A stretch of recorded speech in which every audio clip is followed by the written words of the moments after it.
Hello. What's up, everybody? How's it going? We're back. We're back and we're chilling. And I slept for 11 hours last night and I think I feel powerful. I can't tell. How you doing, everybody? It's good to see you. Beholder, thank you for that prime, by the way. It's Sunday. Can somebody else be witty for me? You've made so many people in chat panic from all that. Mahal with the 90. What's up? What's up? So today, I mean, obviously we can chill and we can yap for a little bit. I'm looking forward to all of that. But for the most part, what I want to do is I want to watch all of the video game announcement shows that I missed. PC Gamers today as well. Oh, good Lord. And that's separate from the Xbox thingy? Doodles, what time?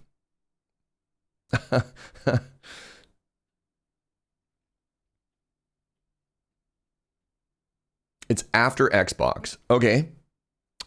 What time is Xbox? I'm so good at my job. Oh, man. What's up, Wesley? Xbox is in an hour.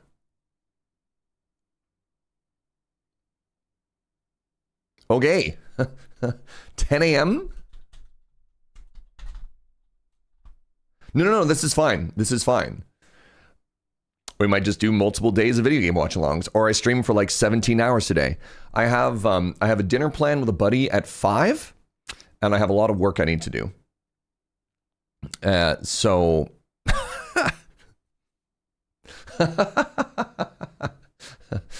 this one's at noon Pacific. Great. There's also a thingy direct. Oh God, I'm hosed. Oh, PC Gamers in 2.5 hours. I mean, yeah, that might be the difference between sort of the pre-show and the show. So that's all fine. I thought I was going to have time to like yap for a little bit, but maybe we jump right into the Wholesome Direct. And then a little bit later, because I obviously want to talk about my tripity.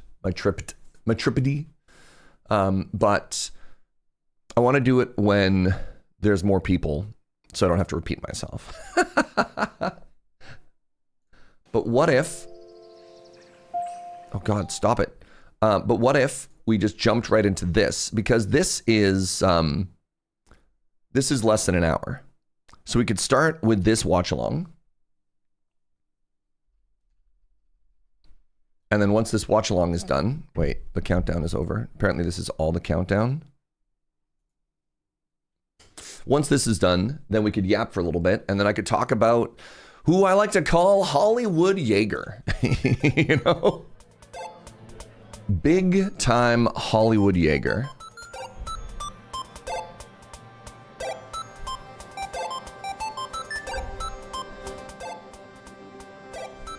What's up, friends? Good to see you.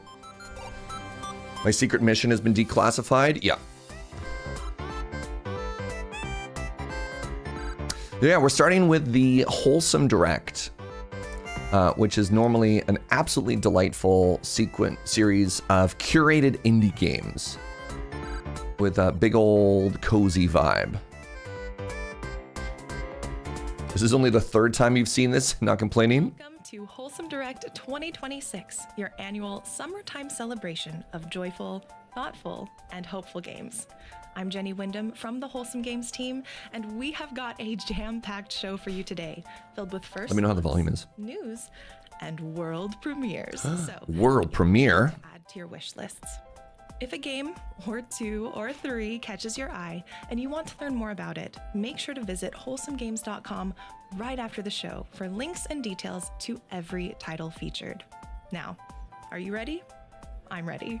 Let's see what's in store for our first announcement. Kits, could you actually start a world premiere count? That sounds very funny to me. It might be a lot of work for you, though. Dressmaking. Meet a range of clients who need outfits for different occasions. Yeah, recommend you open Steam and start getting ready to wishlist stuff. Pin the pieces and sew it all together. Choose from a wide range of notions and haberdashery. Oh, some good old haberdashery. And build relationships to gain prestige with each dress. unlocking new This game fabrics seems and incredibly accessories cute. from the Emporium. Make the dresses you've always dreamed of. Yeah. Yeah. Anime Kitty has been activated. Wishlist now on Steam. This Steam event has its own page for easy reference. Dope. Annabelle, the creative director behind Camper and Make It Home. And today we are ready to show you our new game. This is Bognog. What's up, Frostbite? Hello, old man. Oh no, this is also cute. So my aunt, I don't know when this happened. My aunt is like an unreal diorama maker. So she got into collecting like high-end Barbies. And then makes like full-on experiences. She'll make like new tailored miniature clothing for them all and stuff like that. It's actually kind of unreal. Passion for farming sims, but I play What's up, a Inkslayer? variety of cutesy casual games. I have a welcoming community where many of us are neurodivergent. I'm on YouTube, Twitch, and TikTok, and I'm a co-host of Slow Burn, a cozy game podcast. Next up is a beloved cozy game that shared That's its so many first plushies. ever trailer. That's in so many Wholesome Direct plushies. 2023. It's back with a big announcement. Chicken. Thank you, kids. You're great.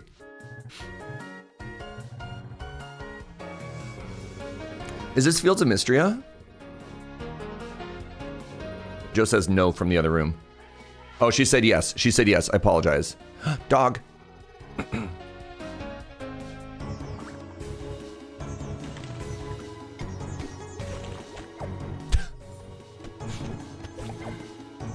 You think this is the 1.0 trailer? To wit.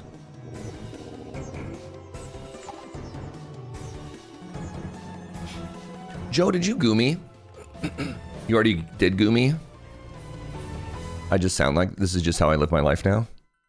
Okay. Literally, I just got gooed. Fascinating. We are just getting started, but I wanted to take a moment to highlight this year's fundraiser. We're teaming up with the Yeti to offer 2 exclusive shirts celebrating Wholesome Direct 2026. A portion of each sale will benefit Transgender Law Center. Transgender Law Center is a trans-led organization championing the rights of all transgender and gender nonconforming people to make their own choices and live safely, freely, and authentically. Prioritizing BIPOC, disabled, and HIV-positive communities, they envision a world where transgender liberation intersects with racial, economic, and social justice. If you'd like to support this organization and get our exclusive 2026 shirts, be sure to visit wholesomegames.com. This shirt is so cute, the left one. Build a cozy life above the clouds in our life sim MMO, Spirit Crossing. Discover a mountain village bustling with Happy Pride. spirits, plucky humans, and small bears with big personalities. Befriend the Winterlight. spirits by piecing together Trans rights. Let's go, friend. Thank you for the 22. repair. You like the right shirt? It was a little busy for my particular vibe. I tend to like really plain tees. Plan epic orchards, build creative mega projects, or even throw fashion But, shows to unleash hell your yeah. inner fashionista. Make new friends or invite your own. Hop on a fluffalo to harvest together, or host a jam session. Explore the soaring heights and tranquil valleys of a new mountain peak every few days, and build launch pads to blaze new trails. Each day brings new co-op minigames to play. Catch fish, paint murals. Corgi backpack spotted. There's a little fox one too. I mean, all the backpacks are cute. Yeah. Together. Open beta starts now on Steam. Hi, Wholesome Oh my God, I love them. And I'm a queer. Streamers plays mostly cutesy games, and if they're not cutesy, well, I make them cutesy. It's that easy. And it's such an honor and a privilege to be a part of the Wholesome Direct and to get to introduce the next game. Work together to build a new home with your animal friends in this next world premiere.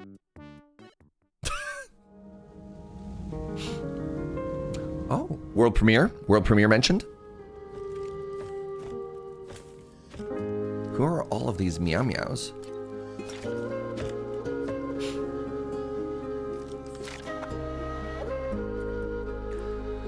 They kind of look like a Totoro.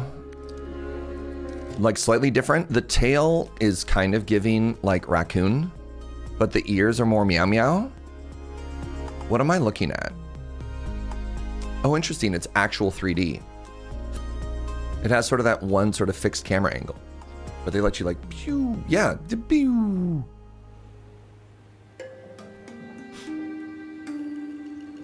You think they're Tanuki?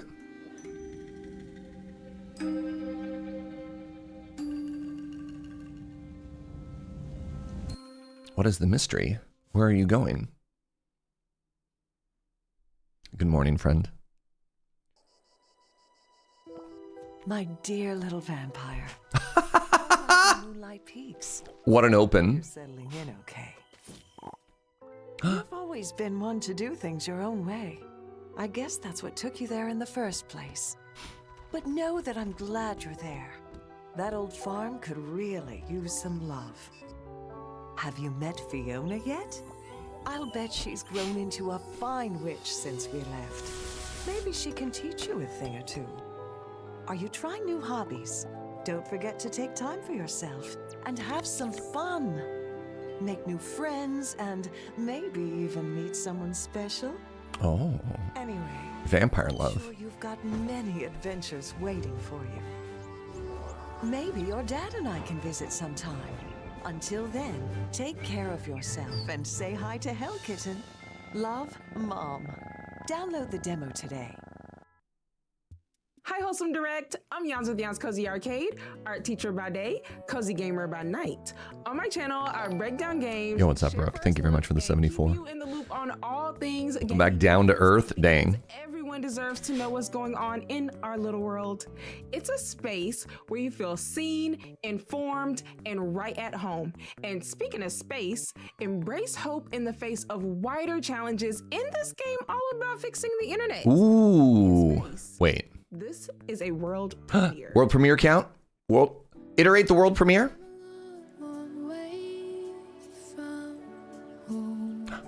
Spacebird.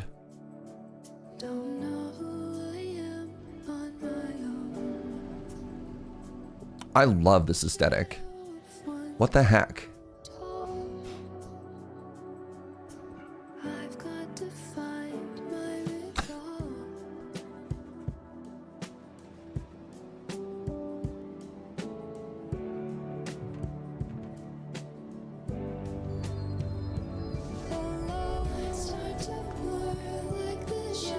Where are you remembering Sable from? I recognize the name, but I have no idea, Inkslayer.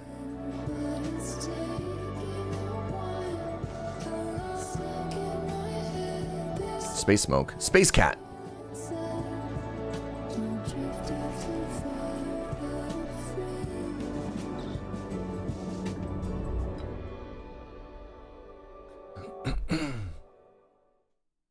We just wanted to take a moment to recognize these developers and publishers for making today's show possible.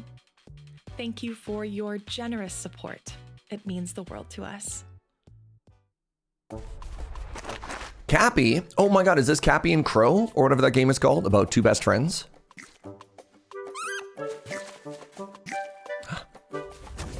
We've described this game as Untitled Goose Game meets Spirited Away. All I knew about it was there was a capybara, so instantly I knew it was going to be wonderful. I feel like Cappy is a cozy game because if there's like Yes. opportunities to explore and play around, there isn't like dexterity. And you can basically put anything on as a hat. A child who you're like, I really want to get you interested and playing interactive media. How do I do this? This is a very approachable way because there is someone who can lead. Oh, it's called Cappy Castaway, pardon me. Just having fun. I thought it was called Cappy and Crow. Impacted by the story. I hope they laugh. I hope they feel the whimsy, and I hope they also feel the intention that we put into the story. I hope they feel mischievous.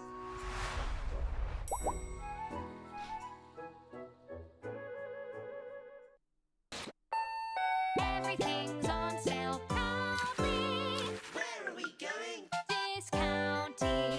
Welcome back, Discounty employee. You sure got a lot done already. But don't you think it's time you made some real decisions?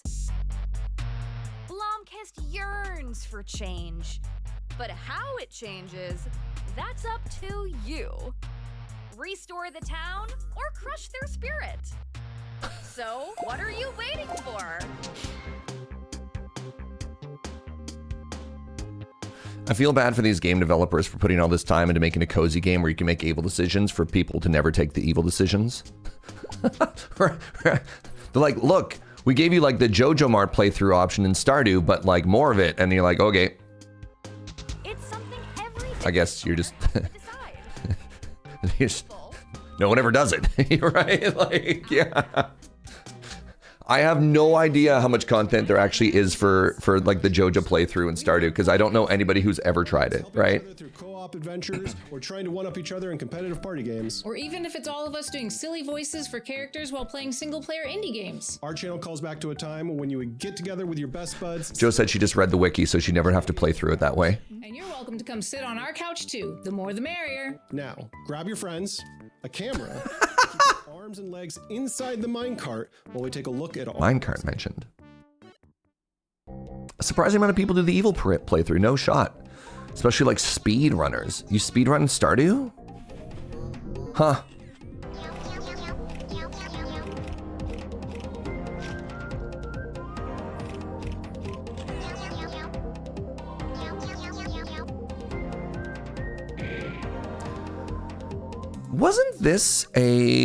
Wasn't there like Pokemon Snap or something like that? It's interesting, sort of like a Stardew Valley, pardon me, a Pokemon Snap, everyone's saying Stardew in chat. A Pokemon Snap, but it's like a friend slop dungeon explorer. That's kind of cute. I like this.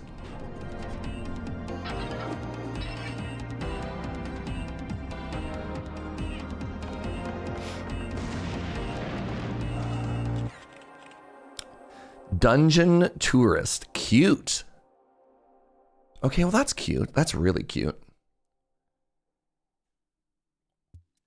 Hello. Oh, someone else called this Pokemon Snap Friend Slop? All right, I'm glad I used all the same words. Glad I'm so unique. We're both so excited to be here. You can join me and my community, the Little Sprouts, weekly on Twitch, where we check out a variety of games and celebrate their beauty and creativity, from retro classics that we grew up playing to new and exciting releases that definitely become our new hyperfixation for weeks at a time. And hey, speaking of new releases, a tiny world and big adventures await as we take a first look at this upcoming game.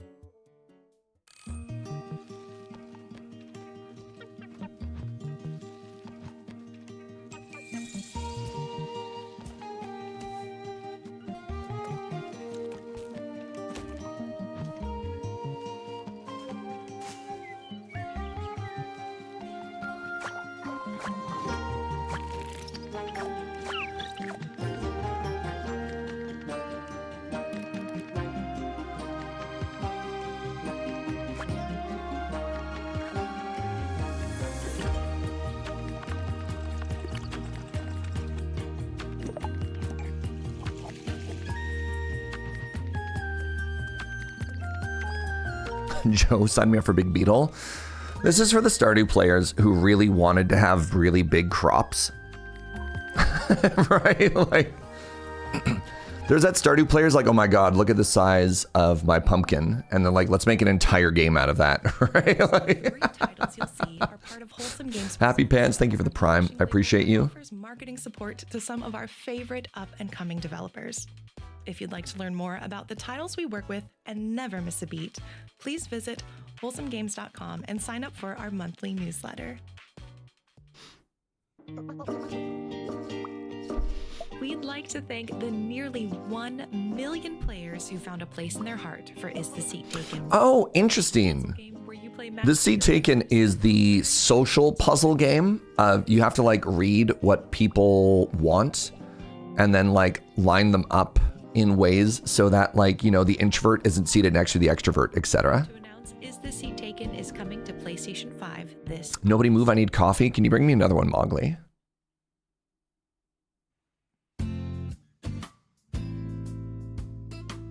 Transform an abandoned island into a bunny paradise in Usagishima.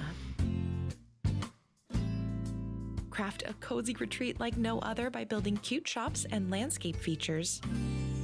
And entice fluffy visitors to stick around. Look at these bun buns. Toys, plants, and I love it. It's very busy visually for me. by using the photo feature and get to know each bunny through activities like feeding. And maybe the art style is such that there's not very hard contrast around the edges. So like all the details kind of, Might meet rare and special oh my goodness. as they pay a visit to A your lot of the details kind of blend together.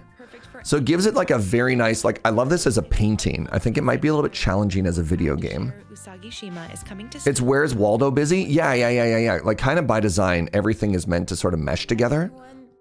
I'm Dorian. And my name is Dorian too. In the past, and now we When I was at an event, when I was at the event in LA, I met two guys. Their names were Will and Willie. And I was like, all right, A young bike courier. 2 for the price of 1. That's a lot easier to learn. deliver milk to a bunch of friendly villagers. Take care of your pet cow Milky and heal the community. Upgrade your bike to travel faster and farther to new destinations. Manage your resources and experiment with different flavors like strawberry or milk tea. With each delivery, you learn more about the region, its people, and what happened to all the other cows. The demo is now live on Steam, so if you want to support us, go check it out and wishlist the game. Merci. Oh, they're so cute. Don't worry about taking notes unless you want to. After the show, visit wholesomegames.com for a handy list of all the games. That way, you can sit back, relax, and enjoy the show without stressing about missing any info.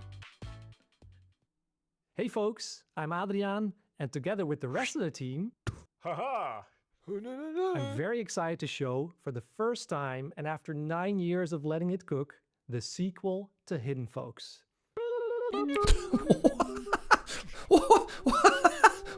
What was that?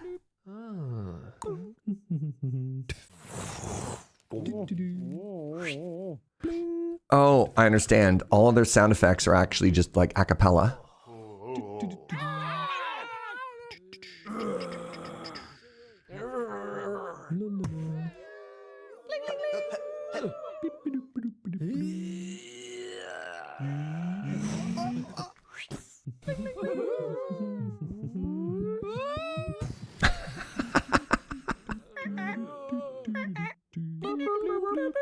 Sign up at hiddenfolks.com or wishlist on Steam.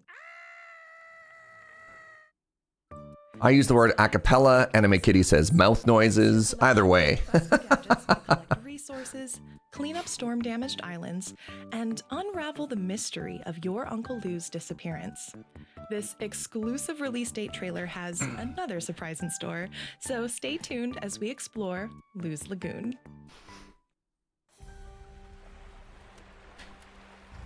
Oh. Lou's Lagoon is a cozy Big. exploration and crafting adventure.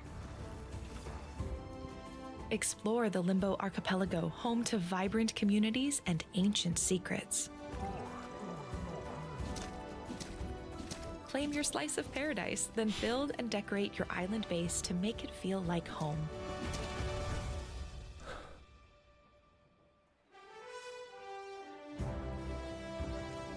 Fully customize your avatar with unique hairstyles, outfits, and accessories. Then, take to the skies in your very own seaplane with vibrant skins and custom configurations. Oh. And do a barrel roll. To unravel the mystery of your uncle's disappearance. Lou's Lagoon launches August 27th, but you can try the demo today. Hey Wholesome Direct, my name is Nina, but online I'm known as the Nina Gabriella. I run a YouTube channel talking all about my favorite farming, Japanese culture, and fashion-related video games. I love video games with a lot of creativity, a lot of passion, and a good storyline. But in addition to that, I love making mini vlogs talking about my life relating to Japanese culture. But coming up is a first look at a game that is all about helping folks see something new in the mirror and in themselves. All right, first look doesn't count as world premiere. We need the words world premiere. All right, question for you, chat. You're a magical barber, and a two-headed person sits down. Do you charge them for one haircut or two?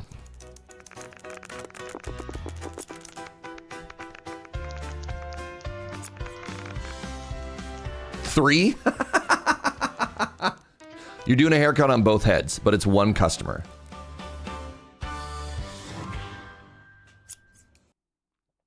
Second head gets a discount rate.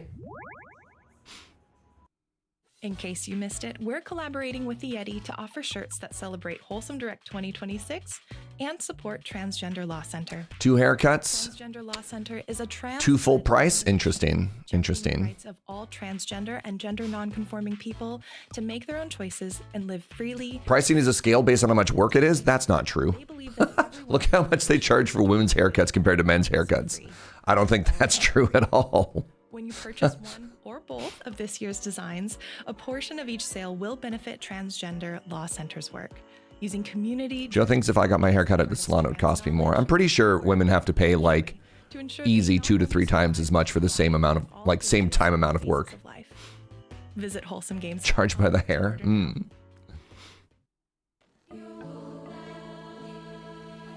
Oh! This is our good friend, the Wandering City. Yes. Word. Oh. Ondu, the Wandering Village. The Last Leviathan. Oh.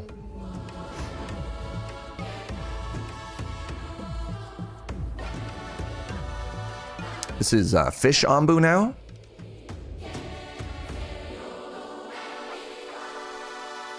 What's a DLC? Oh. Like, Ambu would already walk through water, but not swim through water.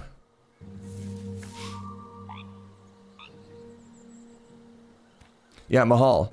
18, cis male, long metalhead hair, 12 pounds for a haircut and a blow dry. And now I go to the same salon as a woman and it's $30. That's what I'm talking about right there. Right there. Right there. I mean, okay, Joe's trying to say maybe it's inflation. All right, Joe will not let me have this. That's fair. Building simulation game about frogs, nature, and an ancient forest.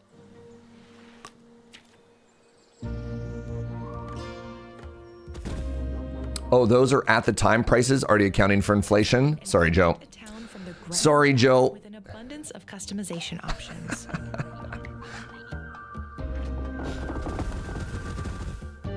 I've had Croakwood a little bit. Hold on. There's Croakwood. Is there not also...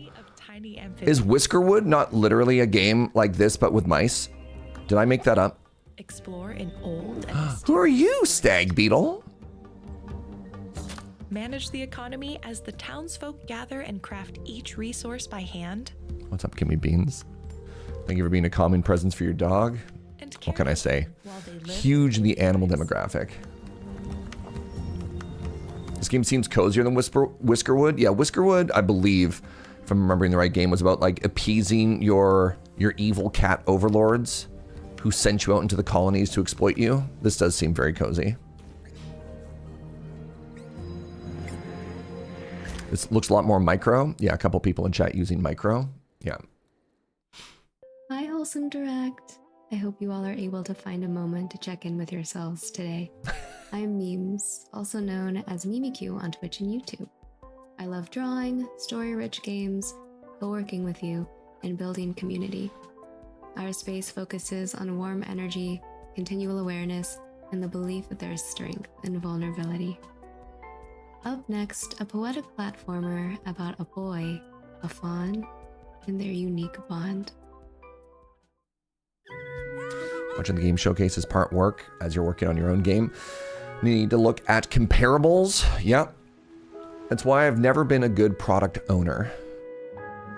Because my ability to do like market research, comparables, etc. has never been my strong part. Oh, good jump. Good jump, little friend.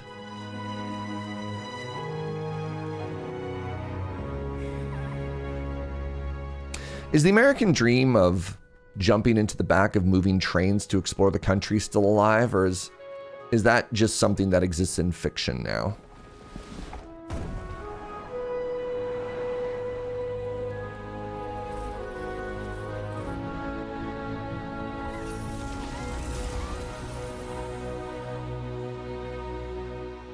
You've seen people on TikTok doing it? Fascinating.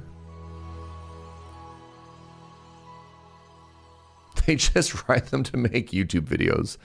After the show, head on over to Steam for the official Wholesome Direct event. You can show your support for your favorite games in the showcase by adding them to your wishlist. Hey Wholesome Direct, I'm Evelyn and I go by Gap Smolders online. My YouTube channel is a weird mix of wholesome games, horror games. That is a weird mix. That is a weird mix.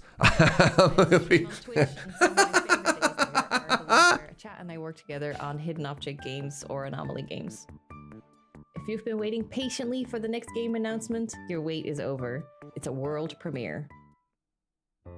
Wholesome and horror go hand in hand. Really fascinating. World premiere. Thank you, kits.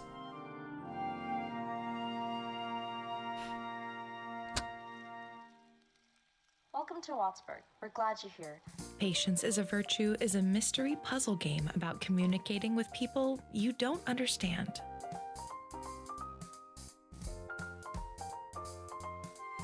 Chronically ill college grad Lewis has just moved back home, but this time, everything seems different.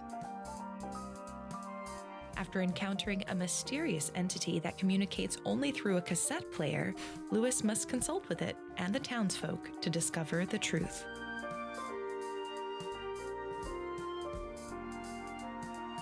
There's plenty more to explore in Wattsburg. Wow. So get out there and I was like, this seems cute, and they hit us with those last two sentences, and he's like, is Lewis okay? I don't think so. Seems like they're going through something right now. Design and Conjure is a cozy magic game where you tidy, decorate, and build scene by scene.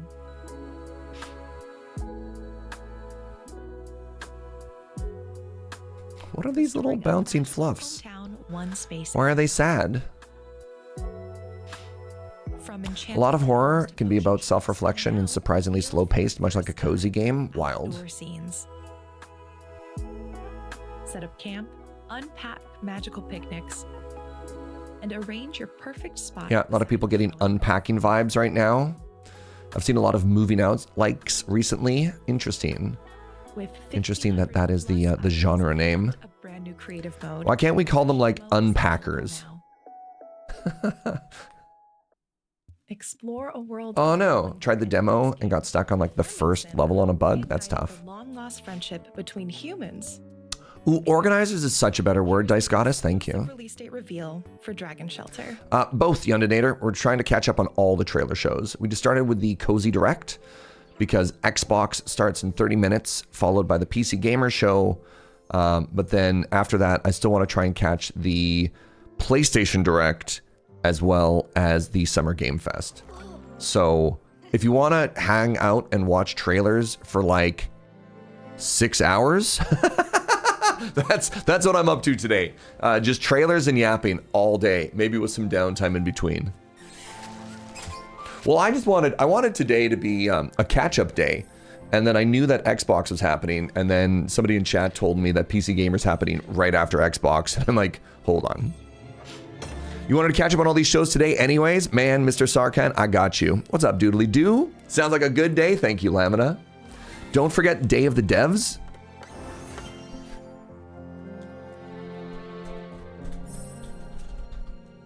I've added it to my sheet. Thank you very much. Hi, Wholesome Direct. I'm Kiwis and Stars, and I love deeply rich narrative-based games. Hi, Kiwi. Pull on our heartstrings. A lot of the times, that looks like me playing games that make me cry on stream, or where I can smooch attractive characters. But overall, I just love the emotional journey that video games can take us on. I love the fish. The little eye stickers. In this decorating game that's out right now. No, I covered that one as well, Linkslayer. Summer Game Fest is on there. If I have time constraints, I think I care more about Summer Game Fest than I do about the PlayStation Direct. This is another, right, this is another, what are we calling them? Organizers? Turns out I didn't love the word unpackers.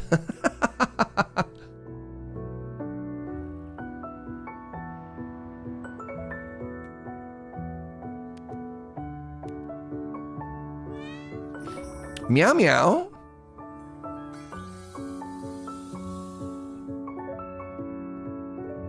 Organizer with an evolving element, I believe. Unpackers was unpoggers.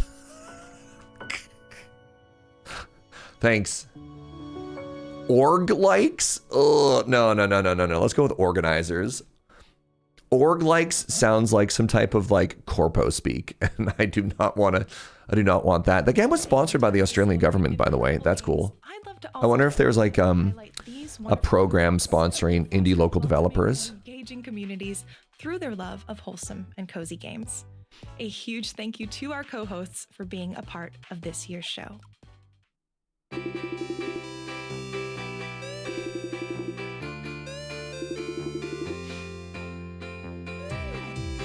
Two besties.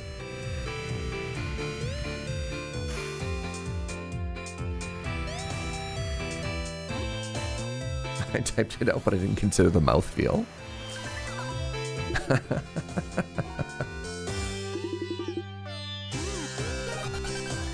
Wait, meow meow is magic?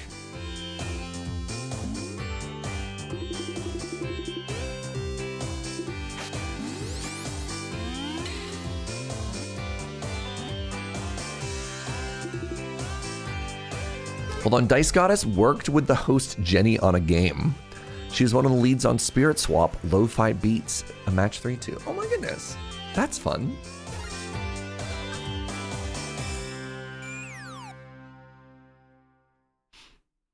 Hi, Wholesome Direct. I'm Yepany Doodles, an illustrator. Oh my god, Yepany Doodles! I encourage others to explore creative We want to talk about a name that has, this is going to sound weird because we're referring to a person. A name with good mouthfeel? I love that. Yepany Doodles? Oh my goodness. And self-care are productive. With that same restorative energy in mind, find your footing and open a tea house in this low-stress game. That was a very good meow meow. Yep. The best part, you can give the demo a What's up, Dalrent? Good morning, friend. Hi, I'm Wen. I'm Felicia. And I'm Brian. We're the founders of Komodo Rage, and this is our very first game, Froggy Brews, a cozy adventure game about a frog serving tea. Our demo drops today on Steam, so come and brew. I love this shirt.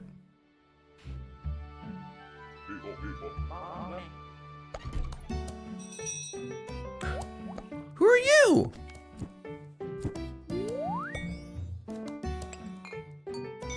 Oh.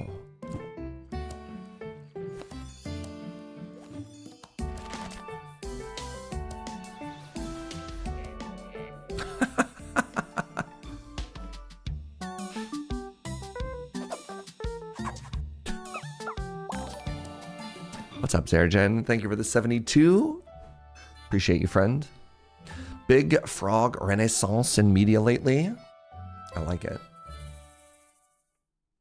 Hello, Wholesome Games. We are Mel and India from Frontier.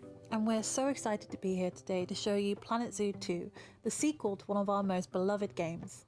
Planet Zoo 2 is a what? sandbox game where you can create and manage your very own zoo. Today, we want to give you an exclusive look at the grey wolf, just one of the incredible animals in our game. Each behaving... I was going to say, I always assumed that Planet Zoo was, yeah. See it in a wholesome indie showcase is like, wait, isn't this game like big? Time to take a closer look. Did I just not understand that? Let's place down an enrichment item and see what happens. We're going to call this game Planet 2. That's just one example of a range of new natural responses that you will see from your animals. Speaking of natural, this habitat looks incredible. Mel, can you tell us how you put this together? I wanted it to feel like a cozy nook for our wolves, so I made this autumnal forest as the setting for their habitat. The terrain tools make it easy to adapt your zoo according to... Wholesome doesn't just mean indie. You know what? That's valid. And swimming. We should also add more enrichment for our wolf pups to play with. They have a lot of energy. And this is only the beginning. With the help of our ready-made blueprints and a huge variety of individual scenery pieces, Planet Zoo 2 offers you so much creative freedom where you can build the zoos and aquariums of your dreams. We can't wait for you to jump in.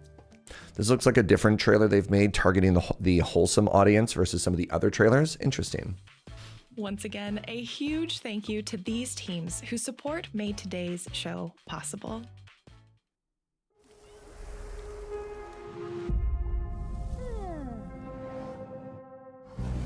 Getting immediate Don't Starve vibes. Like, just bam, Don't Starve.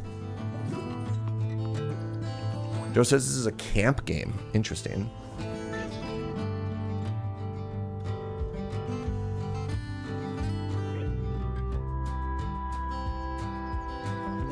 Gather, craft, and cook and more. Interesting. This is called Cozy Grove Camp Spirit.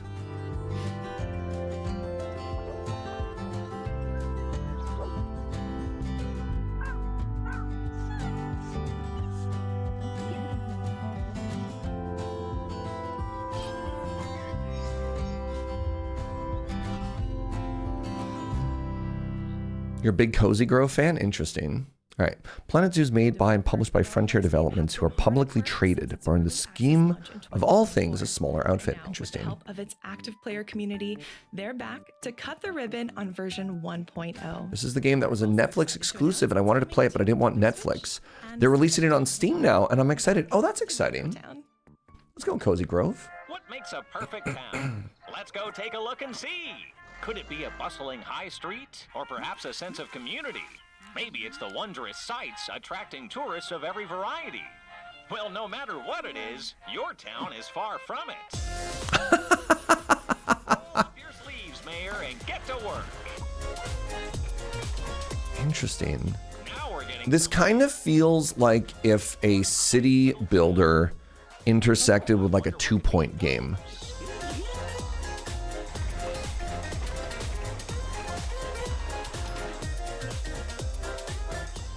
I feel like that seems a little bit shallow, but maybe not. Make this town productive again. Will your town be wholesome? I'm here for more city builders that are cute. Valid. Oh, you said cute, and then we witnessed a murder, Lady Mix. All right. Hi, Wholesome Direct. My name is Marty, and I create content mainly around low-stress gaming. Although when I first started out, that wasn't always the case. My community now is a space for people who love story-driven games, life sims, co-working, and immersive reading sessions. I especially love sharing gameplay on games that allow you to slow down, build something meaningful, we will be and just Kazuya. exist in a more intentional space. Speaking of, coming up next is a solarpunk MMO about building a more sustainable world together. Loftia is a cozy multiplayer Loftia? all about connecting with friends. Both Was TQ talking about this game? a more sustainable future. Or am I just getting confused by a lot of these games having kind of similar names? A variety of floating islands as you craft, decorate, Oh, Joe says TQ did play this one. and Okay. adventure alongside friends. Express yourself through a wide range of character customization and home decoration options. This is so funny. I'm like, tell me about this game. And Lady Mix is like, okay, I played all of this. Or Anime Kitty's like, I played all of this. Y'all, Flourish and grow. I'd be shocked if there was a game that came up that somebody hasn't checked out right now. Awesome. That's so fun.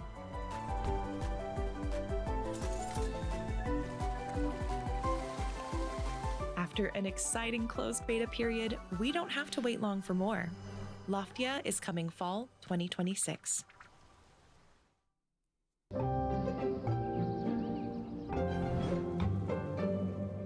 You maybe have a small but mighty section of cozy gamers. Uh-huh. Cappy. What a fancy mustache you have. I beg your pardon? Oh.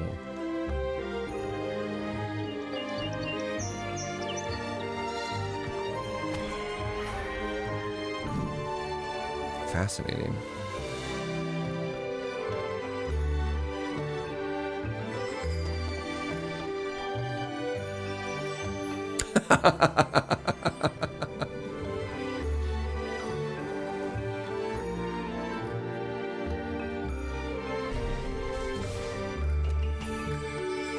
Sorry, then it turned into a boss fight for a second.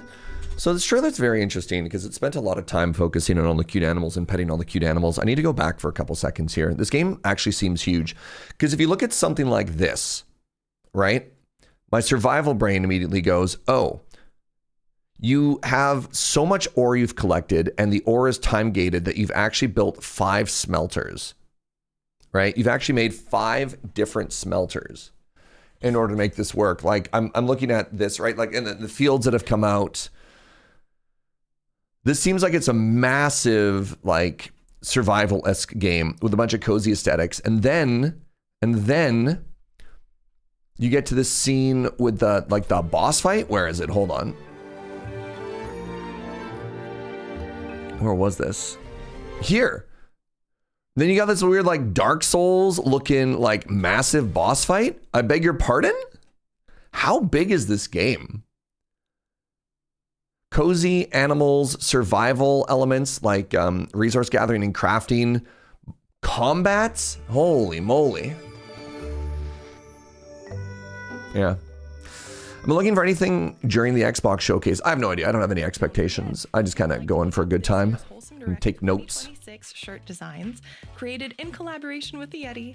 Visit wholesomegames.com. Sekiro got weird. For this year's show, a portion of each shirt sold will benefit Transgender Law Center, a trans-led organization working towards transgender liberation through changing law, policy, and attitudes so that all people can live safely, authentically, and free from discrimination, regardless of their gender identity or expression. Again, if you'd like to support this organization and get a cute t-shirt, visit wholesomegames.com.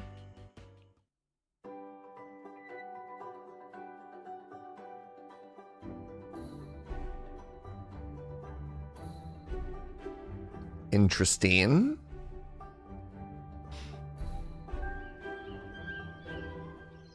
Oh. Oh.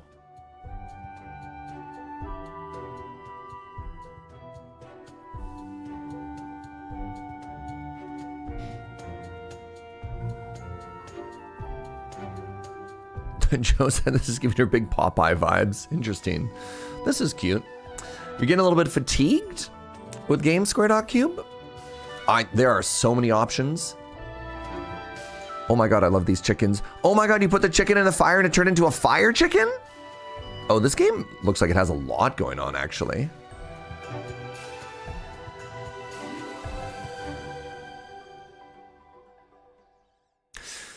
Yeah, the constant, I don't want to say barrage of game announcements is kind of a lot, and it takes work to go through it. And here, let me pause for a second because I want to talk over Nintendo Talk. Oh, that's cute. Instead of Nintendo Talk.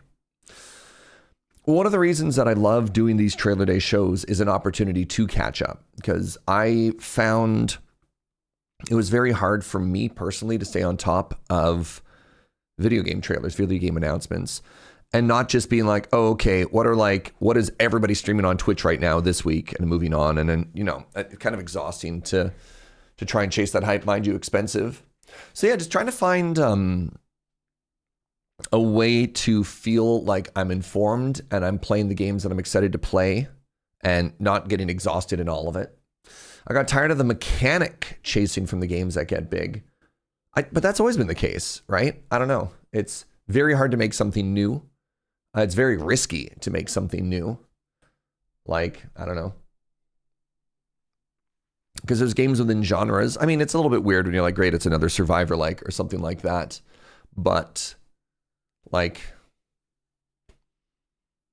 Half-Life came out and made it that, okay, people don't want ammo to be in a giant floating box randomly in the middle of the level like Doom had. They want it to be atmospheric and narrative. And then you're like, great. well, then I guess every narrative video game afterwards is a Half-Life like. You're like, I don't know. I like to think of it as an iterative process, and some games are good and some games are bad. Some games are for you and some games are not. But a lot of people out there just trying to make something cool and also trying to make a living doing what they think is cool. And there's that tension in between. There's that tension of, I want to express myself through this medium, and I also want to make sure that I don't have to go back to working at a cafe. Speaking for myself personally, right? So. Greatest cozy games, especially those that appear on. But yeah, I don't know, to attack an entire industry and saying that they're lazy or trend chasers or something like that, which I'm not saying that you're there, but I'll push back on that. Every Wednesday on every streaming platform. But yeah, sorry, one last point. I think people also like familiarity, and sometimes it's easy to be like, oh, I already know how to handle this game mechanically, and then I can dive into the story, or I can dive into the parts that are new and exciting. I've actually had friction in the past with games that are too different and end up just feeling clunky as a result. And so you need to find that intersection. Types of games that I already love, but with new and interesting ideas. Exactly. A new life awaits in our next game, a popular life sim with a special announcement. Thank you for the 36 Phoenix. Appreciate you. Thank you, my love. Paralives. I think we've seen this trailer.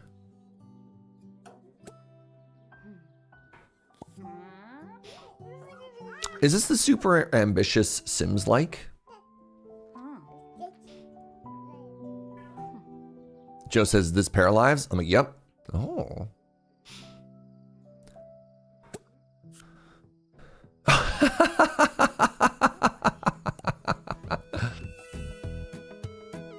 What?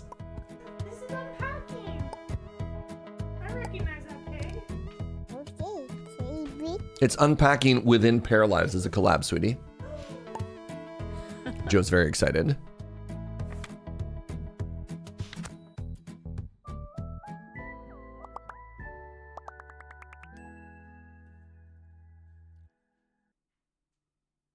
Hello, Wholesome Direct. The family in this house is actually the family from Unpacking 2. Oh, that's so cute.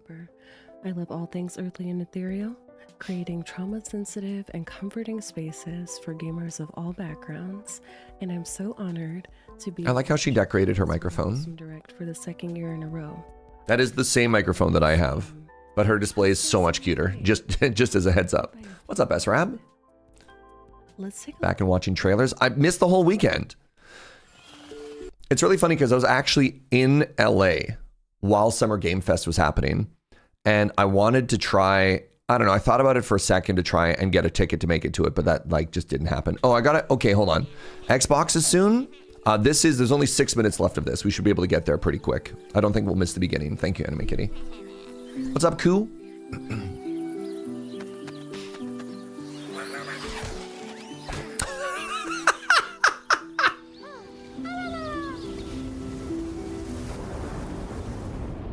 This is Newman? What is this? Isn't this like a beloved animal character? Moomin.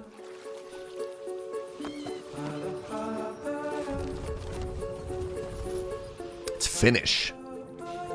That's a very fancy crab.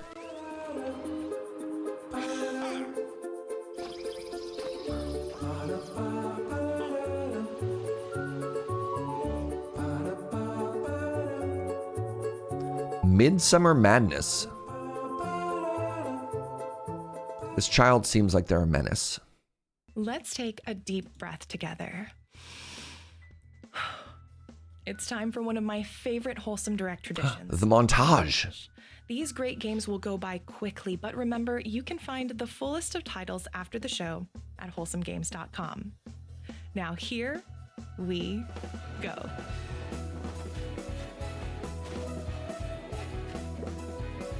Pesky Goblin. I think of all the trailers I saw so far, my favorite was the square-based city builder that kind of looked like a puzzle game.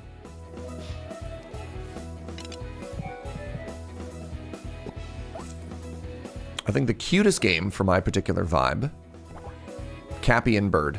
Cappy and Crow. I know that's not the name. Ooh, this looks cute. What? Oh, interesting. This is kind of like, yes. I'm trying to remember that reverse city builder we did where you had to like remove pollution from maps. It seems like it's got... Sorry. Wow. Okay. Terranil, thank you. Sorry, that bird with arms will never not be funny to me.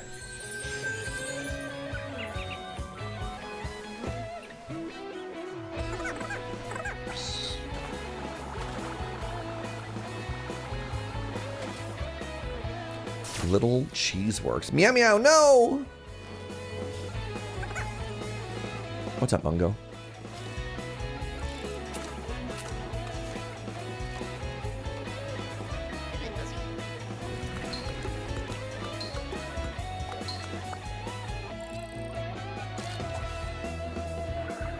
Utterly lost?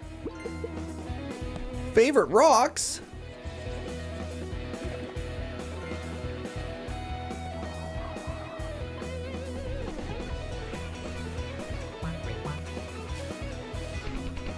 Oh, Walk the Frog?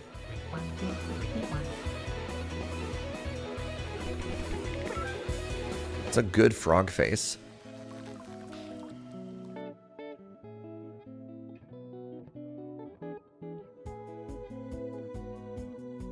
Just said she's played this game. Was this the one that you played on the iPad, sweetie? Joe had a free 3 months of Apple games and played through that one. I don't know how I feel about the tiny delivery robots. I don't like how we keep anthropomorphizing them.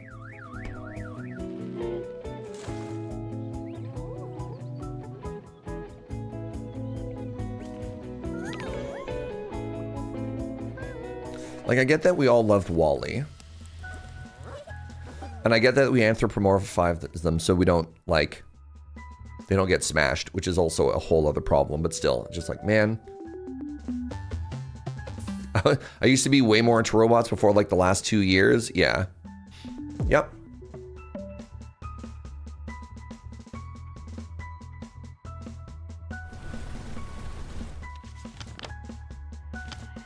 Meow meow.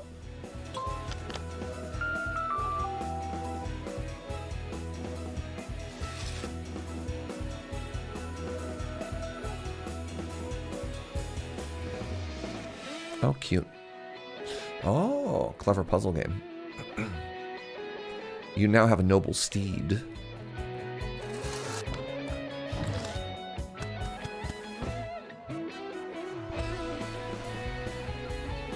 Oh, and you get to make, like, dinosaur exhibits? Okay, that's kind of sick.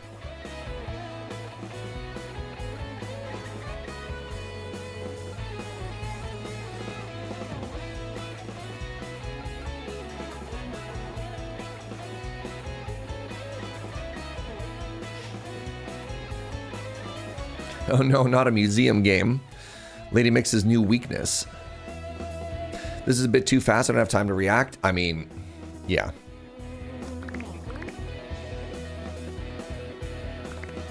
That kind of feels like all of the trailers, if I'm honest. Again, they keep pointing to the website that they have that has a full list of all the games if you want to go back through a little bit slower and in a way that you can actually absorb stuff. Yeah, montages are necessary evil to give people with less budgets an opportunity to be showcased, for sure, for sure. But the fun doesn't stop here. Be sure to head on over to Steam to support the teams and games shared in this showcase. Can somebody fire me the link for the Xbox showcase, please? Featured in our show today by visiting probably just, if I Google Xbox on YouTube, I'll probably find it. Here's one last thank you to everyone who helped bring the Direct to life again this year. Jeff, Emily, and the Summer Game Fest team, our outstanding co-hosts, the developers and publishers who all contributed their trailers, our translators for making this event accessible around the world. Thank you. Our moderators for taking care of our online community, our artist Saffron, who truly brought the concept of foraging for wholesome games to life with her artwork, And of course, to you for watching and supporting the show. From the bottom of our hearts, thank you. We'll be back this winter for Wholesome Snack 2026. Until then, take care of yourselves, and we'll see you then. Perfect timing. What can I say? I'm a professional. All right. So just a heads up for everybody. Content warning. We just watched a wholesome curated list of cozy games. This is Xbox. And there's probably going to be some horror games. There's probably going to be some bang, bang, beep, beeps. So just a heads up. Wait, yours is the official one. Am I watching like a weird co-stream? The Game Awards. I mean, this will be fine. Thank you. Yeah. I am going to pee very quickly. I'll be right back.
That was every single 18 plus warning right there.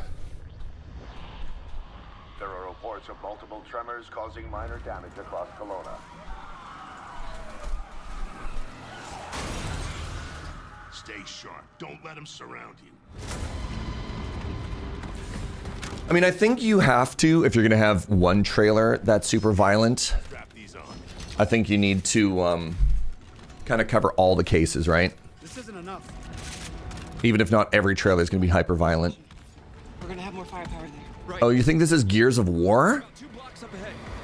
It kind of looks and feels Gears of War. Oh, we went from 0 to 100 in like 3 seconds. All right. Well.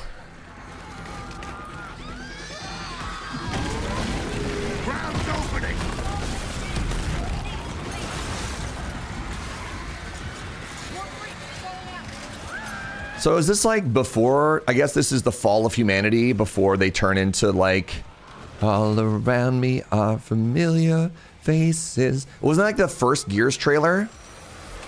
Was something like that? Also, I thought they were weird, like, these look more like zombies than aliens.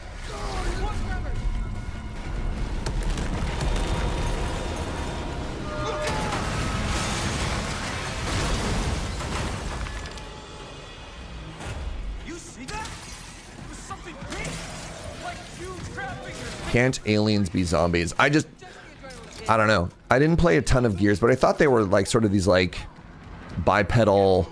Didn't they kind of look like orcs? Let me see what I can do. I'm at the pay safe. I need backup. These things are all over me. More tremors. Any gears out there? Anyone that can hear this? Oh, were they living inside of the core of the earth or something like that? I can't remember. Emergence Day because they came out of the ground? Interesting. Oh, that's more what I remember. Weird stuff like that. Open fire.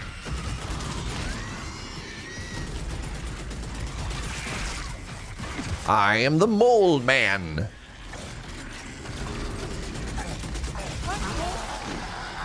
These are goddamn breach points.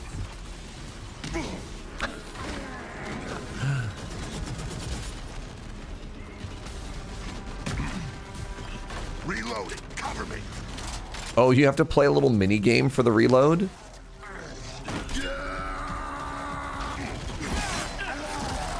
Well, that sure is Gears there. All right. That gear said they're stuck in the pay and save. Which way? It's on the other side of those apartments. It's a shame you don't get to fight the giant weird hand spider. Instead, the hand spider makes a hole and then runs away.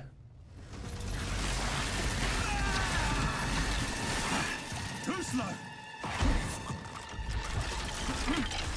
Oh, bugger! Come on then.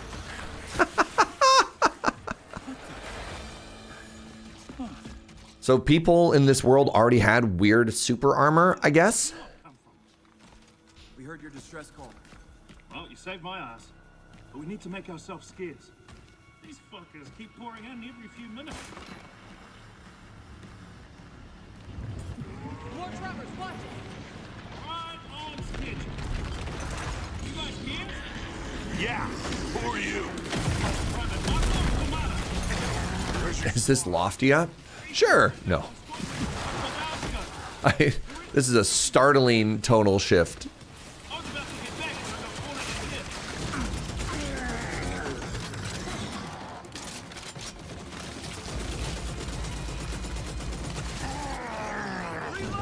Fresh meat being in the background of this is very funny to me. Oh god.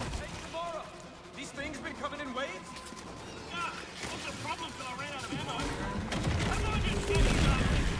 So, did I miss an introduction of like what the show's gonna be? Did they just go straight into Gears of War? Yeah, this is a very long trailer. There was no intro, just straight into Gears. Okay.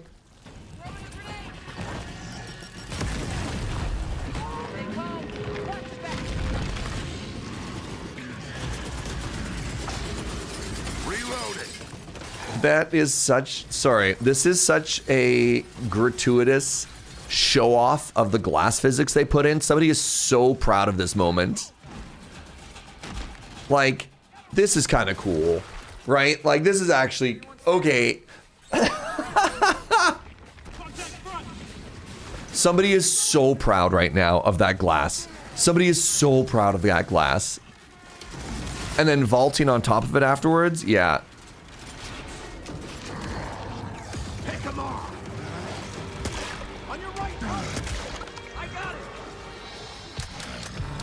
Oh no. Damn it.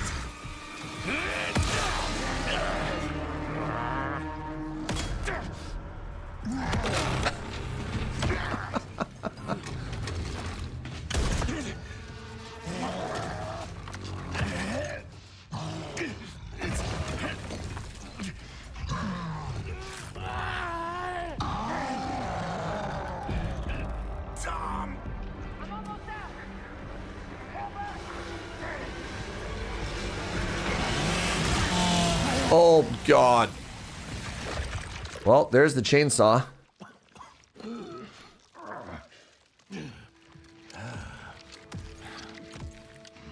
Our roads converge again. Marcus Phoenix.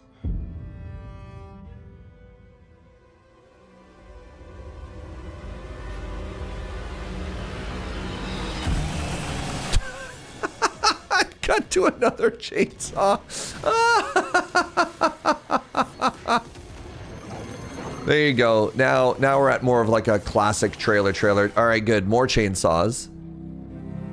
I played the original Gears of War multiplayer on Xbox with like one of my besties and had a very good time. I don't think I've played one since.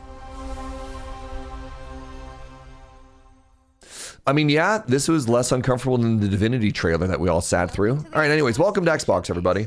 For the past 25 years, Xbox has delivered some of the greatest games of all time. Games that changed what was possible, games that brought players together, and games that defined generations. Xbox was built on the spirit of creativity and heart. And as we kick off the show with Gears of War E-Day, it's only fitting that as we return to Xbox, we return to Gears. So today, we're announcing that Gears of War E-Day will be an Xbox console exclusive. Fascinating. Wait, hold on. The core of Xbox is great games. I thought one of the main things about Xbox, the Microsoft merger, was that they weren't allowed to do console exclusives, or maybe that was just for fascinating. Fascinating.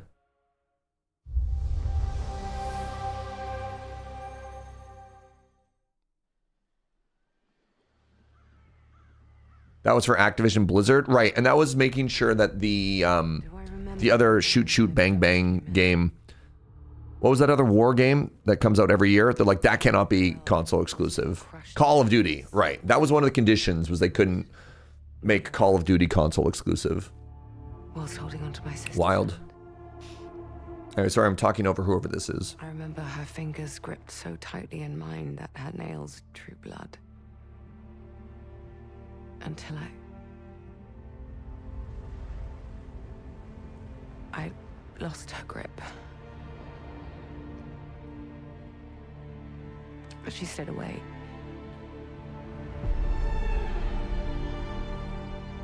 Emotional music. Does stick in the memory bit, yeah. Isabel. I know why you're here. You want to talk about them. They're not real heroes. You ever seen a legend in the flesh? All that power, how do they use it? Killing mindless beasts. Fighting petty villains. None of that matters. Look what the guild shut out. A real hero knows how to wield power. Oh, is this the new Fable? Don't waste time on trivialities. You're back. And dressed like a twat. Got more important things to worry about than vegetables. A hero knows how to live with their choices. I haven't seen any of this since the Richard Iwata trailer that came out a while ago.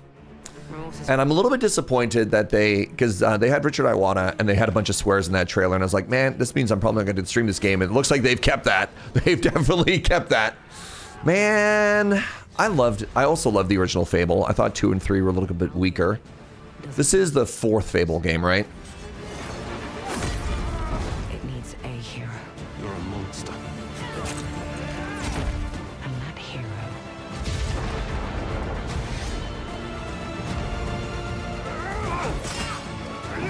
I have a second channel. I mean, that's fair. is me. Yeah, I was waiting. I was like, there's no shot she says is you. It's like, it's definitely is me. Nice. Okay. Okay. Cool.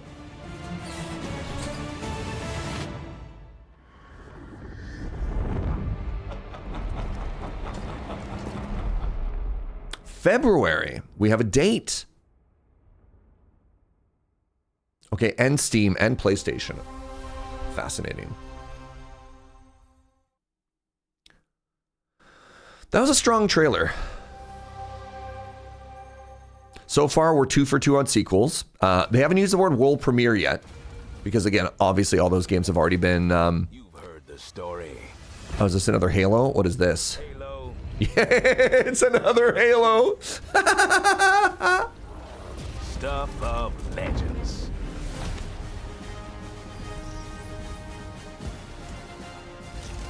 But that's not the story I'm telling today. This one, you haven't heard. Op started simple enough. Drop in, grab the goods, get out before anyone noticed. Well, guess what? They noticed.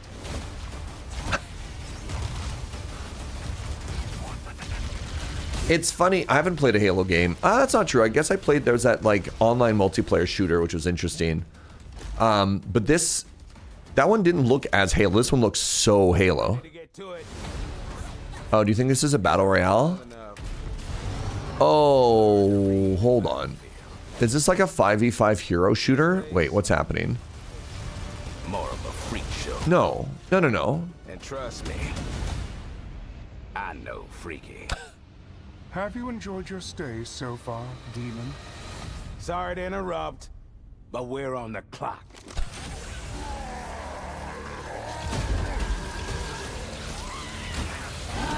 The thing with simple jobs is, they always get complicated.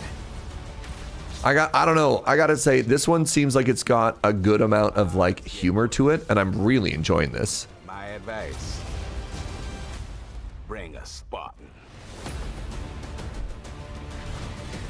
This is not a hero shooter. No, I was wrong. I was wrong.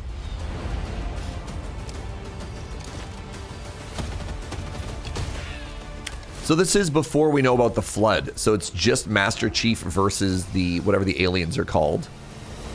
Oh, they got the warthog. Chief, you ever get tired of being the strong, almost silent type? No. The Covenant, thank you. This seems charming. I know none Halo lore. I played Halo 1, that's all I know. They tried to make like a weird TV series out of it too. Oh? What's this? There's something on this island. It's like it calls to me. You and my father found that island thanks to me. There's more to this than you understand.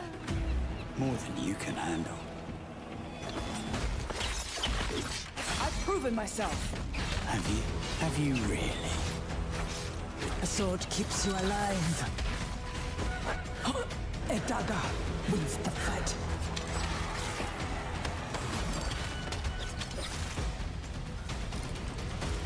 Look at this place. It's mad. This is this does look new. Yes, this is surprisingly like graphic in the violence. They're all dead. Like normally when you stab somebody in a video game, you just go shing, and then they kind of like get blood splatters. And this is like, no. You stick that knife in, which is fascinating. Well, maybe that's true. Sit in.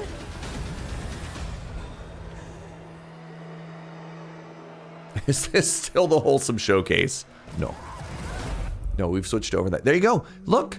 No, it's not even a new IP.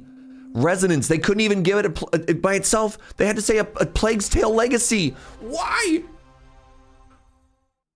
That seemed interesting enough that it could have been. It could have. You ever heard of the Midnight Channel? Domino might have been on that Midnight Channel before she died too. Persona vibes intensify. Now, where are we? Whoa. Feels like we're someplace totally. This is the Persona 4 remake. Interesting. Now then, whatever's going on here, we're getting to the bottom of it. Joe, is Persona 4 the one you played a billion hours of? To wield direct control of one's heart. And the heart is strength. She says yes. Doesn't it sound cool? Someone had to see that. I'm glad it was you. Was that supposed to be him? Good times never seem to last long, do they? I hate you, sneaky, stupid. This was Joe's first Persona. I can't wait. So, shall we? Really? So neat. Come on, don't call me that. All shadows were originally born from humans. Fishing minigame for Surge? Nah. That means Senpai got killed by her other self. No! Get out of here! Don't look at me! Does that mean you're just gonna stuff me back in your head and pretend I'm not Rhea? I can't.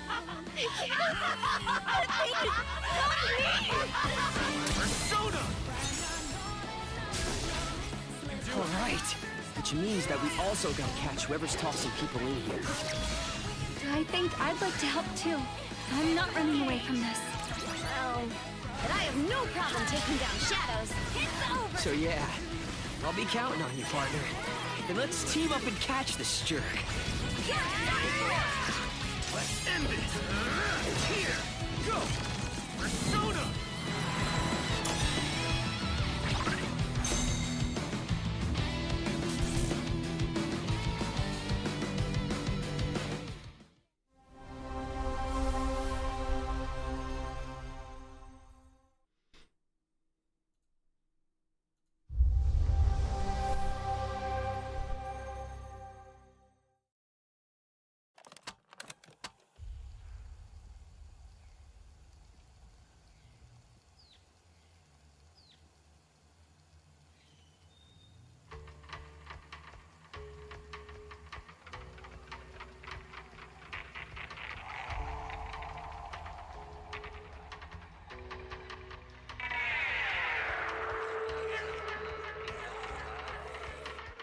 Ghoulish retching. Okay.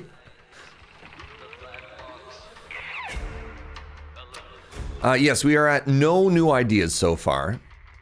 Sequels and remakes and prequels. That's Xbox, baby. A virus. Something worse. Started in quiet towns. Empty roads. Places the world forgot.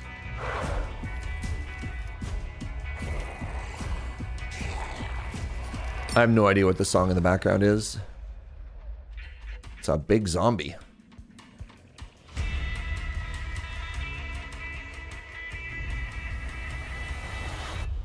Guys, I found a nest. These survivors found each other, built walls, pushed back against the night. We'll always have each other's back. Because the world has become more dangerous than ever.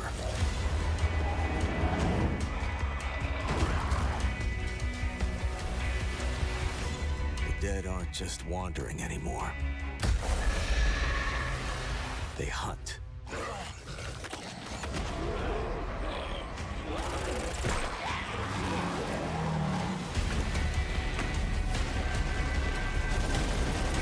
In the end, it doesn't matter what you believe. What matters is that when the dead come through the door. I thought State of Decay was an RTS, but I think I'm mixing it up. Interesting. 28 franchises later. There's a 28. I was on the plane, and there's another movie 28 years later, Cult of the Bone or something like that. I can't believe they've made, what is that, 4 movies out of that IP now? Bone Temple, right.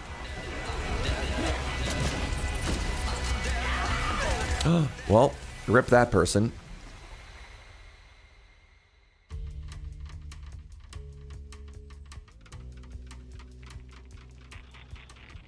Wait, yes, this is State of Decay 3. You nailed it, chat. Good called shot. Good called shot.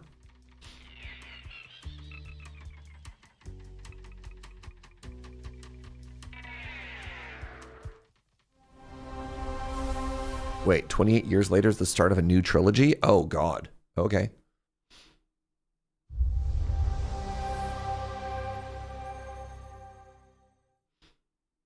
On the Sea of Thieves, there have been plenty of grand adventures. But what if you could make your own Sea of Thieves experience? With our new free update, Custom Seas, you can. Let me explain. You could create new ways to play. Like Rowboat Royale, where small but bloodthirsty crews duke it out in a furious battle to the death. Just remember to watch out for explosive barrels. Oh, I'm sure they're fine. Or Skeleton Snipe Hunt, where the sharpest shooter with the highest score wins. Or maybe you just want to spawn this, and these, and one of those, and absolutely loads of these, and, well, you get the idea. Custom maps are really fun. Well, again, a reminder in general, my vibe isn't to try and like dunk on everything we look at. It's just like not the way I want to engage with video game discourse, is to be like, okay, let's see who can have like the hottest dunk take. I want to talk about Warcraft 3. Warcraft 3 custom games was the best part of Warcraft 3. It was absolutely incredible, and that's literally like where Dota came from, right? And so it's interesting to be like, what are we doing? But if you have this kind of beloved playground where people are in there, if you can make an environment where people are using the engine to create new stories, people are so creative. People are so creative. Just try not to wreck the place. If you played Warcraft 3 custom games, it's time to take your pills. Shut up, Milk.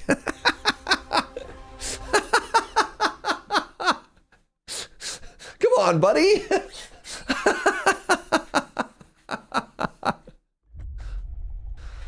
All right, what are we looking at? In these tunnels. Was Dota first from StarCraft's custom games? Okay, my bad, my bad. They call him Führer. is not your name.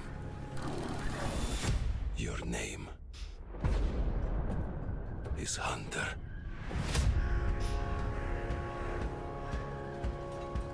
As a Spartan, you were a legend. You stood for something. But where are the Spartans now? No, this couldn't be Stalker. Like, Stalker 2 just came out, and I believe they're still working on it. Like, patching and content stuff like this. Some people are saying Metro, which is interesting. For our people. Now, the Norai spreads tyranny in your name. You swore to crush the enemy, to face them head on, and guide the Metro to the light. Metro mentioned. Metro mentioned.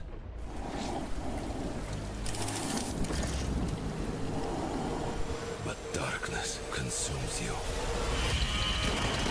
Spreads like a plague. Eats you from within.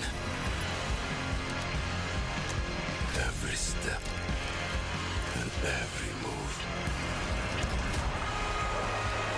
Oh, they're zombies. Drowns you deeper in lies. That's some type of weird ape man.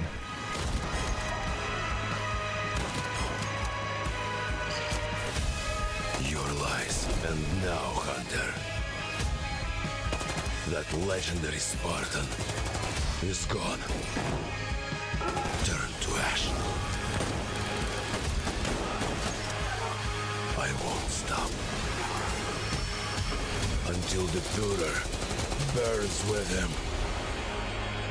Metro 2039. Interesting.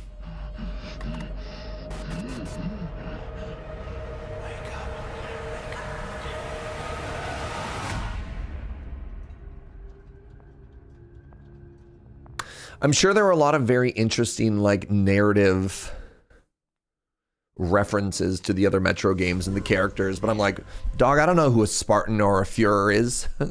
What? A lot of February. I mean, I'm pretty sure a massive, massive chunk of the video game industry is...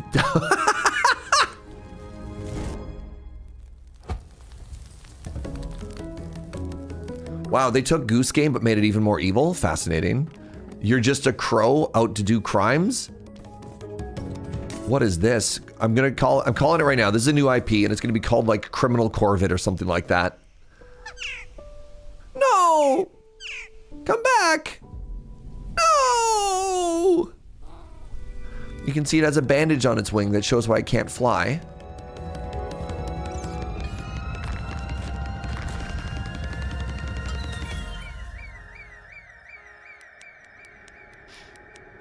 Little buddy.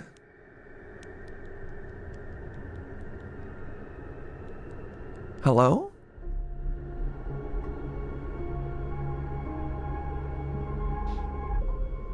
Bad magpie. Hey. That was a magpie. Yep.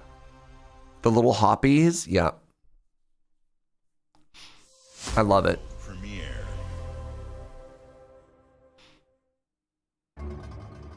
I like my name Criminal Corvid better, but that's pretty good. Hey, how you feeling about person with katana stonks? Countless wars have been waged throughout history in pursuit of the elixir of immortality. A champion rises, destined to quell the chaos of this senseless cycle.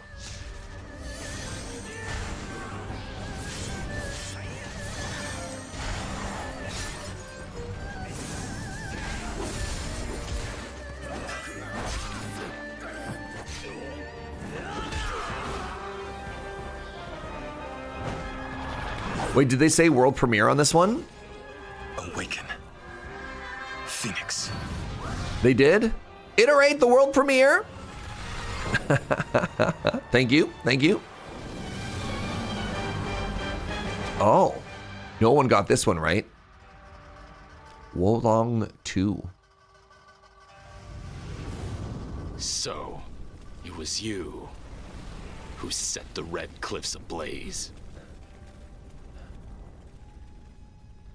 No, we have a new IP. We had the Bad Magpie. Wolong is neat. Interesting. Longer. It's a dumb joke. And the reward of opening your very own cult. Nothing can beat us, nothing can break us, nothing can shock us, nothing can shake us. I know it's nothing. You'll be going to beautiful Bedford County, USA. Teaming with locals waiting to join our family. You scare me? You don't scare me. You better reevaluate your life choices. You pissed off a random person on the street. You want a trophy? Even if they don't know it yet.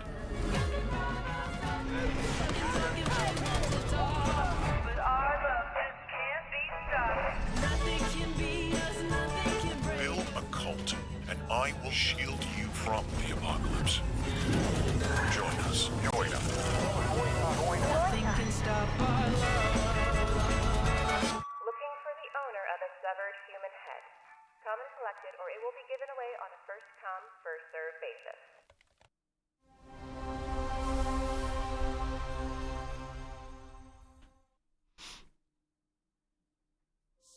World premiere.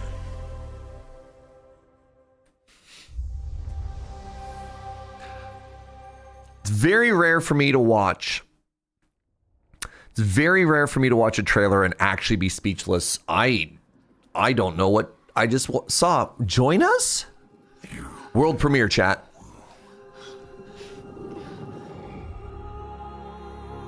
Left your people behind. No, this is the sequel. Yeah, this is the Senua game, right? No, did Senua 2 come out? I don't know if it actually ever released. Hellblade, yeah. It did. Oh. What's up, gibberish?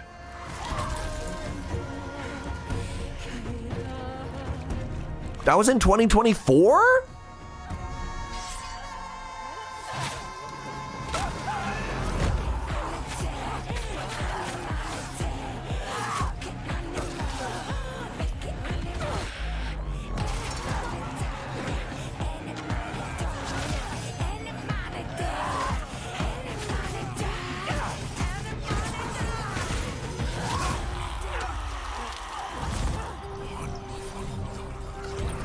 It was good but not incredible the way the first one was? Sure. Accept what waits for you.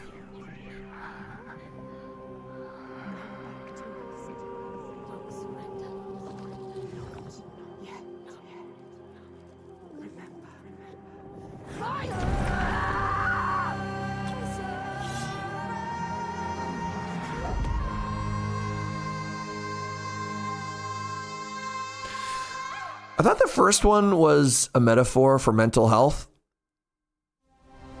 Did I misunderstand? It was. Okay. Okay. Then she got better. I could see that. Clearly that is somebody who got better. Answer the call of Vault 76. Welcome to the surface, a sprawling paradise. Meet the locals, learn to fish. Doesn't that sound nice? What a hoot! You found loot. This is no time to hoard. Share your stroke of luck with your pals. All aboard. Build your camp as a team. Hey, life's pretty swell. But in this Appalachian wonderland, All is not well. Gadzooks! It's worse than expected. Enemies are waiting in places undetected. So suit up, son, and defend our great nation. And gather all your friends when you fight this infestation. That's the play, Daddy-O. We'll tackle them all. Rebuilding our bright future from the ashes, rising tall. When you hear adventure calling, when you're looking for kicks. Answer the call of Vault. Answer the call of Vault. Answer the call of Vault 70. Oh, dear. Can you imagine how popular this game would have been if they had named this game Fallout 67 with the 6-7 meme? They must be just kicking themselves right now. They were so close. They were so close.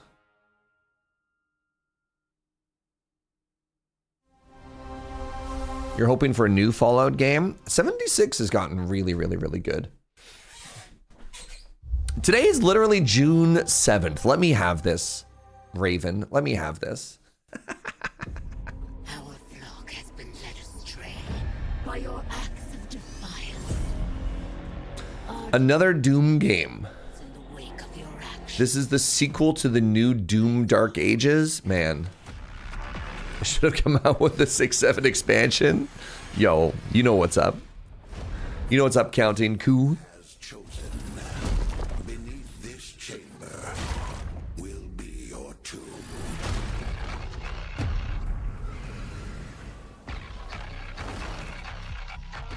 I played about 6 hours before I canceled my Game Pass. I played about 6 hours of Doom Dark Ages. I played it for a couple hours, like 3 or 4 days back to back, and I was like, this is kind of fun and kind of interesting. And then I put it back. I put it down and just completely forgot about it.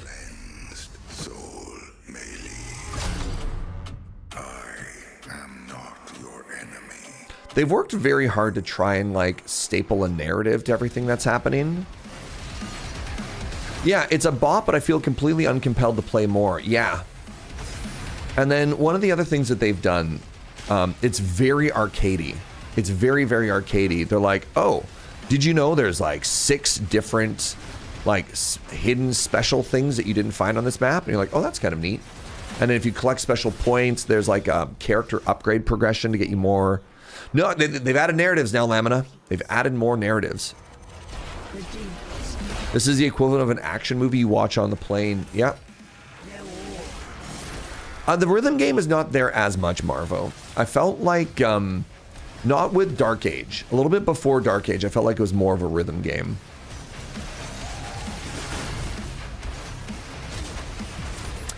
So like, I can understand a little bit of the rhythm game element in that you want it to have flow.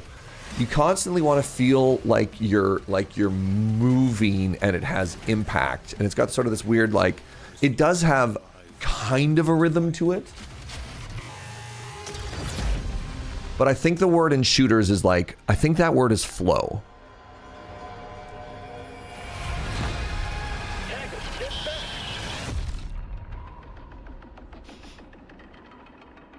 So yeah, what is this? Doom Dark Ages 2? I missed the title.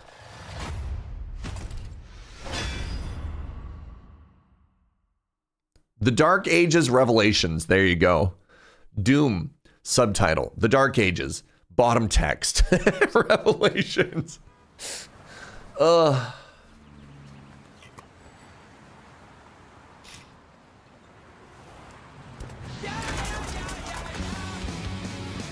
Is this Crazy Taxi? Oh my god. Okay, they're remaking Crazy Taxi. Oh.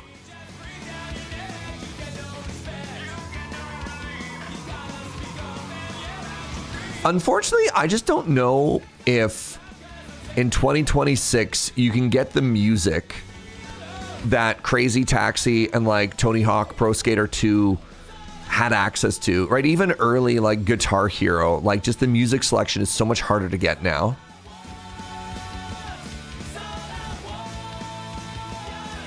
That's why there's that one viral GDQ run where they have a live band actually play the music. Yeah.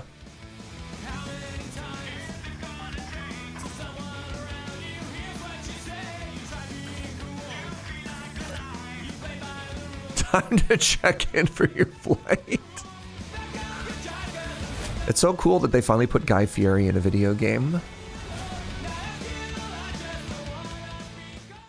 You miss when music licensing was easier? Yeah.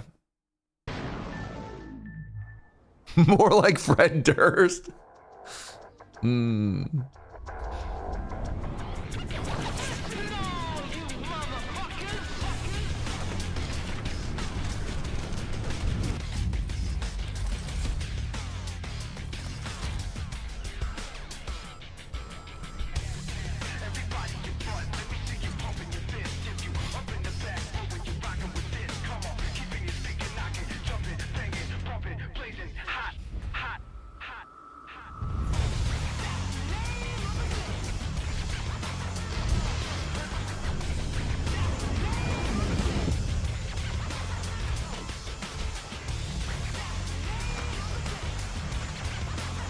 The music for this was a choice is perfectly summarizes my feelings. Thank you, rather large toad.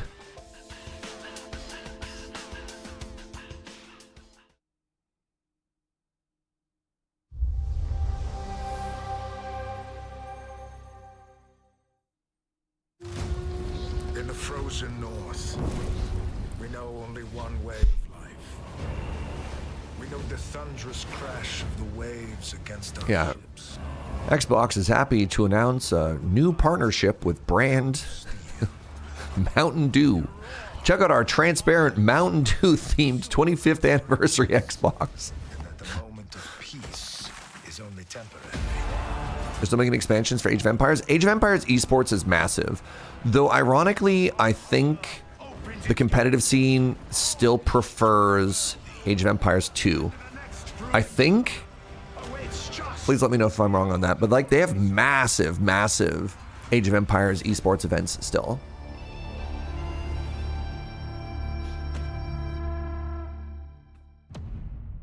What's up, Zed? Did I already say that? I can't remember. If so, maybe you get 2 hellos.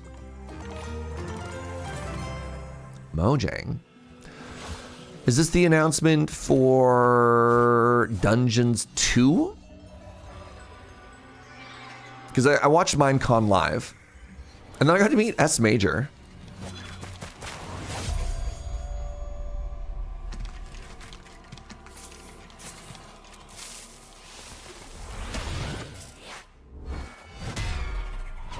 At a Magic event of all places. He was in the same hotel I was staying at. So when I saw him walk through, I texted Joe and I was like, I think S Major's in my hotel, and then I ran into him, and then I ran into him at the event. I thought that was kind of wild. Yo, what's up, Rach? Thank you for the raid, friend.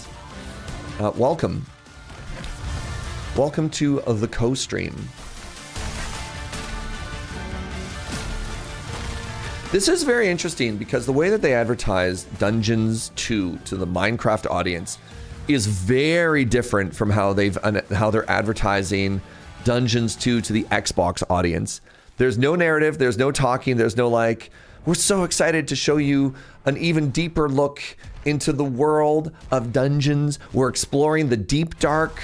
They're like, nah, man, just all action, no dialogue. Fascinating. How you doing, Rach? What were you up to, friend?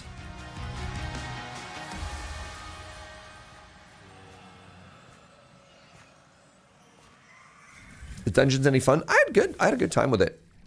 I introduced it, I described it to people as an extremely introductory like ARPG. Like if you want to hang out with somebody and just have like total brains off ARPG fun. So an ARPG being a game like Diablo or PoE or something like that. Just like very low complexity, but kind of a vibe ARPG. It's a good time. Ladies and gentlemen, admirers of the mysteries of magic. Another world premiere, interesting. The lights go down and the curtain rises, for our next act is about to begin. Are you sitting comfortably? Are you prepared to witness feats both mystifying and... I can't wait for the other shoe to drop and for this game to immediately turn into a first-person perspective of somebody getting dismembered. Yeah, a little bit Dishonored. I was gonna say more like BioShock or something like that too, Milk. Yeah. Stage magician extraordinaire. So brilliant were his tricks. It cast 5 long shadows behind him. They called themselves Masters. Through a deal with the devil, the Masters sought yet more power. Their deal demanded a sacrifice, and in the darkness, they chose Jacob. Jacob was trapped in eternal torment, but the devil had other plans. He pulled Jacob from his infernal nightmare and offered a new deal. Face their legions, their tricks, every abomination they command. Take what should have been his. Escape if he can.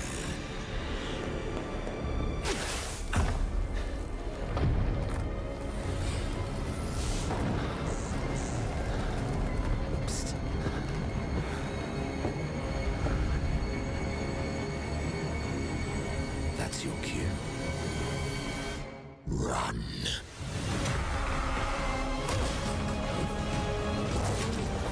Oh my god, he's a stage magician? Hold up. Okay.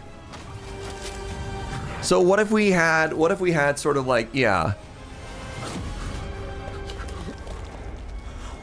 What if we had a lot of these sort of games, but the whole vibe is you're a stage magician? Oh man, and like sort of a circus vibe? We've been talking about it earlier. What if you take games that are already kind of mechanically similar to something that's familiar, and then you add a fun twist to it? This is a fun twist.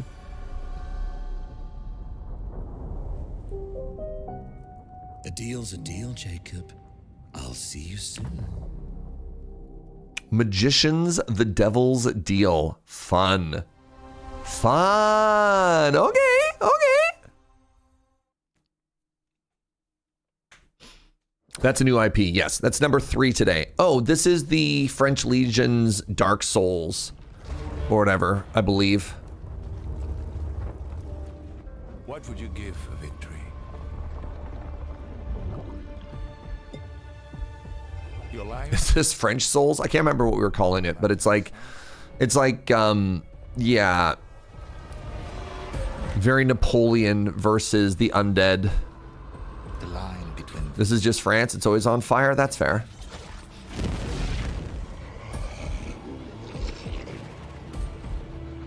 What if you had within you power? Terrible and difficult. This is called Valor Mortis. Thank you for remembering the name, Ghost Valve. Your enemies. What's up, BK? How you doing, bud? Would you have the strength? The resolve to wield it?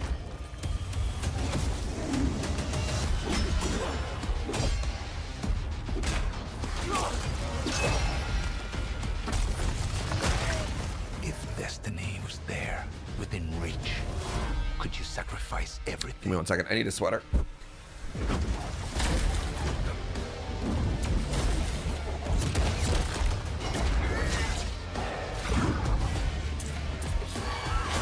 For your country. For your empire.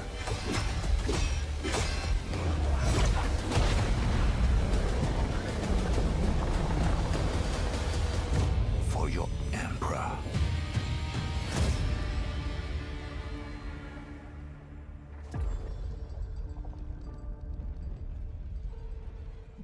Hello. This sure is a game. We've seen I think this is the 3rd or 4th time we've seen trailers for Valor Mortis. Did I miss the God of War reaction? You did. You did, EK. That's a very long trailer.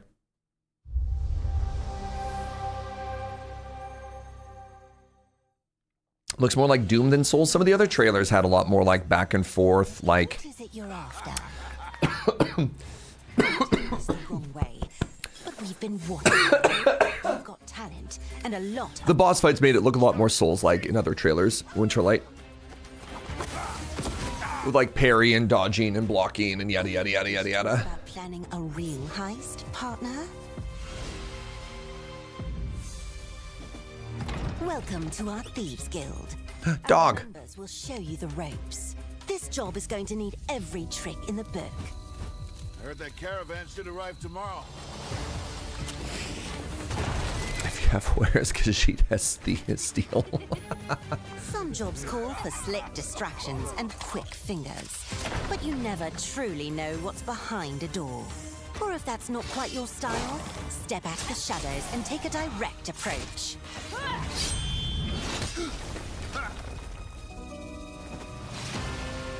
There's other treasure all around the world. You tried this game, it was very gray. And are willing to fight for it. Apparently this one is fairly beloved. Whether it's fortune, adventure. Okay, underwater thievery is kind of fun. The Thieves Guild has everything you need, as long as you're willing to take it. Don't mind if I do. Hands off the cheese. I got here first. That's one of the elder gods or whatever. Can't remember who that is. That's the one that they had the entire Oblivion other realm one, the Mad God, I believe. I can't remember. Rage, thank you for the raid and the 50. Thank you, thank you. One of the Daedra, yeah, Sheogorath or whatever.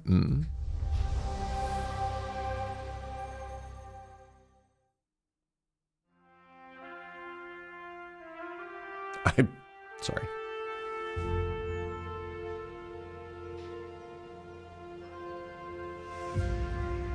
Yeah.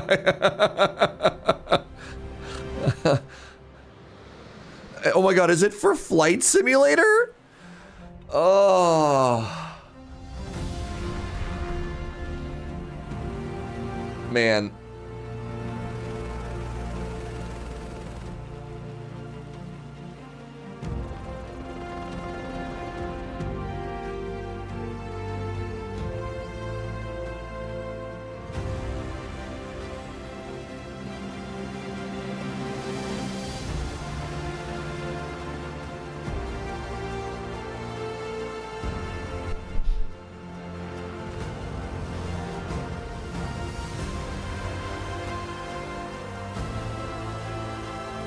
Time to fly the Goodyear blimp through the Grand Canyon.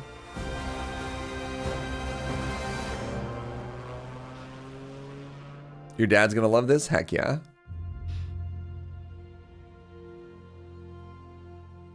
Great news for dads all around.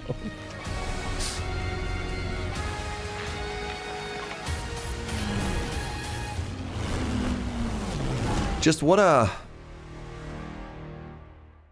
an opener. What an opener, you know? Maybe, I don't, that feels very calculated. Like, all right, what's our demographic here? It's like, turns out 85% of our clientele are 40-year-old white dudes from the States. You're like, all right, got it. Without a sound, bam. People move within.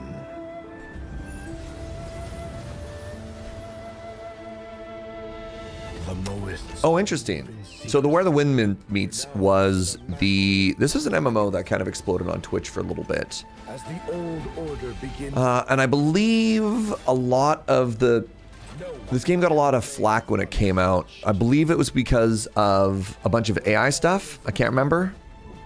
This was on my radar and then quickly got off my radar. And this is the first time I've heard of it in a while. beneath every mechanism, the true game lies in the human heart. This is your game to decide. Was this the one that during character creation, you could like give it a bunch of, I can't remember what it was. It was maybe like you did a bunch of audio records of your own voice and they tried to add it to it. I can't remember. It was the bots that you talked to? Sure, something like that. Yeah.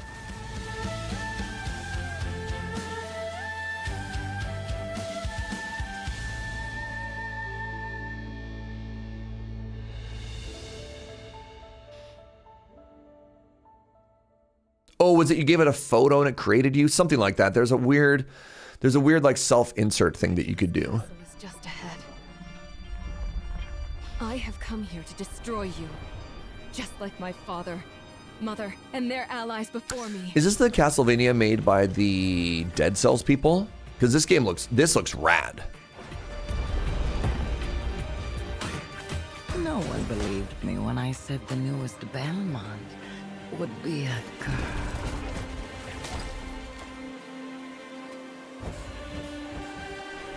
You're stoked for this? Hi, TQ.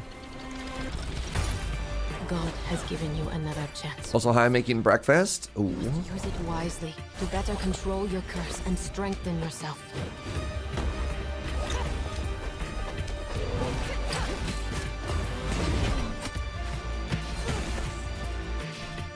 Oh.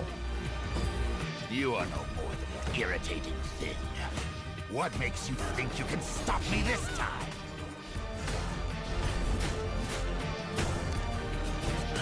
I've always wanted a pet Belmont. Has this always been very common? They've been putting the subtitles in like the corners, bottom left, bottom right, top left. I am Rose Belmont, and I guess they have the narrative of the main person is in the center, and if a different character talks, they're trying to give like a little bit of directionality from it, but it's weird.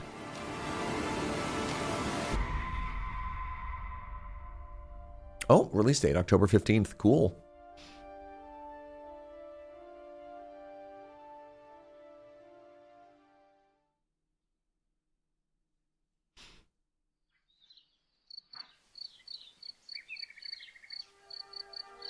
Some years have a color to them. Oh? New IP alert? New IP alert? A haze that seems to fill the whole world.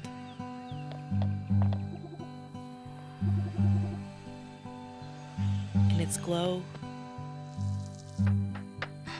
you discover wonderful new places. Dear friends you always needed.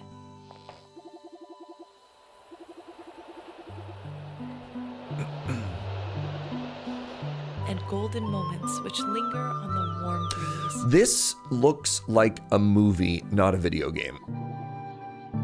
Like, this is unreal.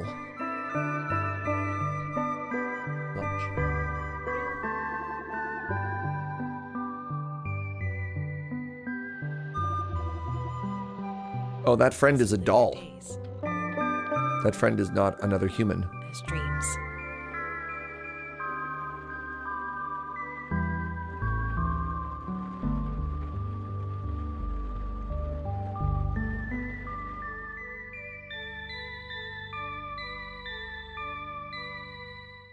Fascinating. Oh. World premiere. Well, that twist at the end, I think, is very important so that people don't just be like, oh, it's like a narrative cozy game. They're like, wait, no, hold on. There's a lot more going now. World premiere. Wait, this is just Atlas. All right, somebody get ready to hold Anime Kitty, please.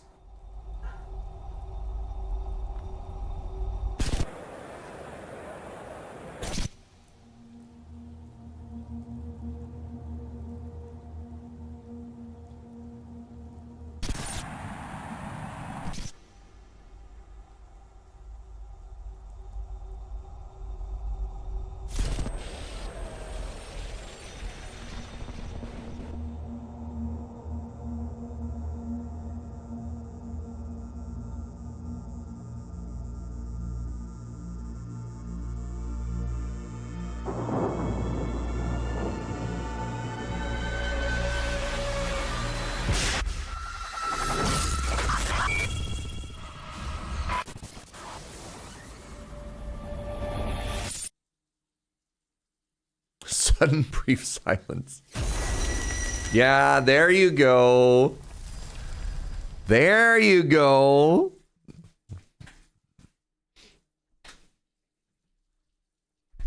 I can't wait for a 15-minute frame-by-frame dissection of what we just saw there. Why does it look like horror? I mean, Persona's never had a chill vibe. It's always been about like a murderer attacking people with psychological trauma. Like how's right? The Persona games have always been really quite something. What are you? We might have another new IP here, friends. We'll see.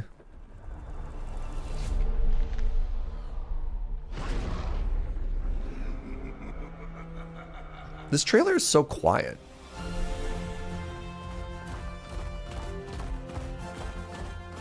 Nope, never mind. Boy, am I immediately wrong.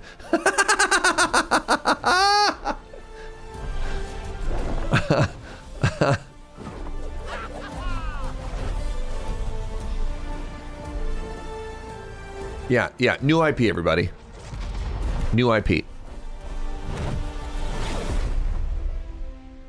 Spyro coming to Xbox. Interesting.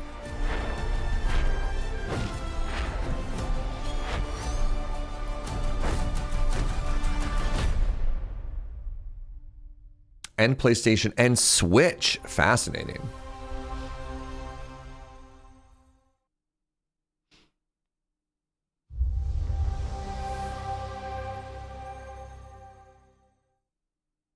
Is this just the fly around type of Spyro game? I have no idea. I played, I think, one of them It's my kind of night. 8 million years ago. Bombs are ringing. Bullets are flying. You can just kill a man? My fingers slip. And every copper in the tangle is on my tail. So there was a new Dishonored game that was coming out about like time travel. And every time you go through it, like... Let me introduce you to some of my... Maybe, I don't think this is necessarily this one. Oh, that person's just a robot. Schemes have schemes. Me, I prefer to make it up as I go.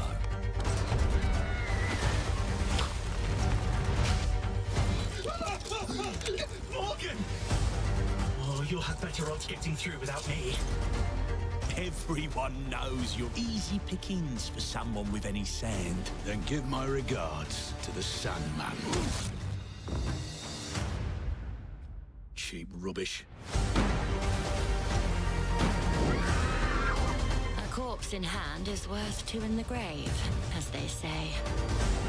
Look at That is a classic proverb. Yep. We're not here for you. Not here for me! I'm Anne fucking Darrow! Time to lay our hands to mischief. We've been preparing to rob Griswick's... This might be Clockwork Revolution. to put in the heist tonight. Yeah?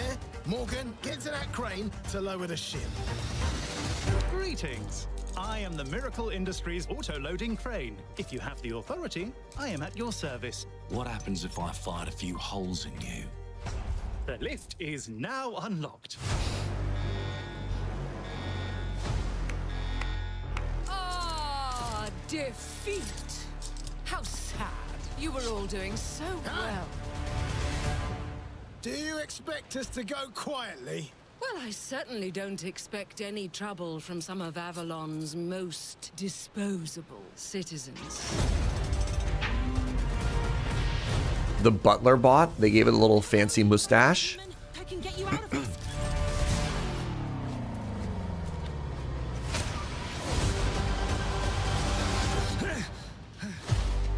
You've just jumped about 25 years back in time. This place, on this day, is ripe for changing the course of history. This life ain't one for granting easy choices, but I just found a way to control the past. Oh, this is the game I was talking about with the time jumping. This is a much longer trailer. Brought you a little toy with a big mouth. What a proper little villain. A better villain than you'll ever be, you decrepit old soak. The pimp, the plod, the priest. Who do we like the least? Oh, it's different how they do ya. The ways they stick it to ya. And when they're done with chucking it up, oh, downstairs, well, they're all gonna screw you in the end. Victorian Majora's Mask. Nothing's ever given to folk like us, especially not the future. If this is the Clockwork Revolution, it's got a bit of a story revamp. I don't even know if it's necessarily a story revamp. I think it's, I mean, maybe. I don't. This kind of feels the same as it was before, right? Like you're trying to go through and you're trying to rework the future. But I don't know if we knew necessarily who the protagonist was the first time we saw those trailers. Just that you can jump around in time and there are massive reworks every time we do it. Yeah, yeah. I don't think we knew enough about the story previously to call this a rework. I think they're finally adding narrative to it. I thought previously we just knew about the mechanics. It seems extremely ambitious. Very, very, very ambitious. Clockwork Revolution is an original experience full of intriguing characters and incredible world building. And it's an Xbox console exclusive coming in 2027. Thank you so much for joining us today. This is a milestone year for us as we celebrate 25 years with you, and we're excited about our lineup of iconic games. Record-breaking Forza Horizon 6, the return of Master Chief, rebuilt from the ground up, the extraordinary world of Fable, full of choice and consequences. Incredible games from our partners at Sega, 4A Games, Koei Tecmo, and more. And players can look forward to 2 upcoming exclusives, Gears of War E-Day in 2026 and Clockwork Revolution in 2027. In a moment, we'll dive into Gears of War E-Day, but before we do, One franchise. I don't know if I'm going to watch Gears of War E-Day, chat. I'm going to be honest. I don't know if I care about watching a longer deep dive into Gears of War. Last month, the teams at Infinity Ward and Activision gave us a glimpse. We have so many trailers, and at is it 12 or 12:30 that the PC game show starts? DMZ, reimagined in a way that only Call of Duty can deliver.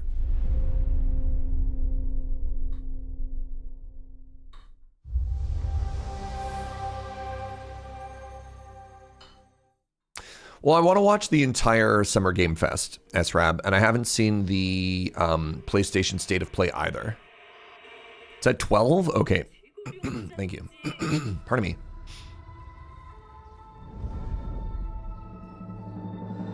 유명한 용도 아래 우리 조선 반도는 질서정연하고 강력하다.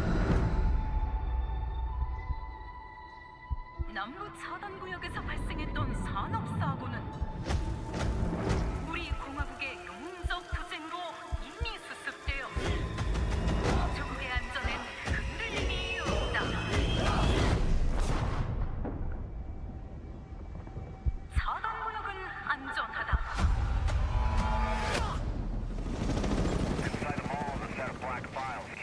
What do I want to watch next? I don't know if we have enough time if the next one starts at 12. But give me a second. We'll do some research after this is done. This seems... It's very interesting that they're framing Korea here as the next, like, what happens after the Soviet Union falls. You know what I mean? Like, this is fascinating and very interesting. Very, very interesting.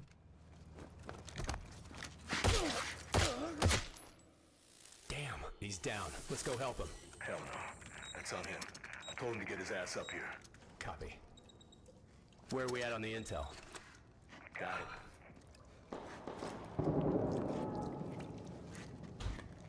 Alright. Let's find that HVT. On you. Overwatch to actual. Letting that intel compromise your location. Enemies are alerted to your position. Shit. Yeah, you know we're here. Thank you, sweetie.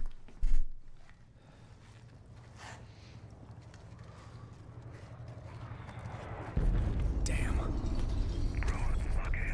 Alright, let's just find that HVT.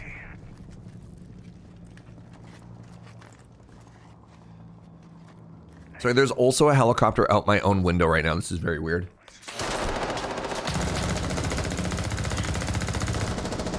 I love the blind fire. Hey, you good, man? Fuck. Yeah, you're all right.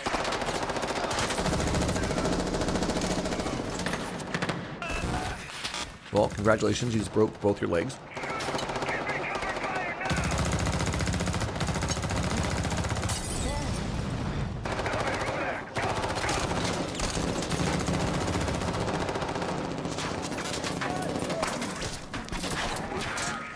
What's up, Elenadol? Thank you for the 52. Was that the HVT? Hey, fuck the HVT. Let's just go to Expo. Oh, fuck!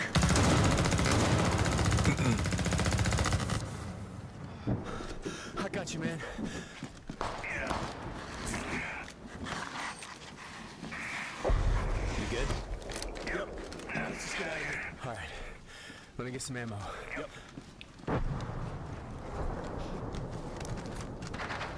Oh, hell yeah. All right, let's move. Overwatch to actual. Look for any building with green smoke. I say again, green That is... Yeah, I got it. That's an extract.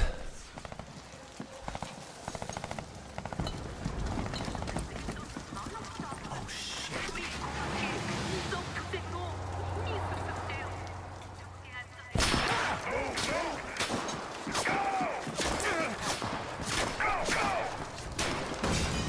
Sorry, we know about this game? Sorry, like, the story-rich showcase was 45 minutes. Is that for this game, Mungo?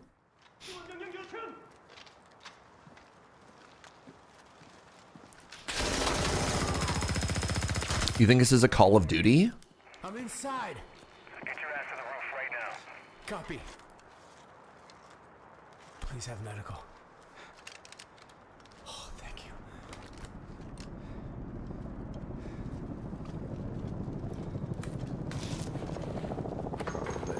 They introduced this as a Call of Duty game. Interesting.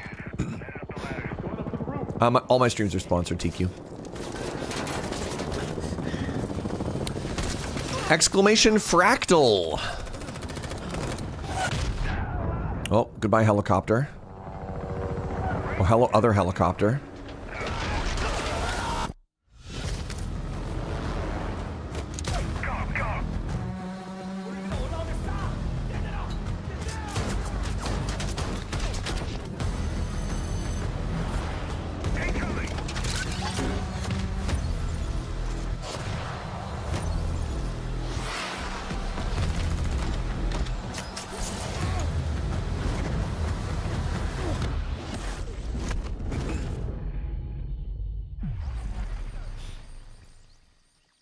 Call of Duty Modern Warfare 4. Wild.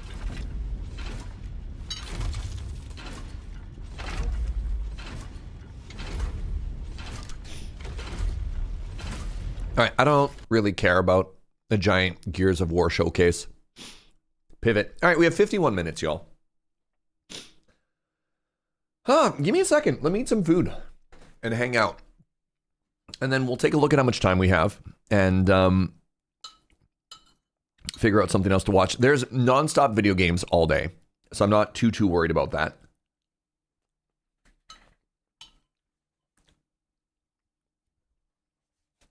But man, the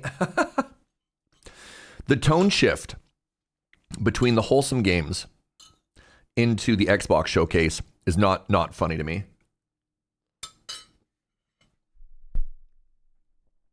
You know what? Yeah. Let's just talk about the trip. We're going to be like, let me change my stuff.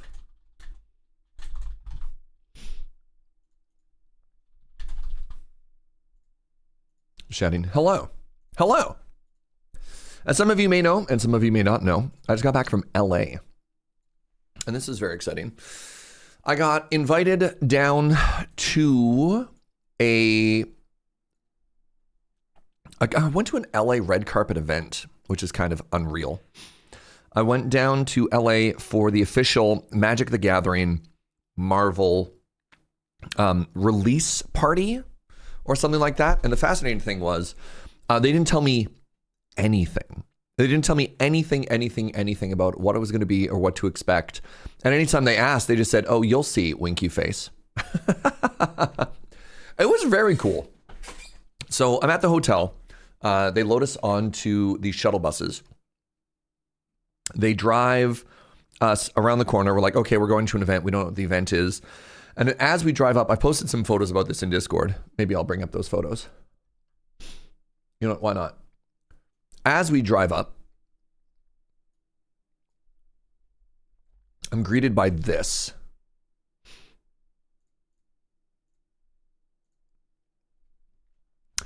And that is just straight up an LA red carpet. Like media pit, there's the red carpet, you're walking into the doors, all these people. And I'm just like, oh my God. And my nerves go from 0 up to about 1,000 instantly. Because like, what's happening here?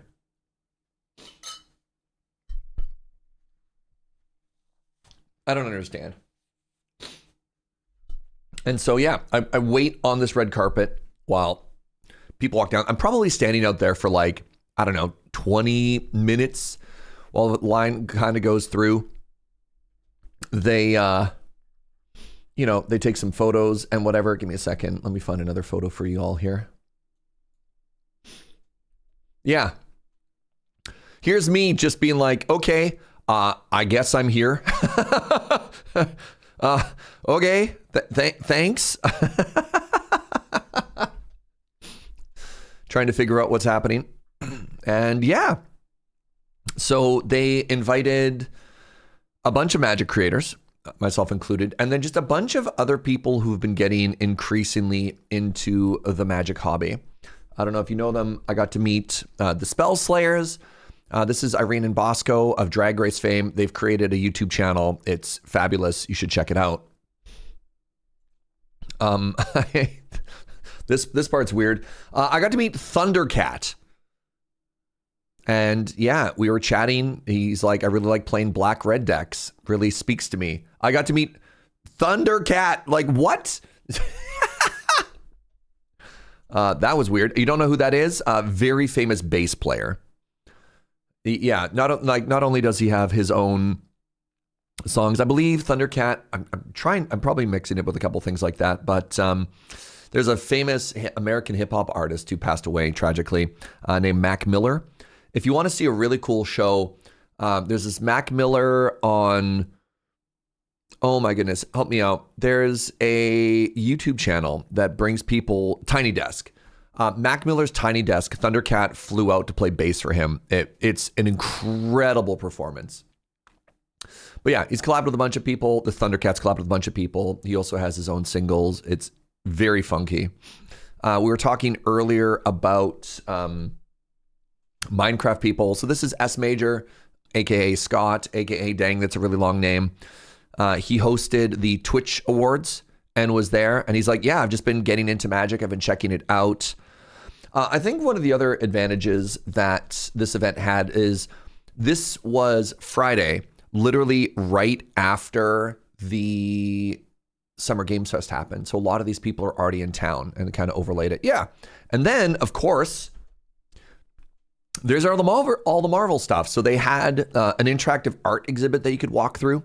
It had all the arts. So it had the art of the card and then the card itself on the side, and then just a bunch of like Marvel stuff. I didn't take too many photos because I imagine a lot of the stuff that's in here, there'll be better photos of. And it's like, don't be the person who goes to a museum and takes a photo of the art because A, everyone else in the museum is going to hate you. And B, like, there's going to be higher res photos of it that exist in other places. So I didn't just walk around and snap photos of everything because I imagined if I wanted to see better photos of that to be there. So I tried to take photos of like myself.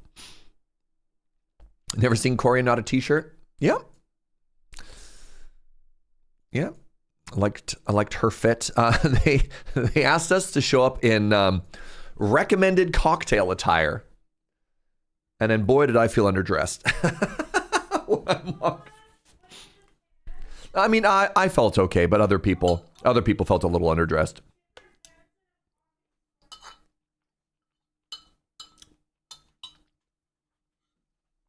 So yeah, the event there was 6:30 until 11 o'clock at night. Oh my God. Everywhere you looked, there's some famous person. I really embarrassed myself. I really embarrassed myself. Because I was like, oh my God, it's my friend Rachel. And I'm like, my little happy dog energy. I'm like, Corey, sorry. I just read the word chat. I'm like, Rachel. And I run in and I just interrupted a conversation between her and Shroud. You know, just one of the biggest streamers on Twitch. You know, just the Shroud, who looked at me extremely annoyed. And I was like, you know that Simpsons meme where you just like fade through a shrubbery? God, I wish I could have done that. Like, oh no. Yeah. We were taking a shuttle bus back to the hotel, and this like very sweet but very drunk young guy like hopped on the bus and kind of like shoulder checked Graham, and then proceeded to be kind of loud, but also obviously very intoxicated. And then you check Instagram later on, and it's like, oh, cool. You have, 500,000 followers because you do D&D sketches. Great.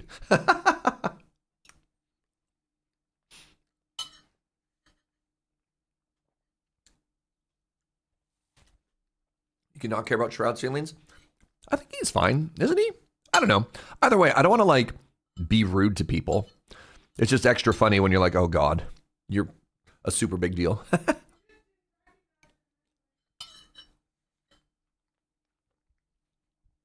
So yeah, I got to draft a new set, which was really cool. Got to like hang out and meet with a bunch of people. I got to mingle. I got to meet a bunch of lovely other creators. And it's so bizarre to be like, I make silly little YouTube videos and I'm walking the red carpet in LA. How? How did I get here?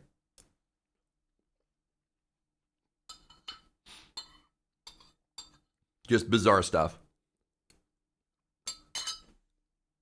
Oh, was it Marvel card stuff? Feel famous yet? No. If anything, I got hit by like massive amounts of imposter syndrome. Just like, why am I on the red carpet? And I imagine, so on the one hand, there's this cool opportunity for, let's give these magic creators an opportunity to do something really cool and really special. And you're like, that's great. On the other hand, I'm like, man, I do not feel like I belong in this world, if that makes sense. So I don't know. You do a lot of promo for them, free and or paid. You deserve to be there. I suppose so. Yeah. They had Leonard Williams of Super Bowl fame. He was there. He's also been getting really into magic. He was on game nights recently. They had Olympic gold medalist Amber Glenn was there. She's very sweet.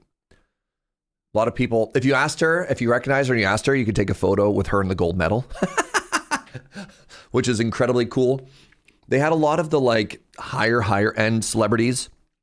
As they were walking the red card, they're actually previewing some of the magic cards that hadn't been out yet.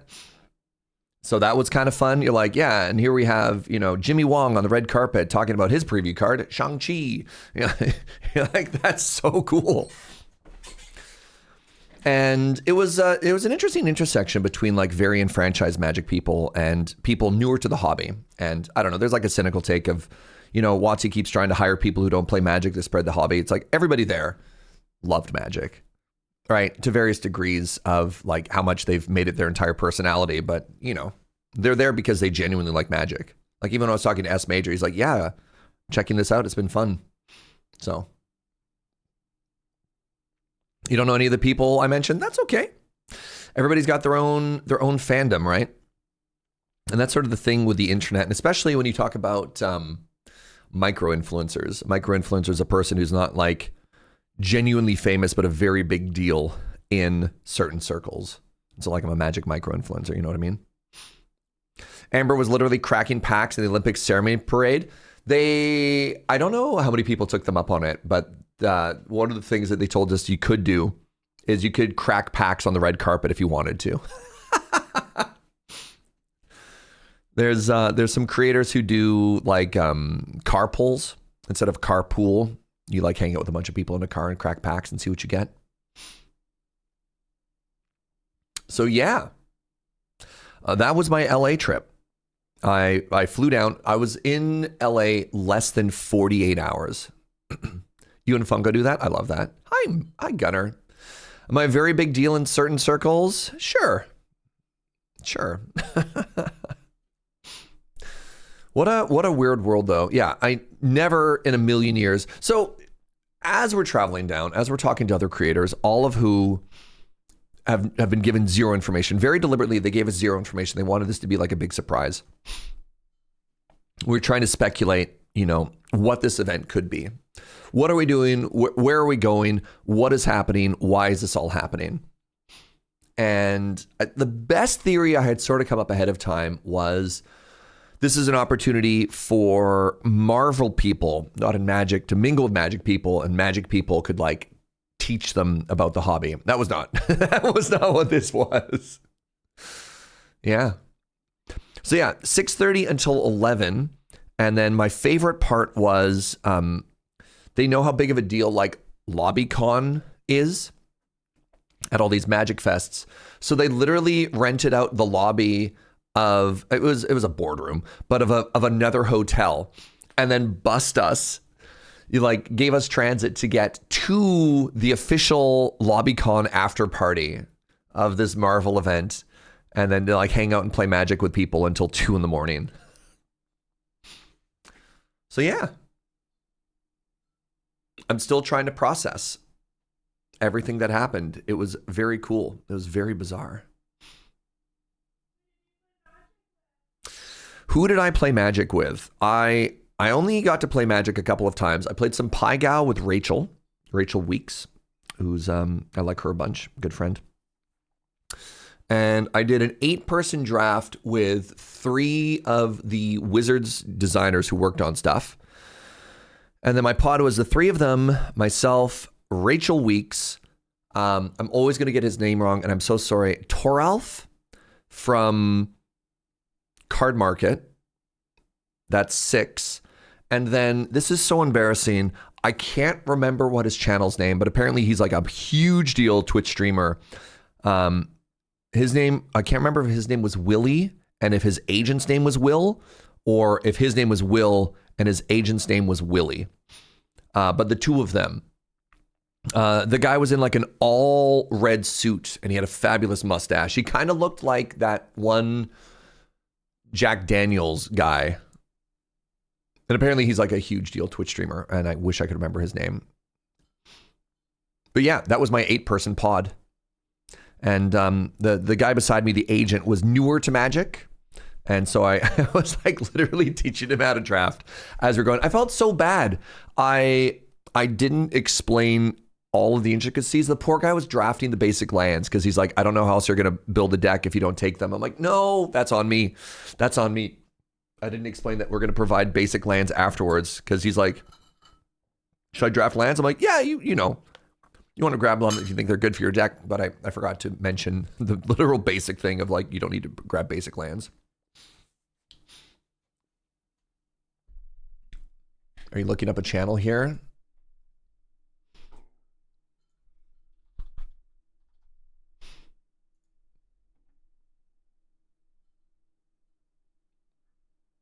No, not that guy. Not that guy, TQ. That would have made sense. He has a mustache, but no, not that guy. Will Neff? Oh God. Are you just looking up famous Wills? Yes. Yes. I guess the channel is called Will Neff. 560,000 followers. Interesting. You met Will Neff? Yes. Surge. Yeah. Yeah, I played Magic with him. He's very sweet. I don't know, man. TQ yelling at me in all caps. Yeah. And okay, then he's Will and his agent's name is Willie. He's best friends with Hassan. Oh. No wonder TQ's excited. Taught him Magic wrong too. Now hold on. It's so funny because everybody at this party had a different moment of they met somebody. Did I shake his hand? Can I shake your hand now? I've showered since. I apologize, TQ. I did. Everybody had a moment where they met somebody that they lost their mind for. I was chatting with one of the Gemini twins, and when she met Thundercat, she's like, I've been a musician for a huge part of my life. I had to stop playing music when I had my kids. And she's like shaking as she met Thundercat, and that was so cool. My big moment was funny because I'm a huge nerd, was when I got to meet S Major. I'm like, oh my God, S Major! And people like, look around the room, Serge, what's happening? You're like, no, this is the person that I care about. Graham got to meet and chat with this guy named Davey, who this is a small claim to fame. He just wrote the first 3 seasons for Star Trek Brave New Worlds. You know, just a little thing like that. And so they got to chat about working on the show, and yeah, you know, that was Graham's moment of like, yeah. Yeah, you know, just everybody had their moment of who they got to meet at this event. It was, yeah. Yeah. Oh, the PC Gaming Show has a timer. All right, let's go to that. The pre-show for that one's normally fun. Can you link it, please, Inkslayer? Thank you very much. Moving in different circles is right. Yeah. Yep. So that that's a good emote to explain how a lot of us are feeling right now, TQ. Where's the timer? Oh, interesting. Spurious with the prime, thank you. Someone got excited to meet you. I hope so. I hope so. I sure was there. God, that's the thing. You look at everyone else that's running around this event, and I just think to myself, boy, I sure also was there. All right, as soon as this ticks over, if it's just a countdown, we're going to do something else. But if there's actually like a pre-show, I'm excited to watch this. And if not, then we'll try and fill 30 minutes with something else. So yeah, I completely out of my element. I mean, the part where I got to play Magic with people, that part was fun. Pretty comfortable with that. Everything else, man, just holy moly. Holy moly. I was excited when I met you at Atlanta. Thank you, Rage.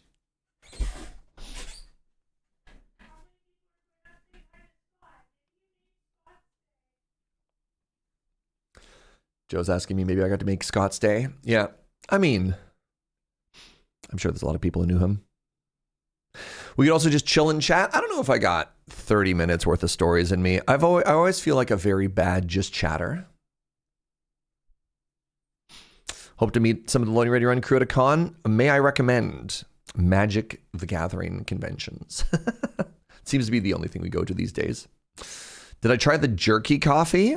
Where?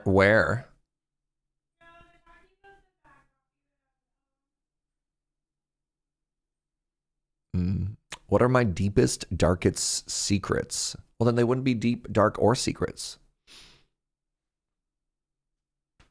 Oh, yeah. I slept for... Yeah, Joe said... Joe's hearing all these stories for the first time, too, because I got home and I was very tired and I wanted to talk, and Joe's like, no, just sleep. So I slept for 11 hours last night.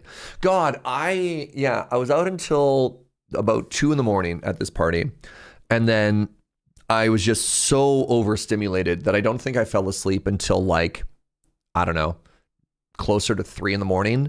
And I was wide awake at 6 a.m. Wide awake at 6, in the hotel lobby, checked out at about 8:15.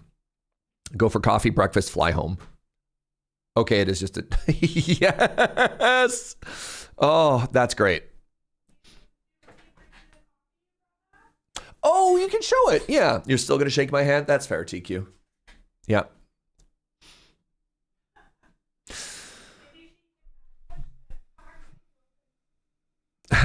Joe says, let TQ touch the packs that you opened. That's kind of funny.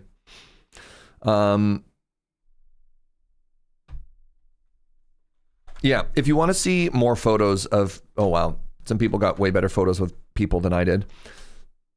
You opened those packs before you showered. Oh my God, Joe. Yeah, check out the hashtag MTGXMarvel and you'll see some stuff. You get to sass me? Always, Anime Kitty. Check this out. This is a coffee I bought. Look how cute this packaging is. It's from a LA roastery called Kumquat, and it's a little car. Beep beep. I love it. And then a buddy of mine is a roaster down in Texas, and he's going to be competing in the American Barista Championship. And he brought me the competition coffee he's working on and practicing with, so that's kind of cool. But yeah, I have no idea what beef jerky coffee is. If you told me, it no longer exists as a memory in my brain.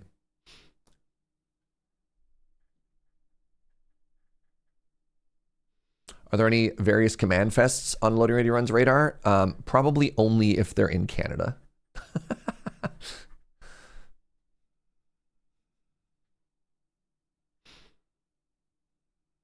Been seeing some TikToks from the last barista contest winners, and it seems intense. Oh yeah, it's wild. Oh, shout out the roastery. I should know the name of it. Greenway Coffee Company. They're in Houston, Texas. I told Chad bad coffee I was drinking every single day. Oh, Bud. Joe's forced to drink the horrible beef jerky coffee during your absence. Oh, I told her to throw that out or to give it to the office. And she's like, no, I spent money on this. I'm going to finish it, which, nah, man. Do I have any plans to go to PAX Unplugged? Probably not. I haven't been to a PAX since literally, the last PAX I went to was the last PAX South in like January or February of 2020. I don't know. Yeah, it turns out even when I was still going to PAX Wests fairly regularly, I never actually really vibed with it as a convention. I only went because I had a bunch of friends who went. And that got harder and harder to justify as things got more expensive. Oh, it did the perfect corner bounce. Wait, the TV is panning. The perspective has changed. Oh, I'm fascinated. I have to watch this.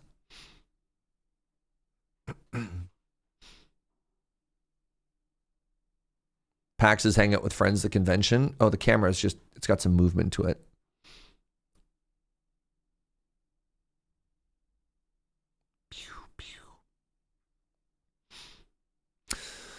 Oh, they hit the top corner. Very satisfying. Okay, I need to stop watching this. This is too distracting for me. So what else did we have? There's Day of the Devs 2026. How long is that? An hour? I can't do that. Obviously, the PlayStation Direct 2026 is probably going to be too long, right? Oh, it's called State of Play. How long are you? You're also over an hour. Why was Day 9 a big deal? Day 9 kind of exploded due to competitive StarCraft. So Day 9 was one of the like OG big streamers. And he was one of the first people to move over, like one of the first big names signed by Twitch. Yeah. He just got in at the right time, and yeah. And mind you, I don't think he sort of like commands that sort of top position that he always did. This is again not derogatory or anything like that. Story Showcase is only 45. I don't have that on my list. You know what? Somebody's saying if we do State of Play, we can. Let's start this. No, maybe I'm just gonna chat for the next 25 minutes. Whatever. This makes me happier than trying to find other stuff to do. Let's just leave this. Day 9 also did one of the first pivots for variety gaming. Yeah. Luck as well as talent. He has a master's degree in interactive media for sure. No, Day 9, aka Sean Plott, I think has done a really good job of pivoting from, because he still streams, but he had a partnership with Magic the Gathering. When Magic first launched Arena, I believe it was him and Danny Trejo were some of their first big like celebrity partners that they worked with.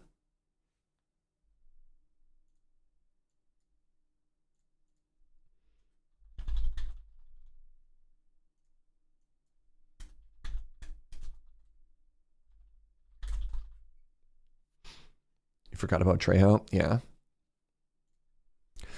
He also had a show where he taught famous guests magic or something. Sure. Yeah. I don't know if he still does it, but he had one day of the week where he just played magic gameplay as well.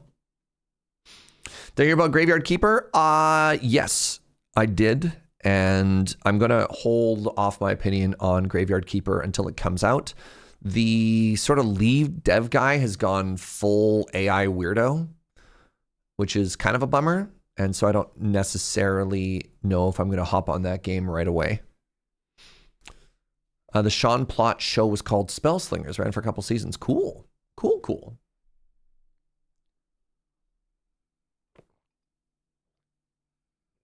Thank you, cutie.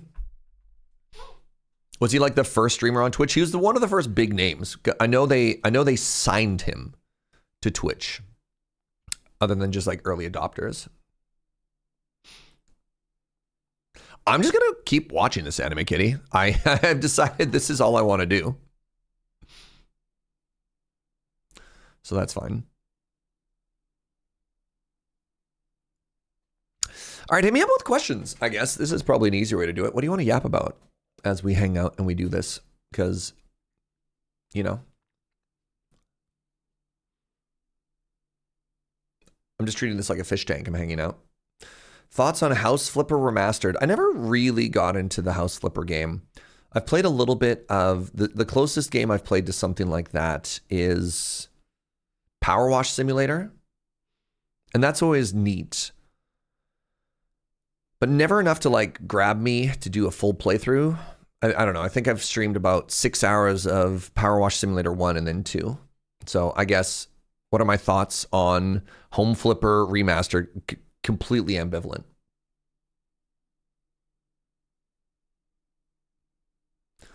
How many books am I into Dungeon Crawler, Carl? I finished the first 3, and book 4 is waiting for me in my office cubby when I head in tomorrow.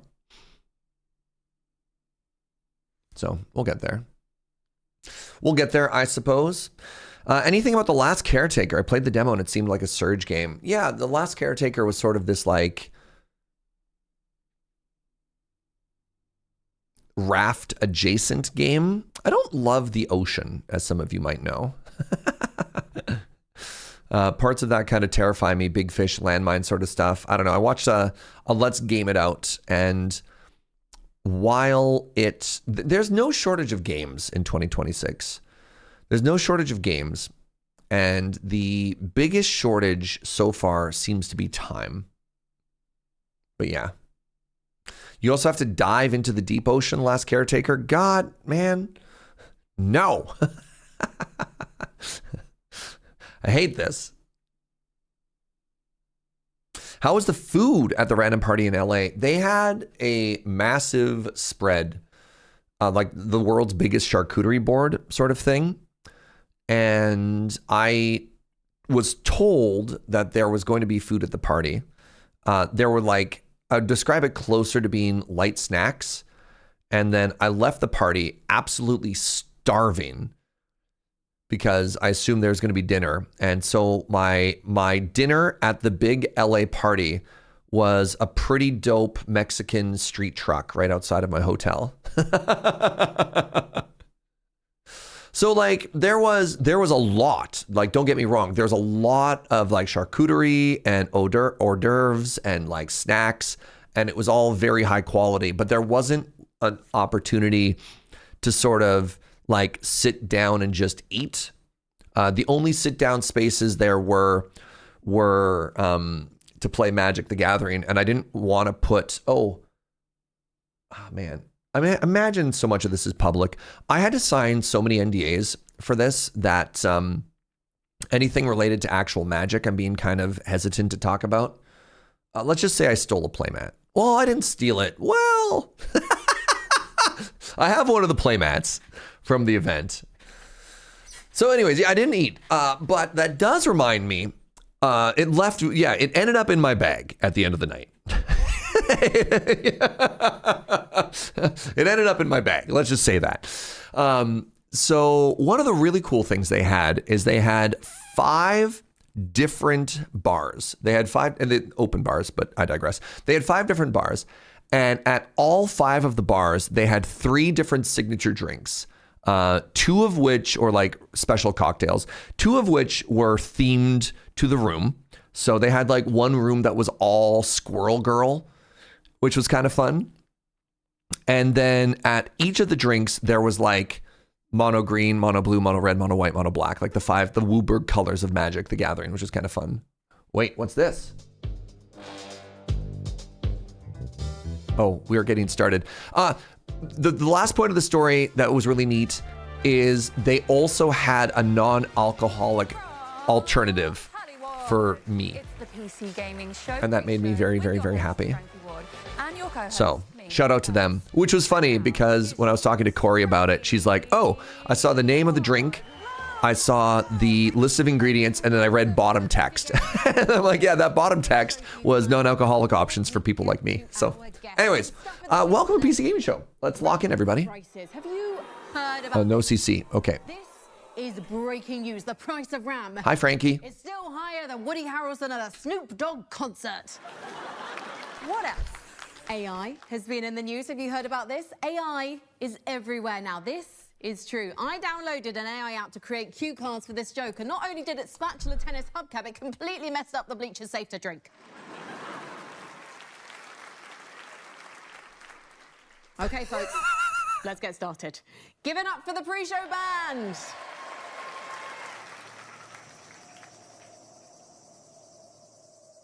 What a band. Did you guys get up to anything wild this weekend? Awesome! And a big round of applause for my trusty psychic elves.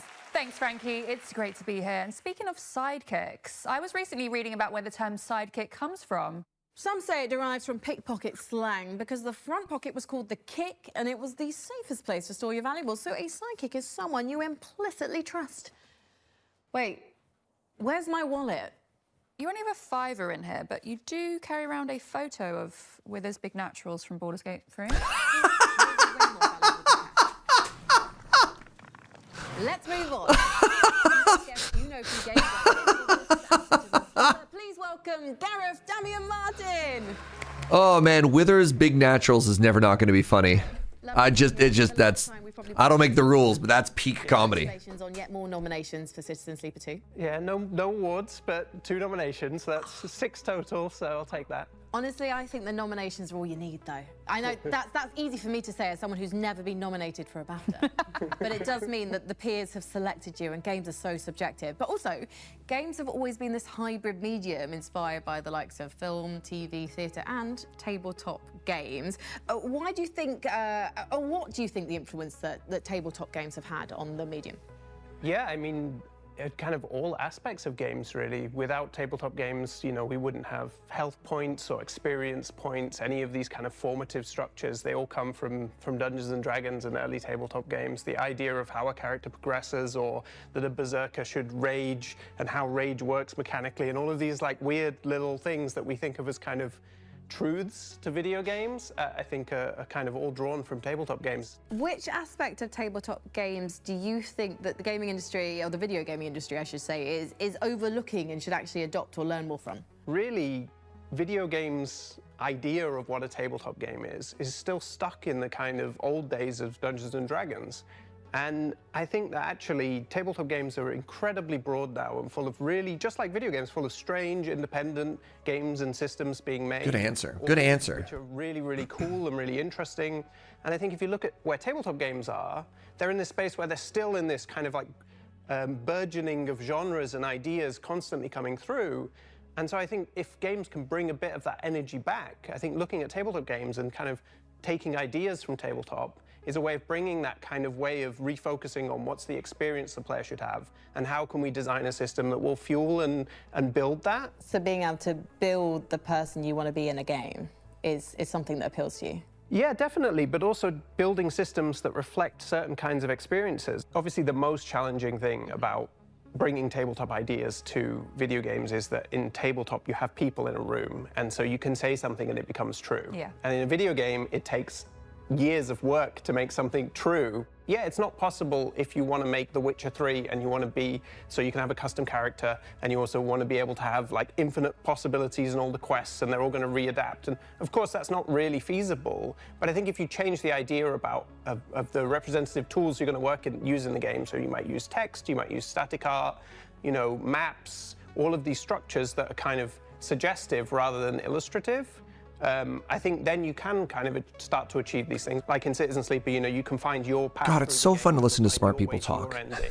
That's only possible because I'm dealing with such limited kind of representational elements. I think it kind of drives even more engagement from players because they're part of the process. They're the ones imagining the filling in the gaps and connecting all the pieces. I think that's beautiful because I think when I have, as you said, less in front of you, it triggers your imagination to think of all the possibilities that you could come up with in your own brain, which I really like. Gareth, what can we expect from you next?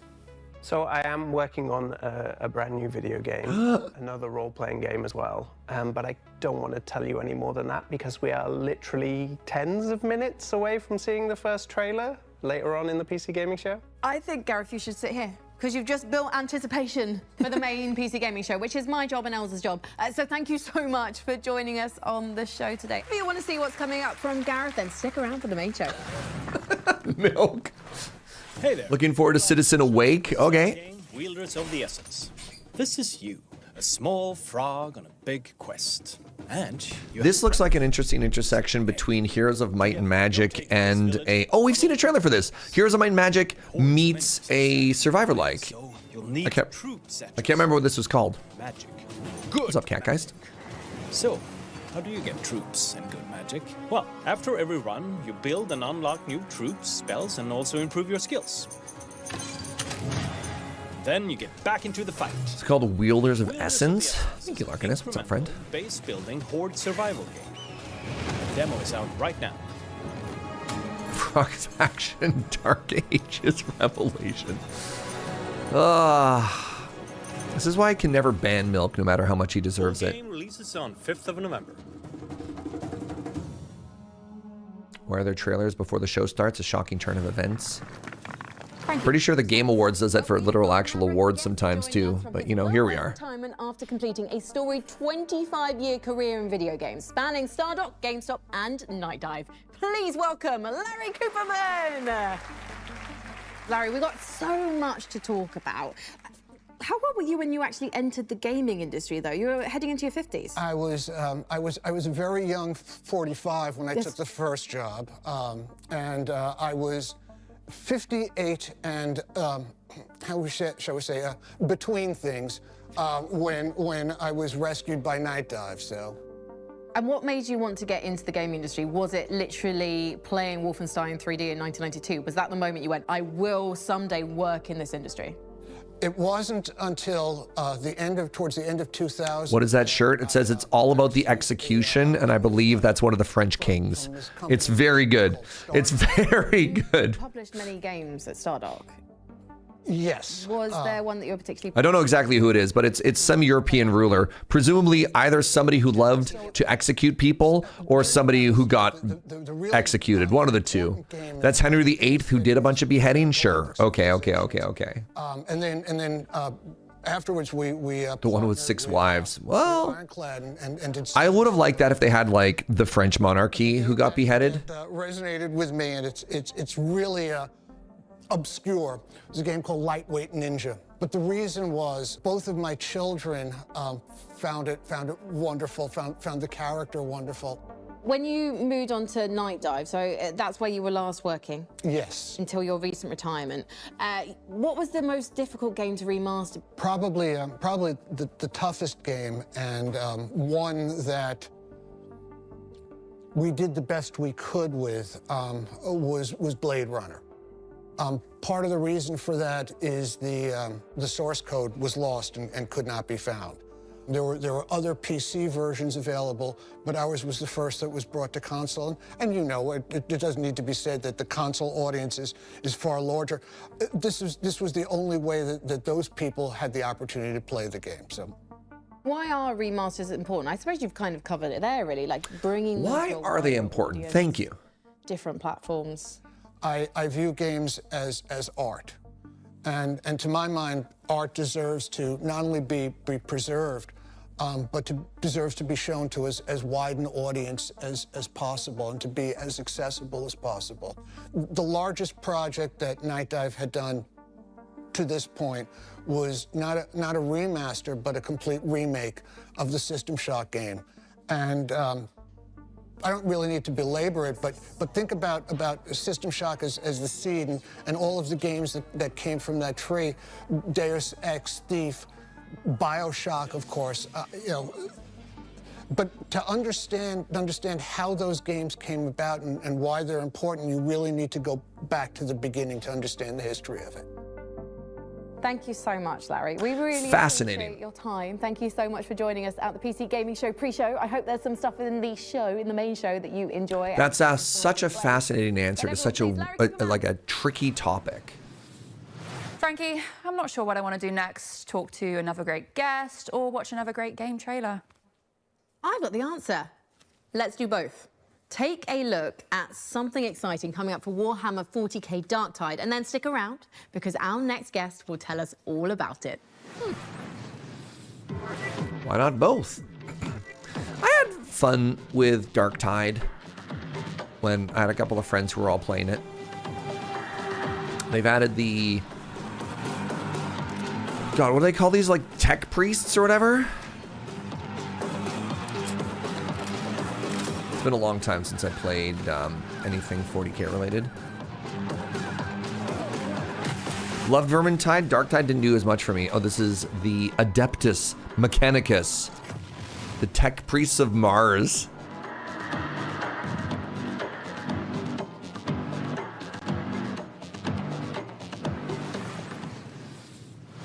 please join me in welcoming one of the foremost minds in chopping rap men and blasting chaos cultists, Fat Shark's Victor Magnus. Can I do all your adult stuff so you can focus on games? No deal. No deal. What if I only want to play games too?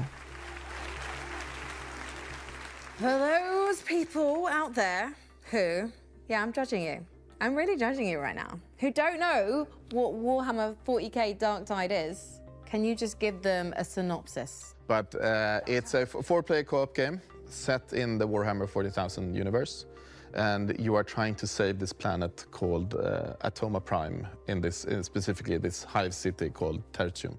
It's a the setting is so cool. Melee and ranged combat, and you fight a lot of enemies. So, Victor, yeah. I know the fans are very happy with you right now okay. because you've just announced a new class coming to Warhammer 40k Dark Tide. Tell us all about the Skitarii. It's been a fan sort of want from all of our fans for a long time. They got really upset with us when we released the last class that it wasn't Skitarii, but now it's coming out, so they should be good. How does this new class complement others in the game?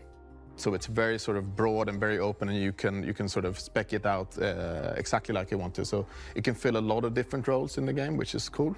Where previously other classes were more sort of specialized at maybe 1 or 2 roles. So this has a broader scope, I would say. You guys are known for making co-op games. No. What do you think makes a great co-op game? We adhere very hard to the sort of Left 4 Dead formula that they invented back in the day. One of the keystones, at least according to me, is that there are elements in the game when you have to co-op, like you have to cooperate. You can't sort of get out of, I don't know, being caught by clicking the button and getting out. You have to have a friend help you out.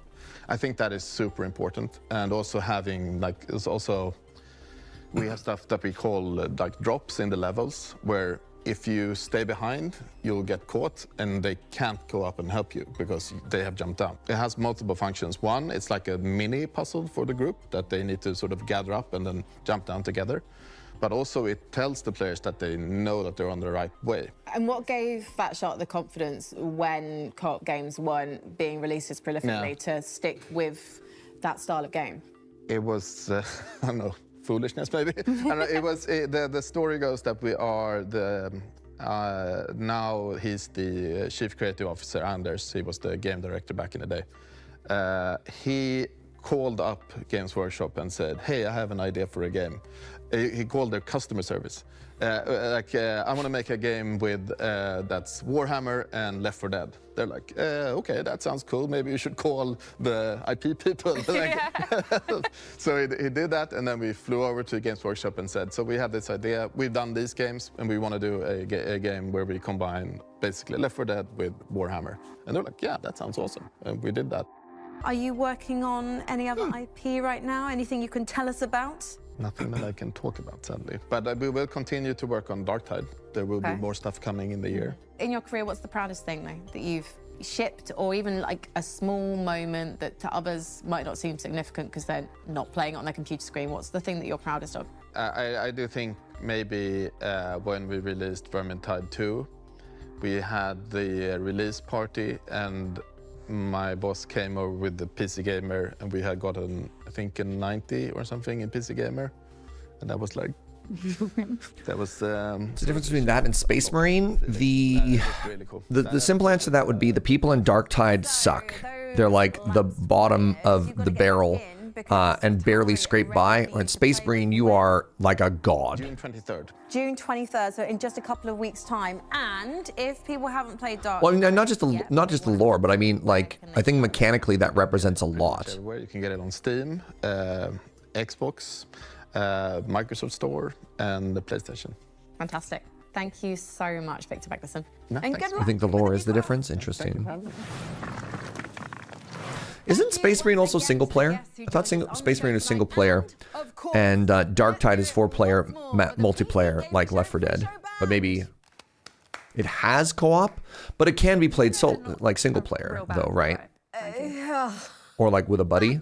Classic El's It humor. also has 4-player co-op in PvP. First of all, thank you for joining us here at the pre-show, but stay tuned. Plus single player? Sure, okay. The show is just moments away after one more. I think that's a very big difference, because like Dark Tide is, even if you don't have friends, you need random people to join you, right?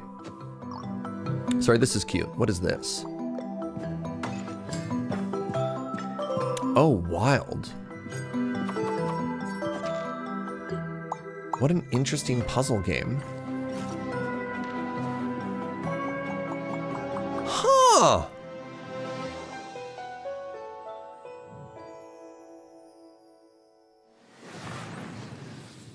It was a misdirection. I think the whole dang thing was spaceships. I didn't even know a horse could muck somebody. Why does a horse want my wallet? Now, an aspect of this outhouse that I find fascinating. I can't do this anymore. There are no ghosts in these old houses ever. Why are you still Charming. Of all of these shows, PlayStation, Xbox, Summer Game Fest, I still feel like PC gaming show does the best job of just putting on an actual show. Like the mixture of just personality and sketches and bits, but also like obvious love of games. Was that Day 9 Review Outhouses? Yes, Sean Plott has been the host. Sean Plott, Frankie. They just introduced her. I feel so bad. What was it? Mina? Have been hosting this for a while. And then, yeah. Mika? Is that right? I'm so sorry. You haven't seen Day 9 in ages? It looks weird without hair? That's funny because it's, yeah, I don't know. He's been bald for a while.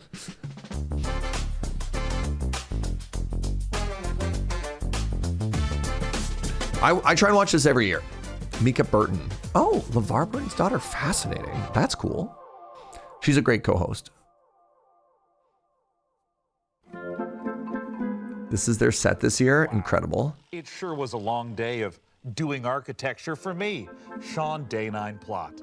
But now I've got the entire evening to do my favorite thing, which is play video games. Did someone say video games? Well, hello, PC neighbor. Well, hello, Sean.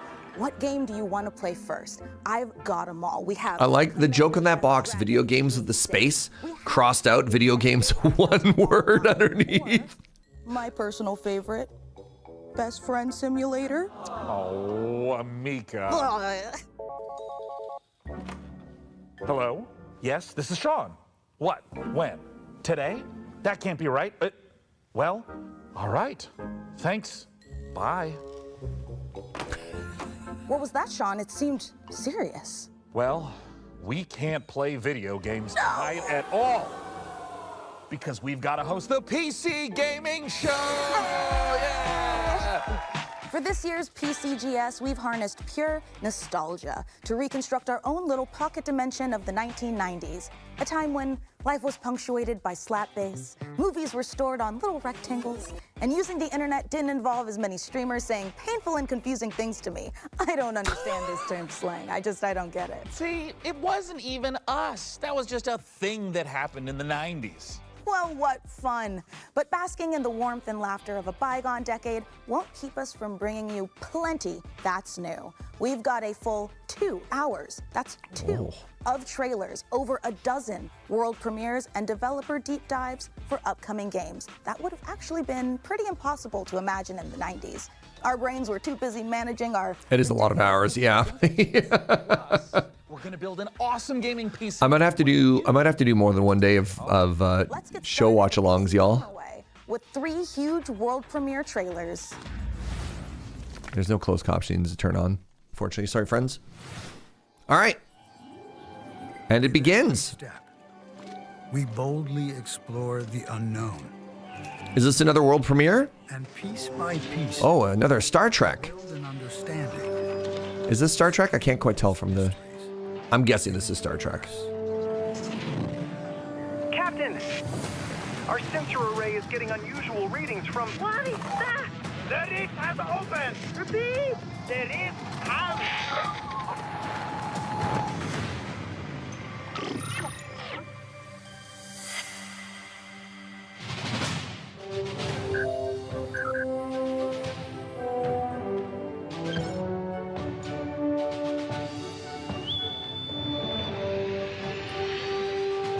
Fascinating.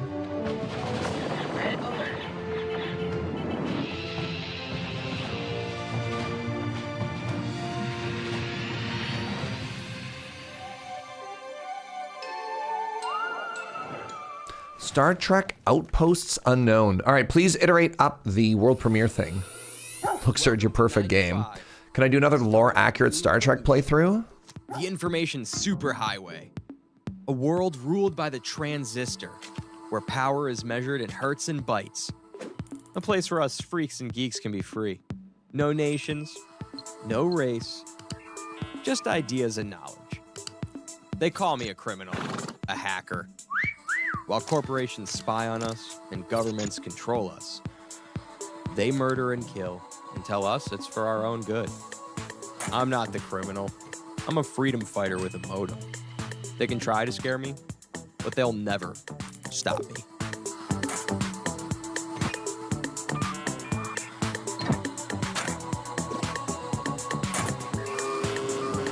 Axiom Systems takes very seriously any attempts to hack, infiltrate, or otherwise illicitly access our servers. Should you be found to do so, we will not hesitate to apply the full force of the law. Hack 95. Interesting. You feel this might go kind of full inscription?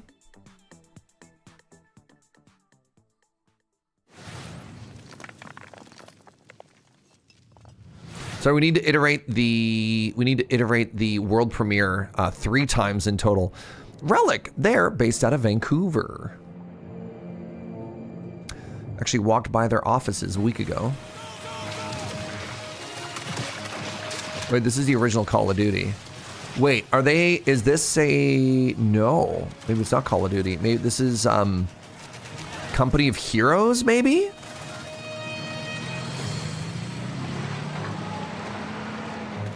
A remake of Company of Heroes? Interesting.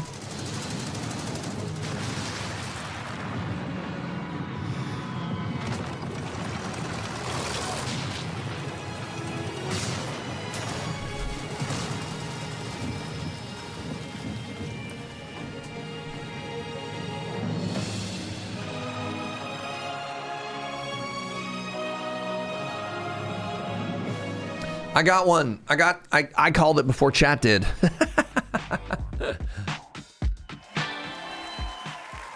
I love to see a strategy classic reborn for the modern age. Well, that was a great show, so I better get to sleep, you know?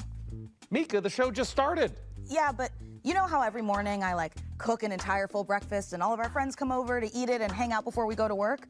Well, I actually have to get up at 4 in the morning to get all of that done and all the cooking and the cleaning. It's kind of a full-time job, yeah. Oh, yeah, that is super unrealistic. Right? Why don't we just do what normal people do and get up 5 minutes before we have to and then dart out the door without showering and shove a cold bagel into our mouths while sitting in traffic? Perfect, honestly. Well, since we're staying up late, how about we watch another world premiere? I'm on team. I sacrifice sleep for shower and breakfast. I'm on that team. Yo, Dog of Myth, thank you so much for the 500 biddies, friend. Really appreciate you. I am so proud of you. Is this the Crypt Keeper? Is this Tales from the Crypt? That's Toronto. I know that taking the step is not for the Is this a deep cut for the Canadians? Hold up. by those who seek something more. Wait, it said Berlin. What?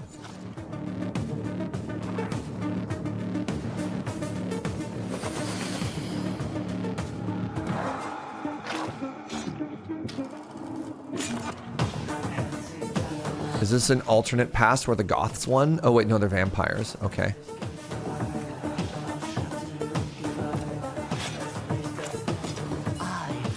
I'm pretty sure, yeah, Berlin is just the Toronto of Germany. Thank you, kids. The sweetest kiss of all.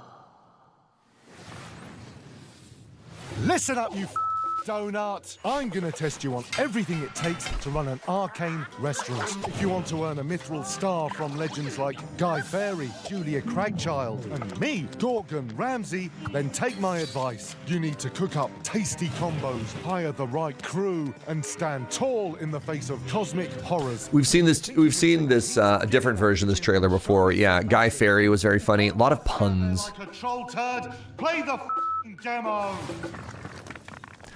I have a hard time wanting to play games where they swear at me, though. You know, the whole family-friendly thing. I do like that the PC Gaming Show censored that, though. I'm sorry, is this a new Serious Sam game? No shot. Or is this another remaster? You're a big one. Nobody gets to be hotter than me.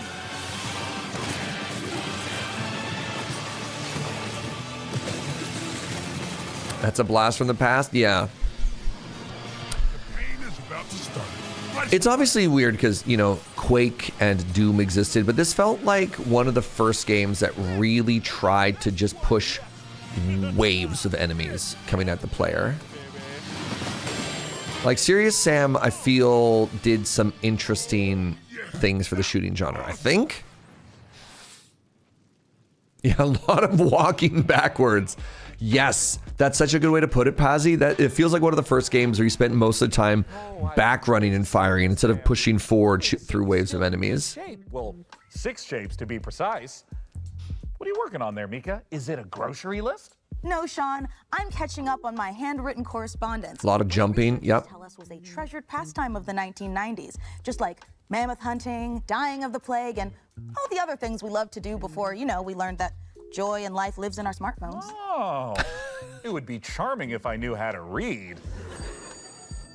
Hey, Sean.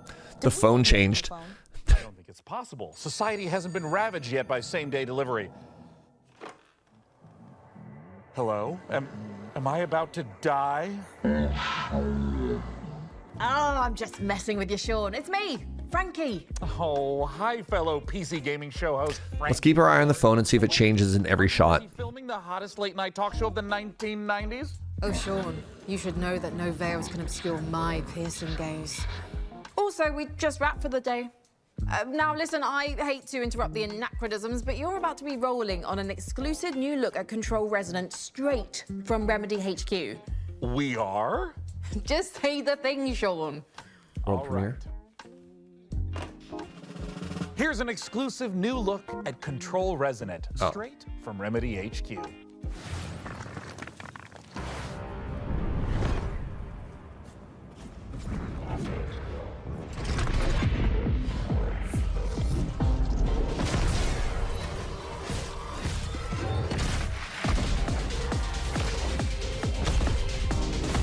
I was gonna say that first shot, the color seemed off.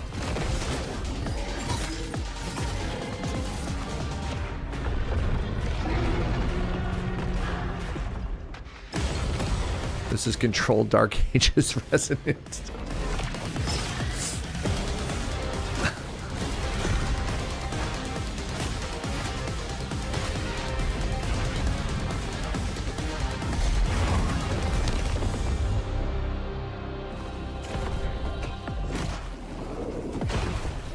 Love Big Hammer. This seems way more action heavy than the original Control.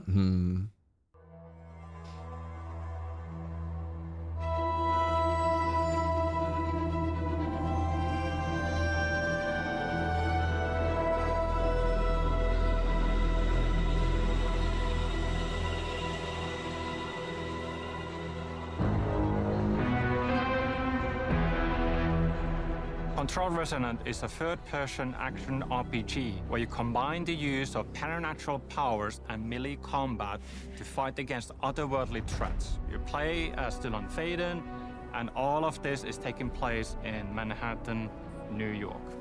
In the first game, the whole game took place inside a place of power called the Oldest House, in this kind of a brutalistic architecture environment.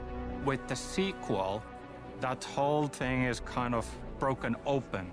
The containment failed from the first game, and now all of these supernatural forces that were inside the Oldest House have leaked upon the streets of Manhattan.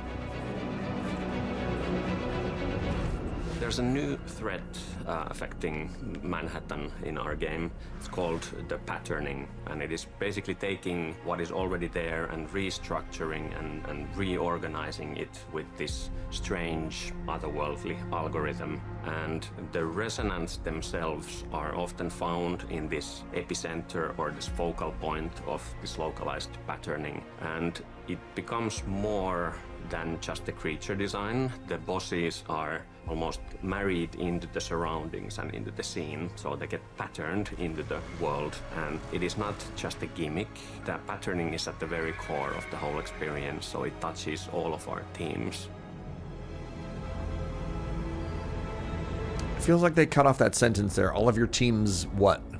The game is very responsive. The navigating, traversing the world is fun and fast and easy to do. For instance, we have the shift ability that allows you to access these different gravity anomalies. We have the 90-degree gravity shifts, we have 180-degree gravity shifts. Very minimal UI elements, but Oh, access all of our themes. floor. Themes, not teams. Thank you. That does make sense as the end of a sentence. No, I appreciate it. Yes. I misheard. Thank you. Every wall you see is actually a gravity anomaly.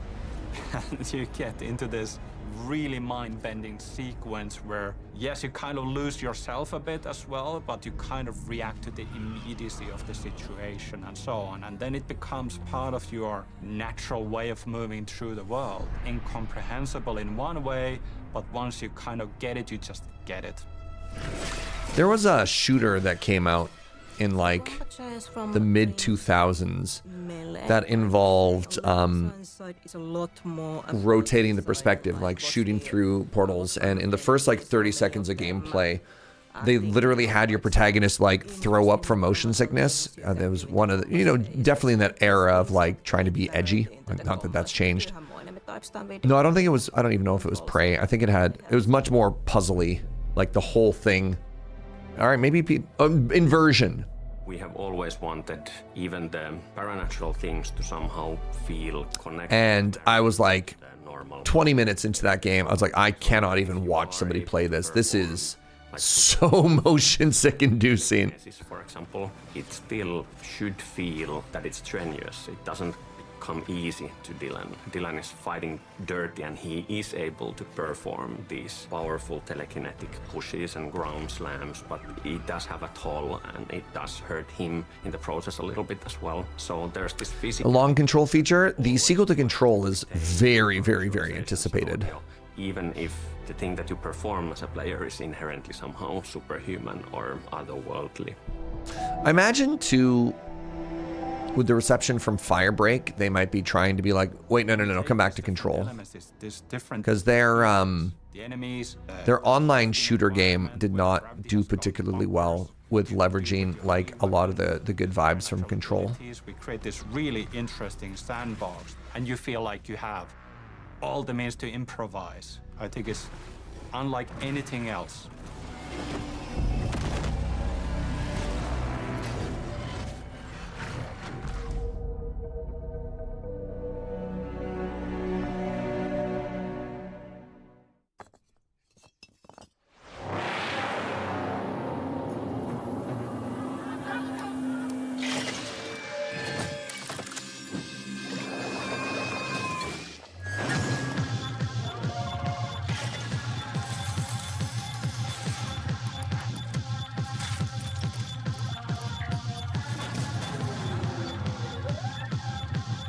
Oh, is this a world premiere?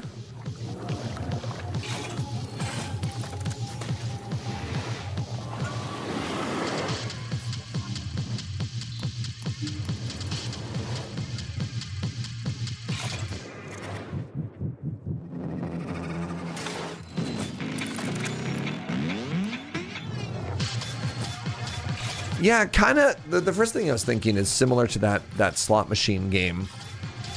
And I was wondering, like, is this another Balatro? But, like, not necessarily. Sated is very interesting. Kind of got get a little bit more of, like, an Inscription, but I think Inscription was very interesting because of how it subverted itself towards the end. They buried the truth. Time for revenge. Puncture targets. Cause distractions. Disguise yourself. Use anything as a weapon. Hunt with your friends or by yourself. I know what you did last summer, Furry Edition.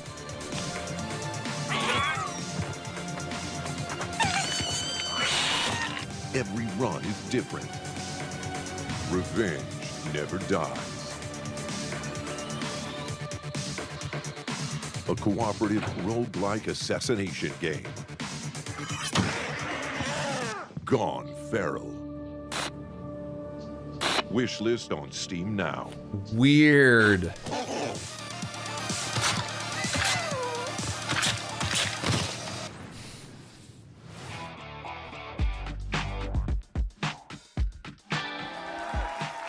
Hey, Mika, would you be interested in teaming up with me on my bloody mission for revenge? Oh, absolutely. I mean, like in Gone Feral, the game we just saw. Oh, yeah, sure. Yeah, that too. And hey, speaking of co-op carnage, nothing goes better with violence than... Is that a new phone or just the previous phone? You think the red phone was just for, you think the red phone, oh, world premiere. You think that red phone was just for Control?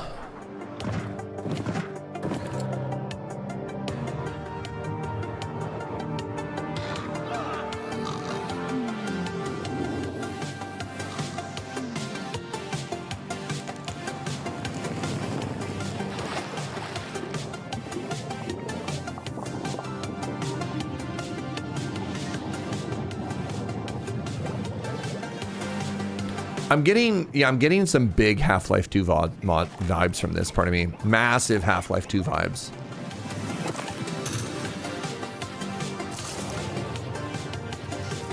What was the survival crafter that was kind of adjacent to Half-Life? Abiotic Factor, that's the one. There you go. Abiotic Factor and Tropic Break. Interesting. I've heard very good things about Abiotic Factor, and I tried it in a window of time when I was not, like, time-wise prepared to try it. I wonder if I should actually give that game, like, a solid try one of these days. Hotel, huh? I'm not staying. I'm just here to sell the place. Well, I hope you do better than the last guy. He disappeared, you know. My father? Yeah. Oh, I had a very good time playing the demo for this. You come across anything as you restore the old hotel? A clue, a lead, or even just something weird, you let me know. I always wanted an American partner, like in the movies. Yeah, this is gonna be so cool. Come on, get in. I'm gonna show you these mean streets. When I turn the corner, hood, let's Please, officer. Can you, please focus on driving?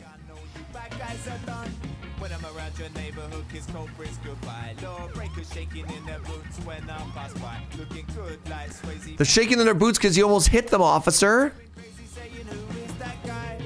It's a good idea to keep the cop close. Be careful. One background check and you're done. Yes, I know. I'm gonna need them to trust me if we're gonna pull this off.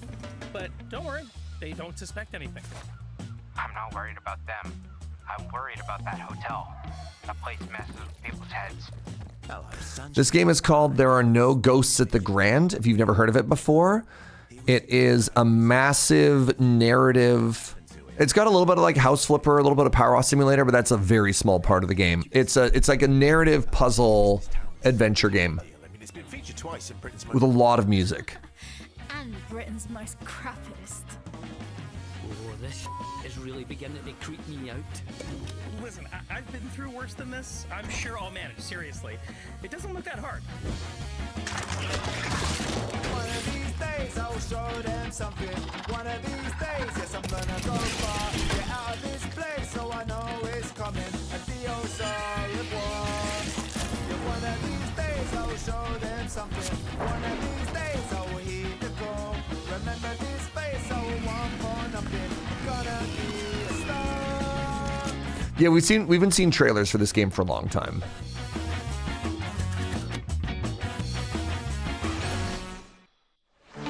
Hey! Ha!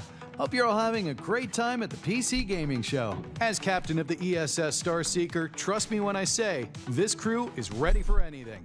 Here's a look at what's waiting for you when the game drops June 11th. Wishlist it now and prepare for launch. Those spider things were in the demo, but maybe they weren't featured in some of the trailers earlier.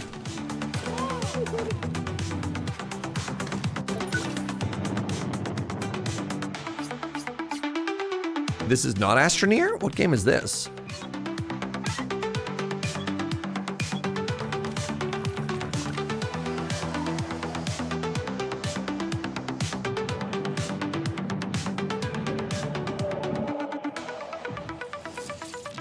Starseeker, Astroneer Expeditions. There you go. Oh, that's cool. So imagine it's multiplayer roguelike. Checking back in for a sit Right. on that Starseeker mission later. I don't know why. I'm making a lot of assumptions based on like the 30 seconds that I saw, but you like grab a group of people, go in, do a thing, leave, rinse and repeat. Folksy yet Cool. ethereal neighbor appears to dispense some timely nugget of salt of the earth wisdom, but I haven't even seen him today. Well, last time he was here, he said he was building a shelter to survive the dying millennium, and we're gonna be devoured by electronic demons of our digital excess or something like that, you know? Is that a good thing? Well, it seemed to work out okay. Great! Because we're nothing if not digitally excessive. Let's see some more previews.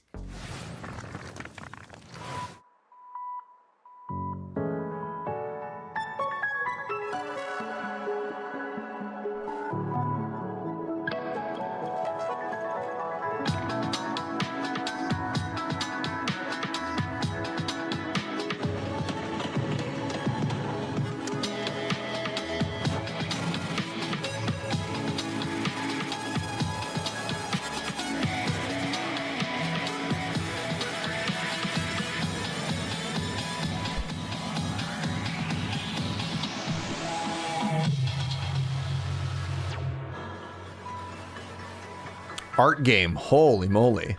Virtue and a sledgehammer. Adventuring. What would you like me to do with your corpse? Fascinating. You know, it's not that easy Hey, boss, we're ready. I call dibs on that goblin with the tiny shield. Yeah, sure, but don't interrupt. So I spent years developing tactics. Like now, it's all about offense against these greasy goblins. You see, I can do this in my sleep. It's really all about Enemy knowing. reinforcements, boss. Some cultists and a big-ass goblin. Getting creative, huh? Bonzo, you benched. Gary, get out there. Let's see how they like that. Jeez, what the fuck, Gary? Now! Oh, my bad, sorry. Ugh, Mercs these days. Hey, boss, there's... This one's not my vibe. It's not my turn. No. Yeah. Oh boy, that's not good. We need a meat shield? Oh, I get to pick? Well, then Jenny. Fuck you, Clive. Maybe you're the meat shield. Shut up! I'm talking about the prisoner. Okay, buddy. You take one for the team. Now, Jenny, use the terrain. Don't dodge. Yes! All right, Gary. Payback time. Finish him. Take that! And there you have it. Just So like, I have been wanting D&D XCOM like forever. I like really want D&D XCOM to be a thing. This is not what I want. You know what I mean? Like, nah, man. All right, world premiere, up. It's like Darkest Dungeon with XCOM, but like tonally, that's such a huge miss.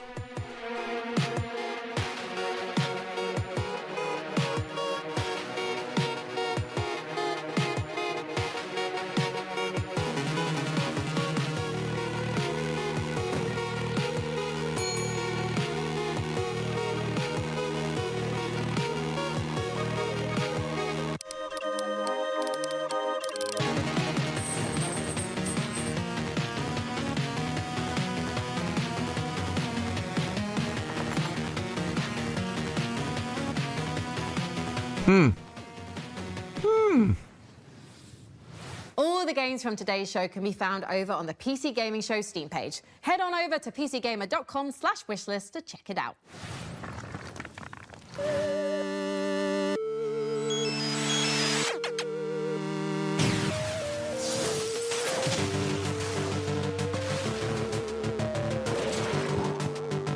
This looks more my speed. Like if you're trying to say like, oh hey, it's like a fantasy Darkest Dungeon or whatever. Yes. After Quest. Right? Slightly less Darkest Dungeon? Well, the combat, I thought that looked more Darkest Dungeon than the previous game. Specifically like the lineup. The turn-based, the presentation, I don't know.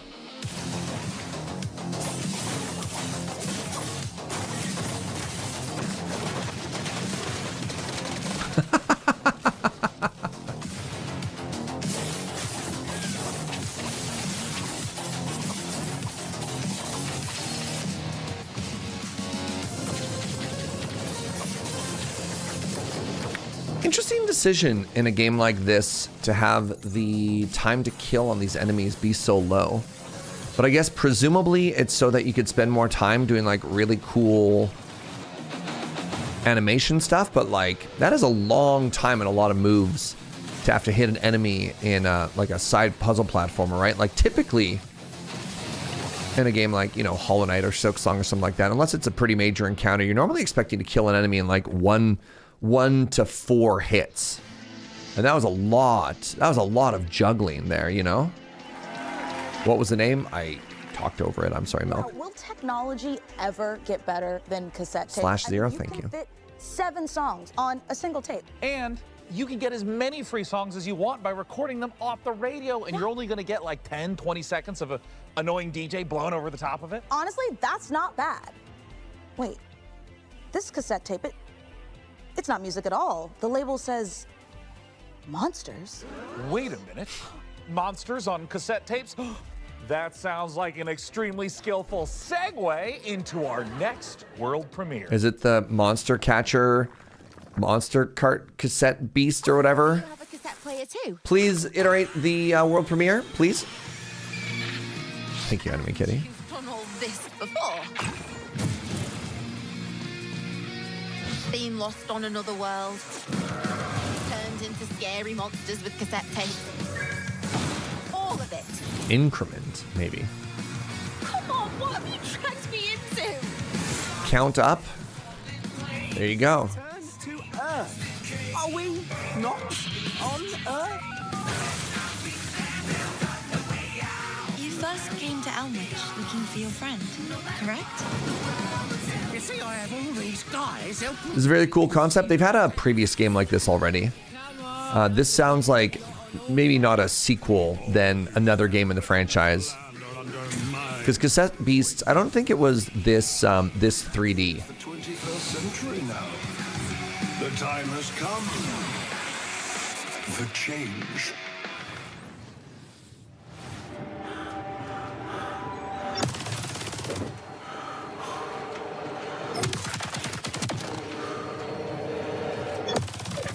Is the Perfect Dark game they announced like fully dead now?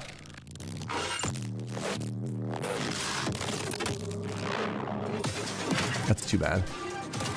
Who knows? That's fair. I thought it was canceled due to some studio closure or whatever. Oh, interesting. This is a little bit of what was the game with all the orbs? Bullet orbs. Also a game that was about mental health. Returnal. This feels very Returnal. They had Returnal and they had Solus. This kind of feels like very similar to it, but a different way. Interesting. Yeah, they definitely canceled it last year. Xbox killed it. That's a bummer. Void Breaker. Fascinating.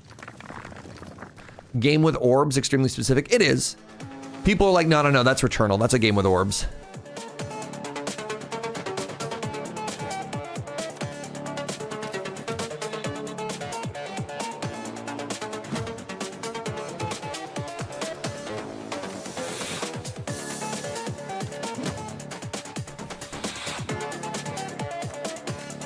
I've never actually checked this out. Is this another world premiere? Iterate. Thank you. Thank you for teaching me the word. They should do a crossover with Backrooms, call it Fights in Liminal Spaces. It's just you walking around empty rooms.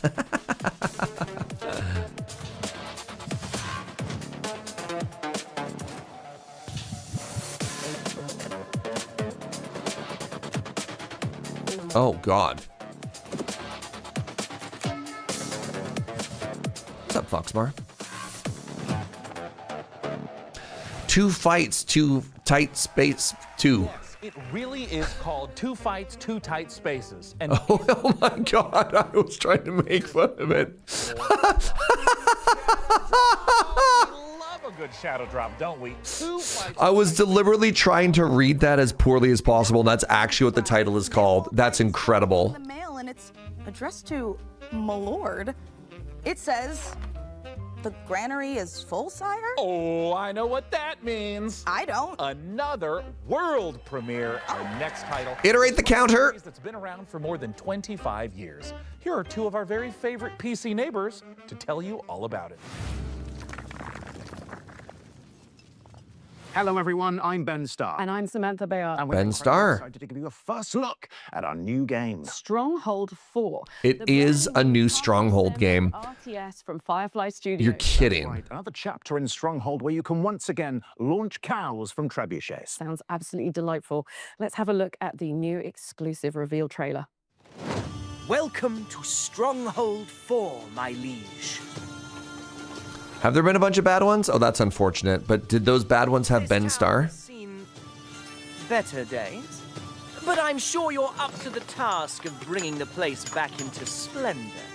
Might I suggest next placing some farms to feed our population? Food stocks are back up again. Is Sam the voice actress for Karlak? Oh. For further bandit raids.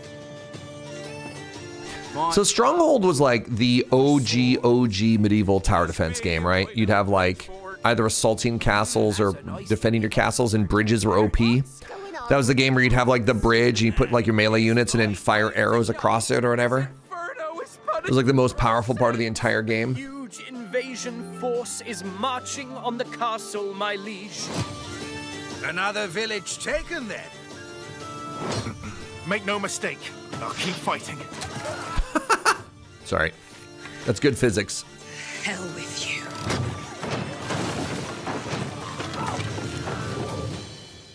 I have a favor to ask of you. Let's get to work.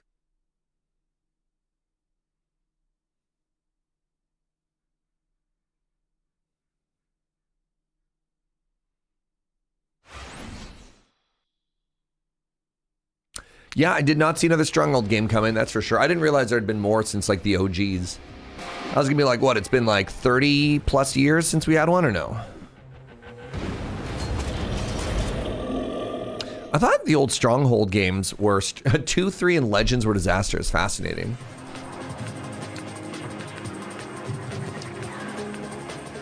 Become the ace of the skies.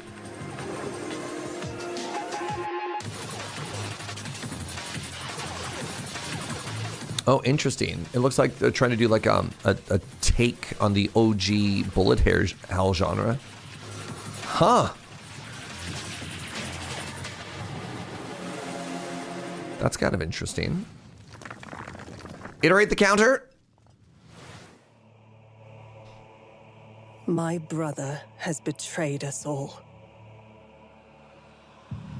It's a lot of blood. His legendary knights of the Round Table have all fallen prey to corruption, or have simply disappeared.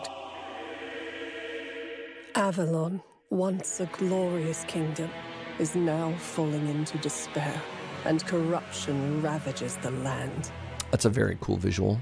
Thus, I have created the legend of the Twilight Knights. For salvation will not come from a single knight, but from many. Oh.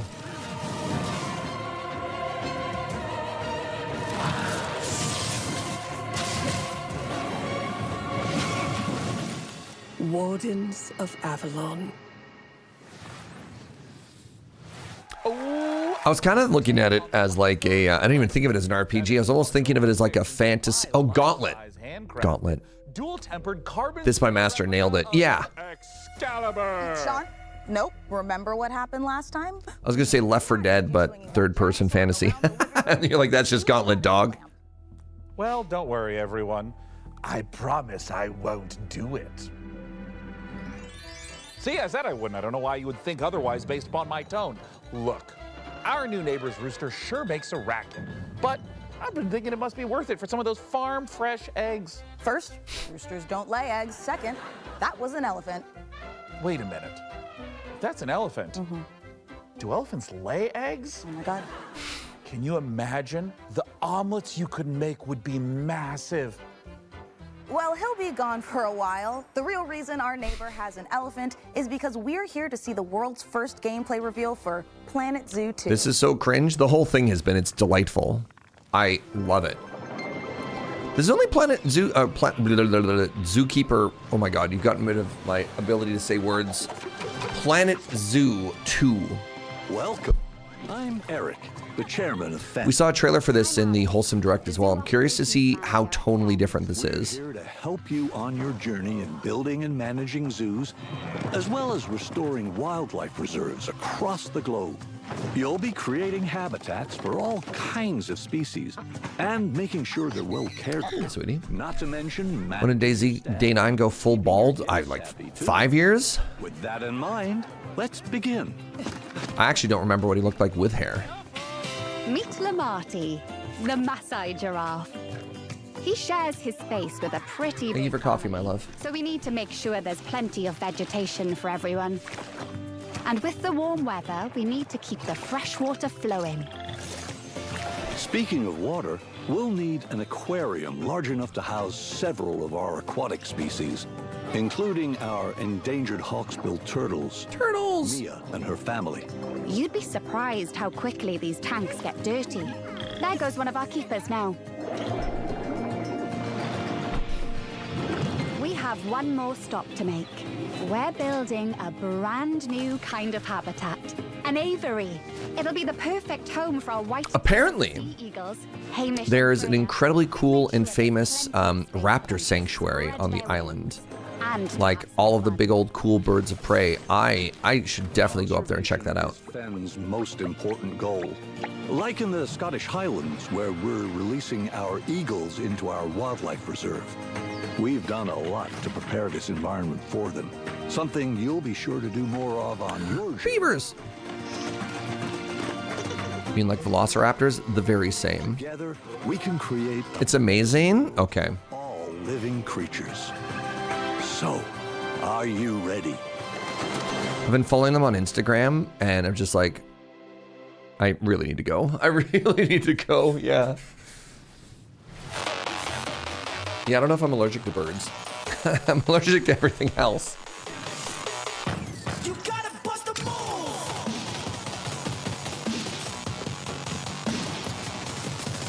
It's quite the wall run. Big robot.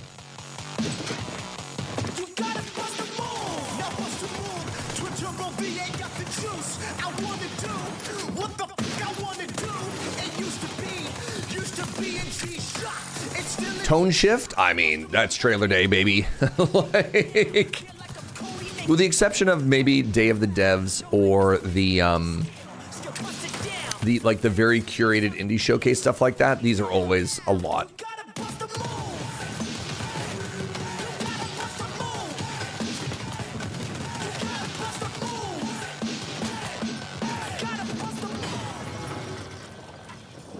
Why must they put combat in every parkour game? Next up, we sent I did enjoy the first, oh god. the secrets of a The heck was mysterious that game even tower called? that spells certain doom for The first Mirror's Edge was interesting. It was combat light, but yeah. It felt a lot of it was about running away instead of actually like, you have to win this fight to progress. Death is not the end in our Quran. That is merely the beginning.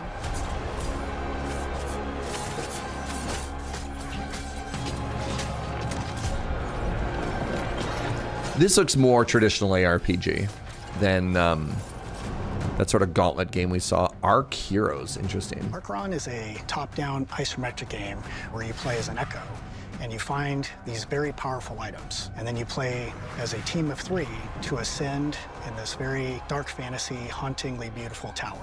Fight monsters, find the items, put together your build, and fight showdowns at the end of each floor. While you ascend the tower until there's only 2 teams left, and only 1 team can win. Ascending Aspire, you say? Huh? Your whole goal is you start with nothing. You want to go get items to form your build on the fly. Yeah, honestly, ARPGs moving to WASD controls over mouse click, I think, has been massive. A lot of the RPGs have been giving more movement as well, a lot of movement puzzles.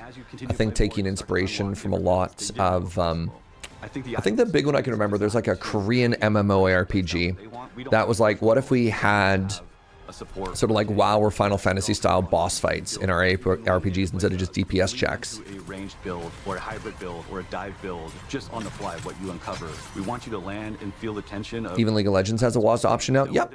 Even League has WASD now. Yeah. I don't think we need to keep... I mean, I realize it's day 9 and it's a guy, but I still think we don't need to hyperfixate on the appearance of one of the hosts. I saw somebody talk about like day 9's weight. I'm like, what are we doing? What are we doing as a society? I think we could probably not make those comments. Has something unresolved that's kind of pushing them forward. Our characters are all called echoes when they first arrive, and in their chests they have these things called anchors, and that's where their memories live. They're almost pebbles in the filter. They're stuck there. They can't escape. The anchor represents a memory. So I don't know. We can probably move on from that topic. That they have from the living world. So it gets them stuck halfway. They cannot let go of the... Leave those comments to group chats.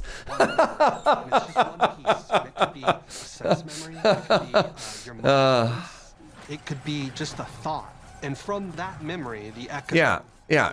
Honestly, incredible host. The PC gaming show has always been campy in the most delightful way. It is my favorite of all of these shows. It doesn't take itself too seriously. It's kind of a vibe. It is honestly my favorite of all of these. Chrono, it's been a great couple. Oh God, it's been a great 4 hours of trailers, friend. The player gap between training and ascension. They were really awesome at helping us come up with the idea of spires. Spires is kind of a arena-based 3v3 where you can climb up a spire and have like a run where you have 3 attempts before you fall to the bottom. So big goal there is lots of repetition with our items in combat to get you familiar with how pace of the game and how combat plays, so that when you go to Ascension... Only 4 more hours to go. A different vibe to it. It's more... We'll see how long I can go. Now that I've kind of resigned myself to the fact that this is probably a 2-day thing, I'll figure out when a good stopping point is, sort of in the middle of all of this. It starts to open up, the combat creativity really starts to shine, and I think they'll get used to the... So busy watching trailers of games, don't have time to play games? Yeah. It's so smooth. The combat is so fun. The kind of like team play. It's interesting with this one. It kind of reminds me, there was a 3v3 mode of League of Legends. Meaning 4 pieces of the same set that we know that had a map. So like, I wonder if this is, what do they call League and ARAM? Like, what is that genre called?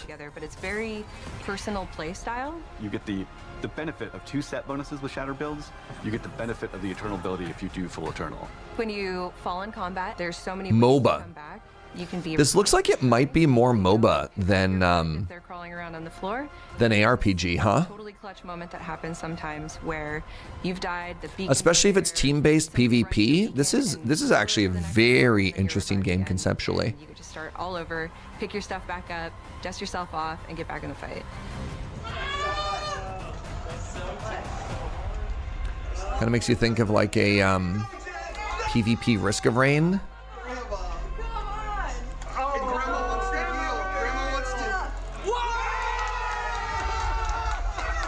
Maybe. I'm not saying you're wrong, Milk. Start playtesting with us. We're still shaping the game. I think it's such a great opportunity for players to play closely with the devs, give us your feedback so that we can make the game better and build the community with you. Go to the website and we have details there, and you can. What's this game? Arcaren. Prepared for early access later in the year. Same as the T-shirt.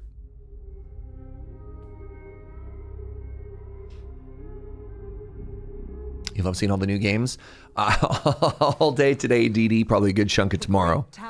Wait, no, I don't get to stream tomorrow. Dang, I forgot.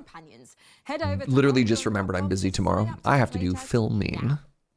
Speaking of worldly entities, this next trailer is sure to send a chill down your spine. Uh-oh. Get your safety hoodies ready. Oh, wait, no, this is the Castlevania... Wait, oh, no, this game looks dope. This game is Castlevania, but it's a like reverse tower defense where you're the bad guy and you have to kill all the heroes who are coming for you.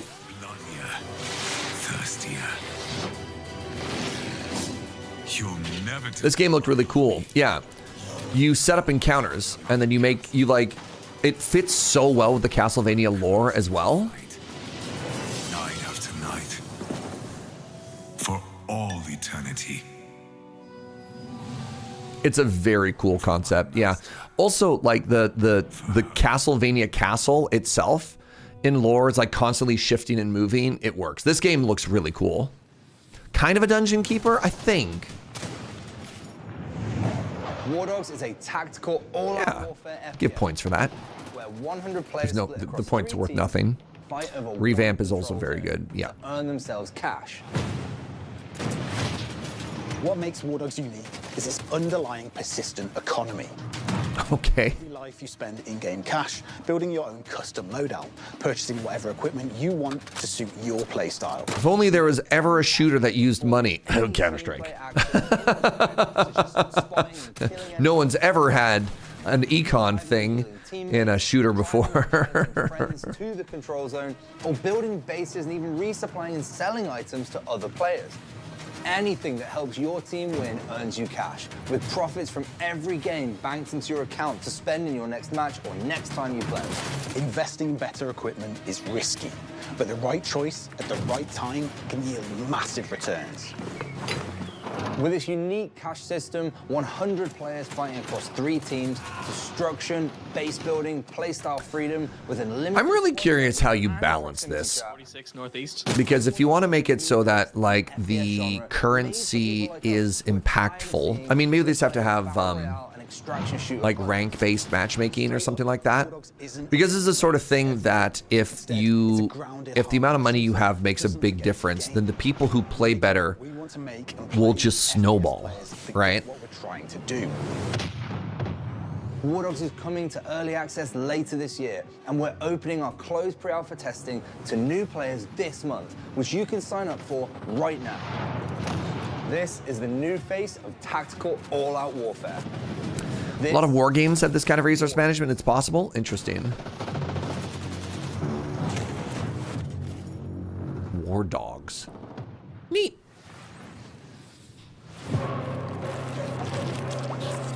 Sounds like you lose everything if you die. Sure. Shroom and gloom.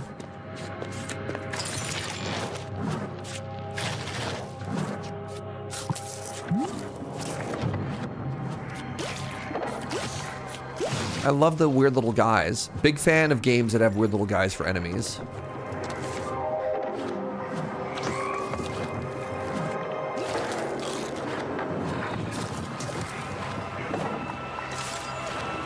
This one's really good. You play a demo of it, Mr. Gibberish?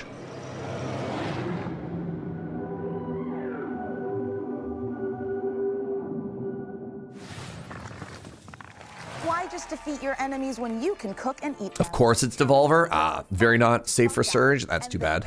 Into fungi too, you know, now that I think about it. Yeah. I mean, honestly, my first vibe when I looked at that trailer was Your volume cranked up and your air guitar fingers warmed up. The cat one. World premiere. The cat one, which... Oh, world premiere, iterate the counter. I've never been a fan of like the Ren and Stimpy aesthetic, you know what I mean?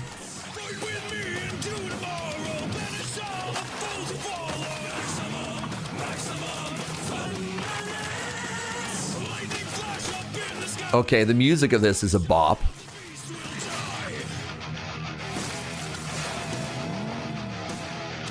See, like, you can go hard on a particular aesthetic and not just have it be like poop jokes or like super ridiculous violence. I don't know, man.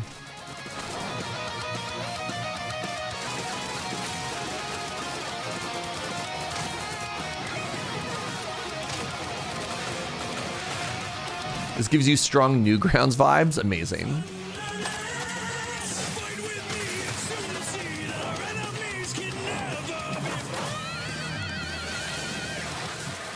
Maximum thunderness. To the prestigious International Space Station Ares. Earth is counting on you to admit the viability. I'm just saying that there's different knobs that you can twist. There are different knobs you can twist around, like, I don't want to even necessarily call it like edginess or going hard. And it's very interesting to see a direction like that where they throw in the power metal, but it's not just like also hyper violent or something like that. You know what I mean? Like, I don't know. Powerful Food supplies are dwindling faster than expected. If we're careful, starting now, we can still avoid early rationing.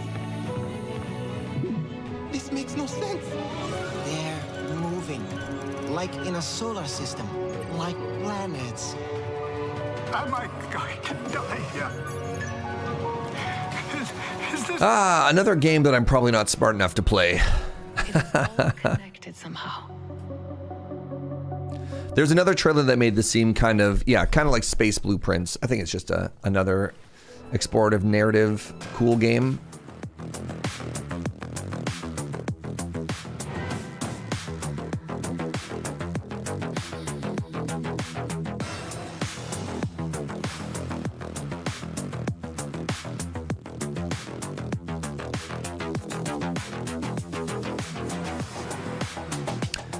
This feels like a fun iteration on the super hot kind of vibe genre. They're like, what if we did that, but with fully destructible 3D environments? Cool. Very interesting.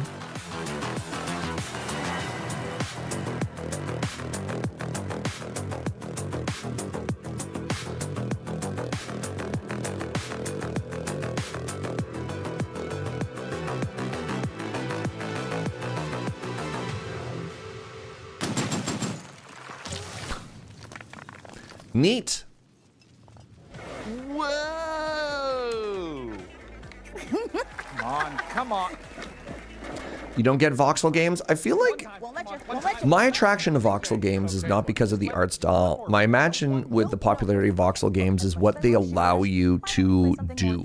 Like a farming sim. I don't know. My assumption as an outsider looking into the industry is a lot of those games allow you to do physics stuff that a lot of other engines or whatever won't allow you to do. Check it out. Or at least it scans in a way that makes it a little bit cleaner, something like that. You're gonna lose. Because those often seem to be synonymous with like the weird physics puzzle games, you know?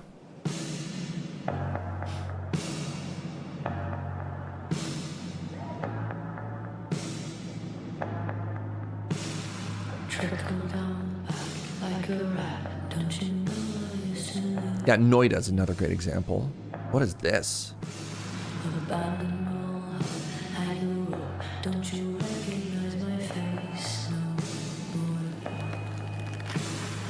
Oh, you think this is the new title from the Citizen Sleeper people? World premiere? Iterate the counter, please.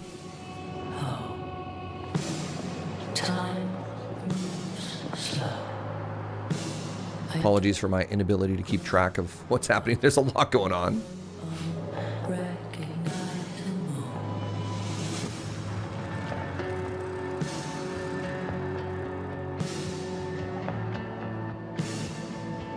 Signet City, interesting.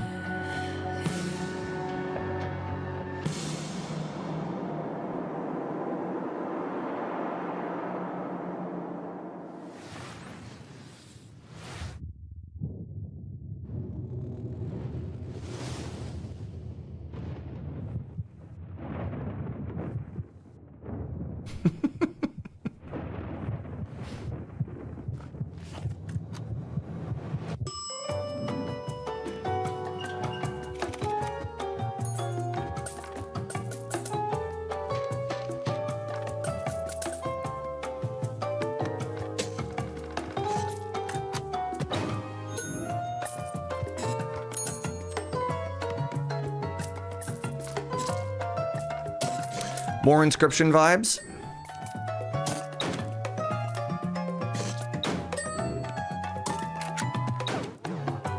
Mr. Magpie's harmless card game.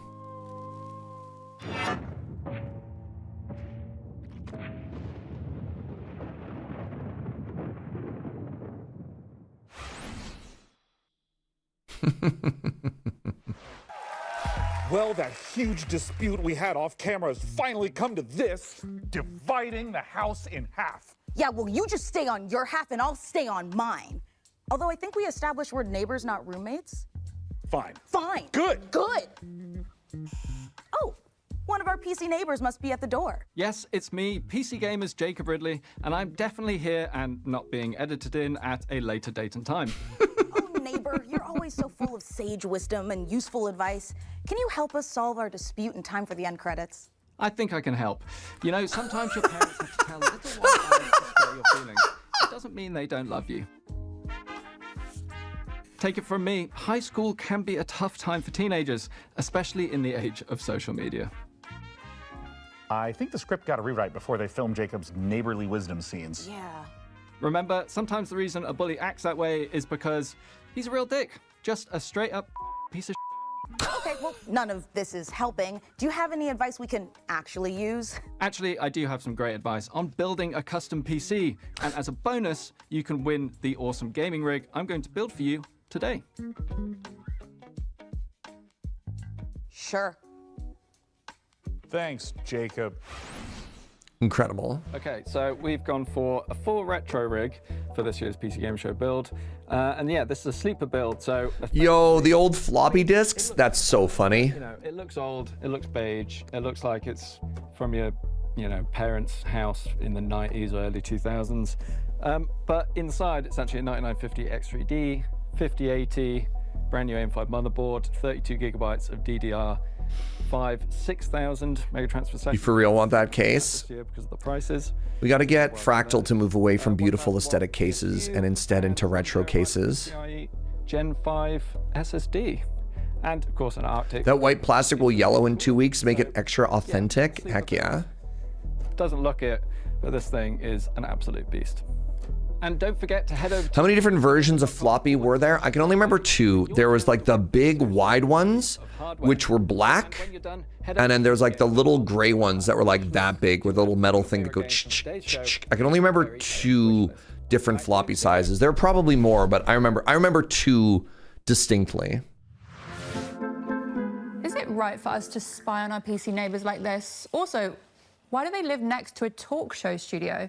Well, when you live in a post-Alf sitcom ecosystem, all bets are off. Was the 8-inch even older than that? Without delivery apps. There were more, but those were definitely the 2 customer grade ones. Okay. If it isn't the classic 1990s sound of a deep space transmission alarm. Must be time to check back in with that Starseeker expedition. Let's see how those spacefarers are doing. Producers, roll the next trailer. I've got a server slam to test. All right, here we have more of the Astroneer stuff. Wait, we already saw that one. Hold on, what? Creative director at Ludogram. We're building Ascenders Beyond the Peak, a turn-based exploration roguelite about a team of climbers hunting ancient artifacts in mountains that hunt back. And the higher that's you fun. climb, the more you realize something else is hiding up there too. Every expedition starts long before the climb. You build your team, develop your headquarters, and choose which peak is worth the risk. Your team is connected by a single rope. You're never just moving a character. You're managing a chain of consequences. And sometimes, saving the team means leaving someone behind. The mountain is your weapon. You use gravity, terrain, and the environment itself to survive, with 9 classes that each interact with it completely differently. And its inhabitants will make sure none of it comes easy. Between climbs, your team recovers, but not everyone heals the same way. And what you bring back from the mountain will force you to choose between power and allegiance. The question is whether you'll make This is a fun looking roguelike. Very interesting. Take it in. One of your Steam friends has launched Fallout 4 like 30 times this morning. My guess is that your friend is installing mods. And they are testing over and over and over by launching, going through something. Is what it that's what my gamer empathy tells me. So breathe deep. Savor this moment of peace. At dawn, you'll make for the ley line. And by this time tomorrow, you'll have made your sacrifice and harnessed the power of magic. Soon, there will be no limit to what you can achieve. Huh. Well, at least you're still alive. Now dust yourself off and get back out there. But this time, maybe bring a friend. Couch co-op Outward? Was this Outward? The backpack game? That's very funny. I know exactly what you mean, Dumbo. It might be. I had a hard time with that game. It's a very non-traditional RPG when I played Outward because you don't really level up or get stronger stats. It is Outward 2. Wild. I wanted to like this game, and it is not for everybody. How many great games can PC Gamer fit into one show? The answer is more. Lots more. Keep watching. Andre, what's up, buddy? It feels like it's been a while. I was a kid. World premiere? I guess don't iterate because we already got the iterate, right? Oh, man. I thought he must have something valuable, so I snuck up on him and made a grab.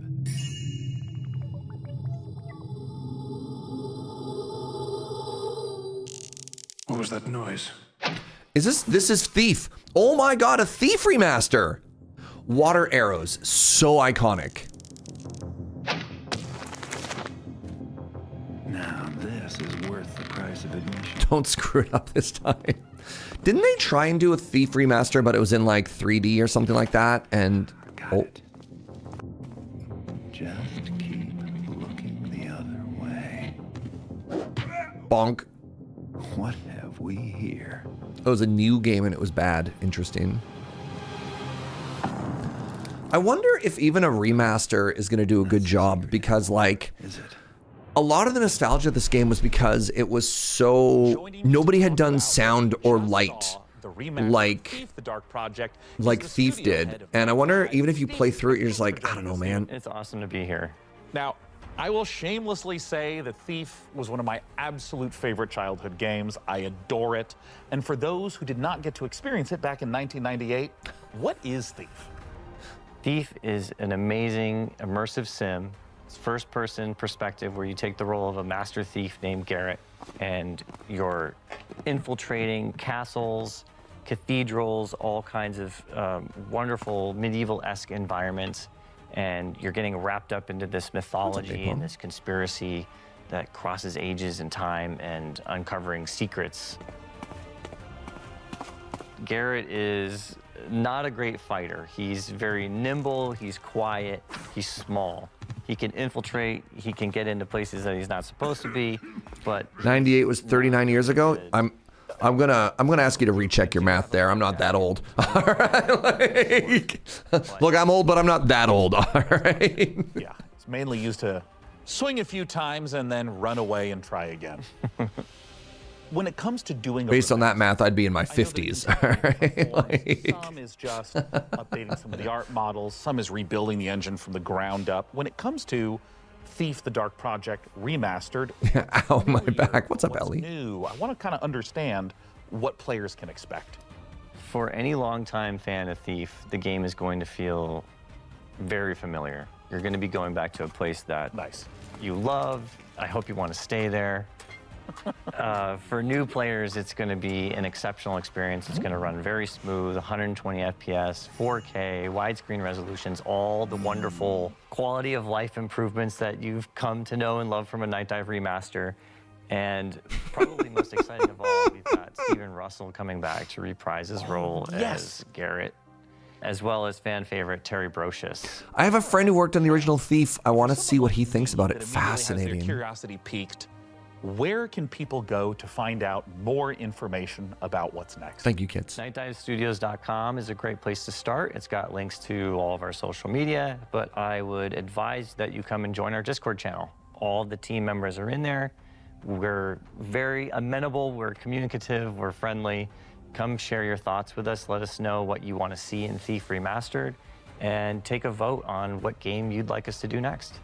Both for Thief: The Dark Project Remaster and for all the great games you're seeing on the PC Gaming Show, don't forget that you can go to PCGamer.com/wishlist to keep track of all the titles. Excited to see what changes Thief Remaster has. There's a few unfinished levels and a bit of rough bonus levels in the Gold Edition that I could see Night Dive cleaning up. Interesting.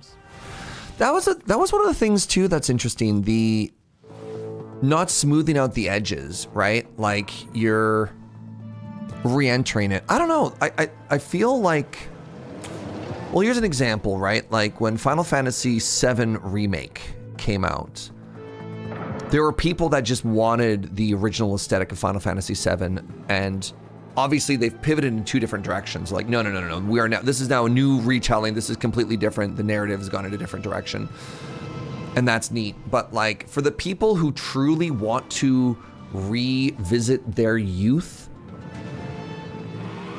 I don't know. Yeah, it can be a little bit jarring, right? Like, you look at the graphics of those levels, you're like, yes, that is an HD revamp of something that originally had like 8 pixels in it. Fresh off the finish line, Exo Rally Championship is available on Steam right now. Frankie, as fun as all this is, I'll admit, I am feeling time sick. This decade is strange. I remember when I played the Final Fantasy X remaster, I was like, oh wow, it looks exactly like I remembered it looking, and that being important to me, but even that was like 10 years ago at this point. Let's take a look. All right, iterate the world premiere, please. Jin, if you're hearing this recording, I'm sorry. I've been unable to determine what caused the mass extinction. I'm looting derelict ships with these old salvage drones to send you with the equipment you'll need to survive on the best planet. Collected shield, collected turrets. I wish I could go with Survival probability. Humanity needs as many shots as I can give it. These odds are not good. And these cryopods I'm finding have kids, families. They deserve a shot. I can give them This is one of the games you're waiting for. Okay. I have to stay behind. I've never heard of this. This seems fascinating. I mean, maybe someday. This is weird. This kind of feels like this is the worst example I can come up with. This feels like the football manager of like colony simulators. You know what I mean? Like, it abstracts away back. My name is James Savage. I investigate folklore and the truth behind it. Right, like, let me go to the actual just top-down management point of a colony simulator and not have to worry about like the micro thing. Spreadsheet RimWorld, yeah. Wait, I'm a vampire. 15 months sober. Oh, I like this trailer. And 3 hours ago, my best friend buried me alive in the middle of the desert.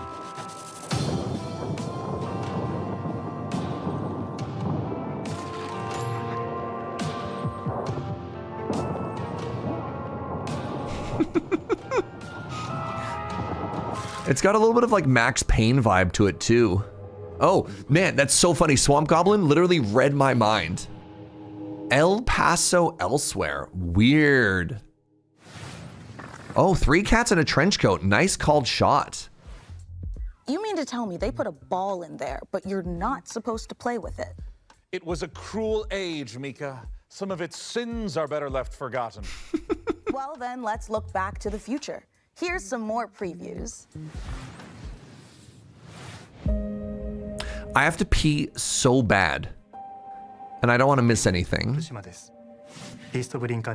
Okay, I'm going for it. I'll be right back. I'll be right back. この世界、ビースト・オブ・リンカネーションの世界ですけども、汚れというものに蝕まれています。この汚れはですね、あらゆる動植物に寄生して、この存在をですね、腐食体というものに変えてしまいます。でこの汚れを生み出しているのが輪廻の獣という存在です。でこの輪廻の獣を倒すために主人公エマと相棒の腐食体クーがですね、一緒に旅をしているという物語になっています。人類はですね、この世界がもう汚れに蝕まれてしまっていて、汚れに追われてですね、もう山あいのですね、かつての文明の遺構のようなところですね、コロニーを作って住んでいる。この主人公は今ですね、先ほど言った汚れに侵されていてですね、で植物の力を使うことができるということです。ただし主人公のエマには、感情も記憶もないということになります。で、感情も記憶もなくて汚れに侵されているこのエマをですね、コロニーの人たちは気味悪がって、むしろ腐食体として扱ってしまうというそんな存在になっています。汚れの植物の力を使ってですね、いろんな場所を登ったりとか植物を使ってですね、自分で橋みたいに伸ばすことができるんですけど、それでですね、崖とかを作ったりとか、この荒れた世界ですね、縦横無尽に駆け回っていくようなことができたりします。エマとクーの両方ですね、能力を成長させることができます。普通にステータスを上昇させるということもできるんですけども、それがですね、独自のスキルをエマもクーもどちらも覚えていくことができます。シチュエーションとか自分の覚えた技によってですね、スキルをどんどん組み合わせていってどんどん試していって自分のプレイスタイルを確立していくという感じになります。まずですね、主人公エマが石川由依さんに演じていただきました。でそれ以外のキャラクターたちは逆にコントラストがあってですね、感情も Dog. でバックグラウンドとかあるいは秘密がある。 Yo, I look like I actually missed out a pretty cool trailer. Dang it! 素晴らしい政治人の方に演じていただきました。このゲームビースト・オブ・リンカーネーションの詳細についてですけども、ウィッシュリストに登録いただければですね、新しい情報、手に入りますので、ぜひウィッシュリストに登録いただいてお待ちいただければと思います。よろしくお願いします。 Beast of Reincarnation. Interesting. Pardon me.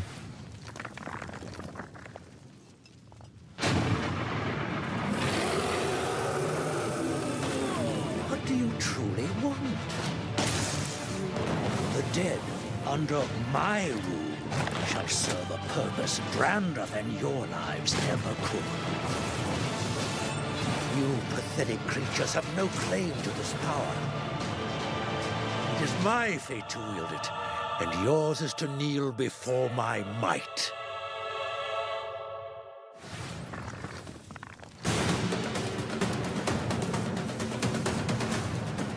Which Survivor like is this one?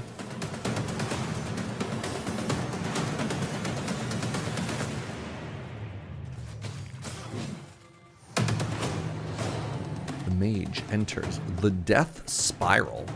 Oh my god, hold on. This is a Survivor-like, but it's got a PoE skill tree? With boss fights. Oh. Okay.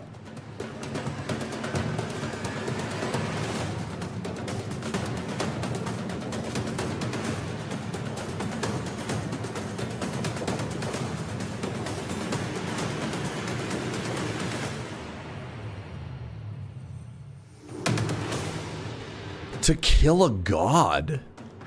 All right, this, it might, man, of all, 4.5 hours of trailers and this is the first one that gets me leaning in? I mean, come on, man. This next game is for you. Okay. Some familiar looking screensavers that are filled with new surprises. I played the trailer, I played a playtest a while ago and it kind of sucked then. Oh no. Well, yeah, maybe it was just an early version. Oh, I didn't even notice you'd come. So this is how I feel frequently. Thank you, Anime Kitty. System 6D. You've been hired, which means that in this training video, you'll learn everything about your new workplace. World premiere? Okay, iterate plus please. In basic built-in programs.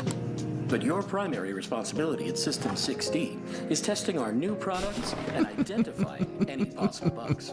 You'll be using our revolutionary geometry testing system. It's so advanced you'll feel as if your consciousness is really inside the program. The bugs can be found anywhere inside, so be very observant when traversing the virtual landscapes. Sorry, is this a game about QA? Even a brainless mannequin has a chance at success, which means so do you. While System 6D is a technology company, our greatest asset will always be our people. Guys, how am I supposed to work under these conditions, huh? This is your job? You can look forward to free lunches. Join our friendly team. Together, we can make Geometry OS the shape of the future. All you need to do is answer the call. After all, we've already hired you. Pipes.exe? Oh my god.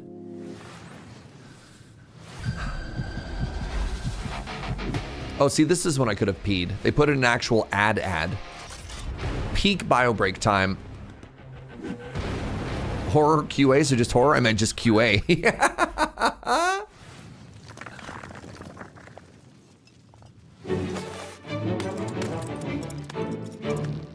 I think we're going on a school trip. Let's go to the balloon. Oh no, I'm scared of heights. Oh. Climb to the top of this mountain. Yippee! Whoa, gamer. What you're do is get to the checkpoint. We're already at the checkpoint. Don't follow me. Another little friend slop moment. No. Goodbye. Hey, who's got the queue? You go first. You go first. These boomer booster pills here are like the best item. I'll take the Viagra, please. There's Yep. beans over here. I was thinking about those beans. True. You're liking that term less and less? No. Oh, we're at the last one. What? That's descending. Beans Oh just my basically god, just let you the fly. beans make you This tooty. is going really well, guys.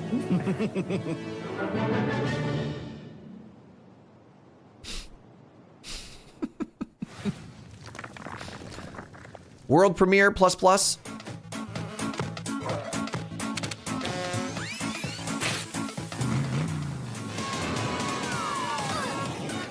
What is this? We're all each other's obstacles, let's put it that way. You know what? I jumped.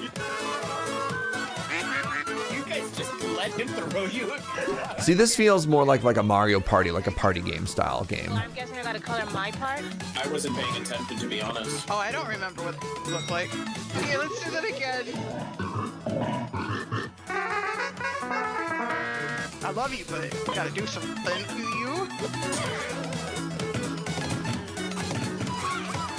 Oh, kill me! Kill me!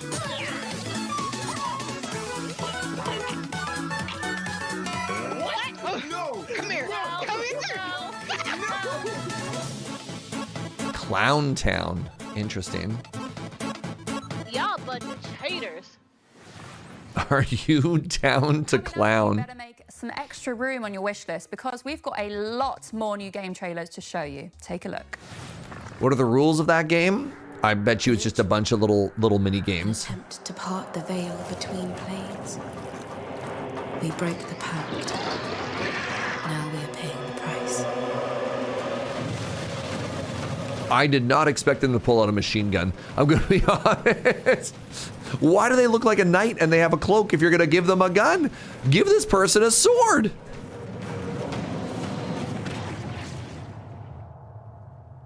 This is it, warrior. Wake up. Okay, they do have a sword, thank goodness.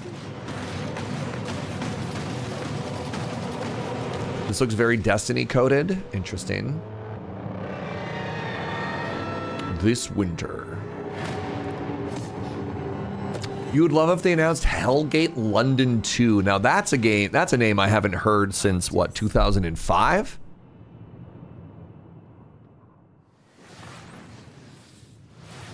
God, Hellgate London, wow. Has what it takes. One of the early looter shooters. Jungle. Nope, not him. Ready to die. Sorry, Dave the Diver? Welcome to the jungle. We need to investigate Utara Village. Shut up! Is that too long? Nature in this region has become unstable. Now that is Sula! What can I serve you? The sushi chef! Eat this.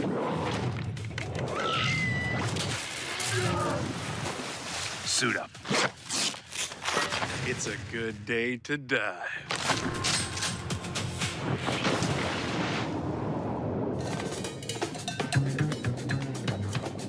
Dave the Diver in the jungle?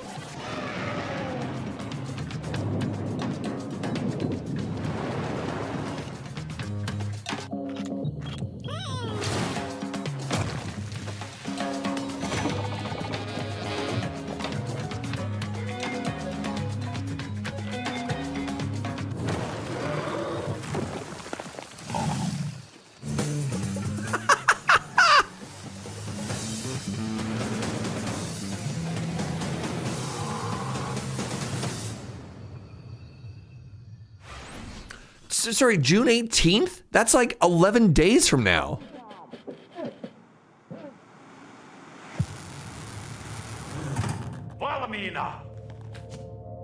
June 18th. Is that a DLC or a new game? I don't know.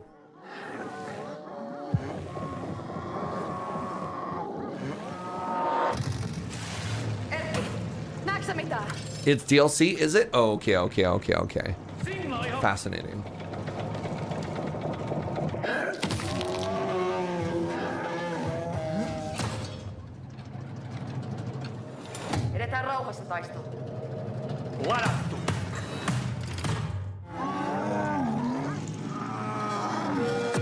Why are you covered in weird elk?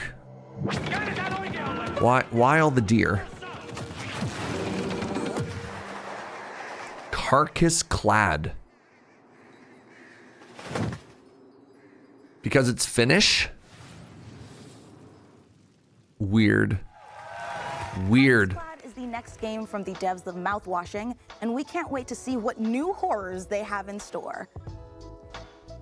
Hey, Sean, are you gonna introduce us to your new friend there, or? Well, Mika, I thought it'd be. So I've never heard of mouthwashing, so I mean, the game, haha. Thank you. I did deserve No, that. you didn't. But Sean, we're back in the 90s. You couldn't have picked a worse time. The world hasn't accepted nerds as a, a lucrative market yet. If you step out of this house with one Space Marine, just a jungle full of football captains will be waiting to tear you apart, just like they tore apart your Pokemon cards. Mika, What? I don't have a death wish. Listen, since we took a one-way trip through the time hole, I figure if I start brushing up on my miniature painting right now, then I'll be winning Golden Demons left and right by the time we age back to the 2020s. Hold on. What do you mean by one way? Just a gentle reminder for some people who are out there. One of the things that I've been trying to get as a change for the channel is like, please don't just reference my friends every time a thing comes up. It's been kind of weird and like draining on my mental health. And I love all my friends and it's there, but like watching a trailer and just being like, this is a game for somebody who isn't me is just, I don't know. It's made me feel very weird. So the mods have started purging those messages and I appreciate it and it's weird and I don't know what the adjustment is, but it's like, I don't know. The sort of weird parasocial aspect of whenever a person tries to check out a game and you're just told that like this is for somebody else has been a little bit draining. So thank you, friends. I love you all. I love you all. But yeah. Currently that we are working with, which I know lots of you, just like us, we really love. We read a lot of books, played games, painted minis. We want to insert you in that authentic universe. The galaxy is an unforgiving place. Everyone is fighting. This does look like a new Dawn of War game. Because, the world will eat you alive. This looks like a return to the more You will make RTS style too. What's really unique about Total War is you can experience that whole universe, from the galaxy running an entire faction across the stars, to the soldier fighting on the ground, just clinging to life, try to survive another. I don't know if this is this right? Total War is, no. West forces doing big flanking maneuvers. Maybe it is Total War. I'm trying to remember. There's like two different styles of the 40K RTS one. There was one that was almost like turn-based combat, like squad-based combat maybe, or tactical combat is the word. There we go. Tactical combat. Is this the tactical one? That's Dawn of War. Okay, is this a Dawn of War or Total War? That's been around since the 80s. Because Dawn of War was impossibly dope. Dawn of War was impossibly dope, and I wish there was another one. Oh, this is Total War? Okay, I mean, that's still kind of cool. It's a very story-driven set of campaigns, and there was only... They're making both. Well, that fills me with joy. The quintessential place that represents the fight between humanity and orcs. They're like larger-than-life characters. Like one of my favorite ones is Yarrick. Yes. Dawn of War was the RTS. Total War was the turn-based overworld real-time combat. Sure. Himself. Yep. But it's that journey that's going to be the interesting one. Well, that's exciting. We get both. The stakes are I have a couple of friends who've been like loving the Total War. The Total War was fantasy though, not 40K? The previous game, or was there also a previous Total War 40K? We're looking at all. Correct. Okay. All this terminology is kind of hard to always separate. Hive worlds, agri worlds, mining worlds, frontier worlds, and layered on top of that, we also have all of the different biomes. So we can have icy mining worlds, arid mining worlds. Ultimately, what we've done is we have created a planet-making system. There's two things we want to do with playable Tyranids. You'll get Space Marines and Orcs, and you'll like it, Milk. All right. Hive worlds. So huge cathedral, very much like we're in a cathedral here. Cathedral-like cities stretching into the sky, going through the clouds, and whole planets. Honestly, the setting of this game is always so unreal. And then we want to make sure. So I believe Darktide, for example, takes place on an ecumenopolis. Staggering sort of. Right, just like that's a term for a city that completely envelops an entire planet. Gameplay space, the sheer volume. So like some of the stuff that you see, there's also the fact that the architecture is Gothic is also kind of cool. Lanes, cover zones. We have some maps where your focus will be on sort of like navigating through these choke points and blasting apart areas to get a bit more. A Spore-inspired Tyranid game? Hell yeah. Building on someone that's trucking along past, but then there's actually some pretty significant open spaces within them, you know, like gigantic landing pads and sort of, you know, the scale is so utterly off the chart. Yeah, rad.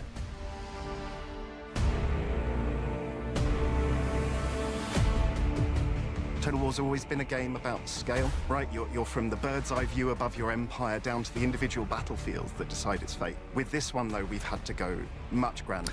It was very funny, that shot they had, because they had a developer sitting down in front of a computer and they're like, well, what can we show? And they showed just a loading screen of like launching the game. It was just a black screen with a little bit of white text. You're like, nice, good establishing shot. It's not impacting just your current turn, but it's impacting every turn that goes on afterwards. Those decisions, they stick with you, they follow.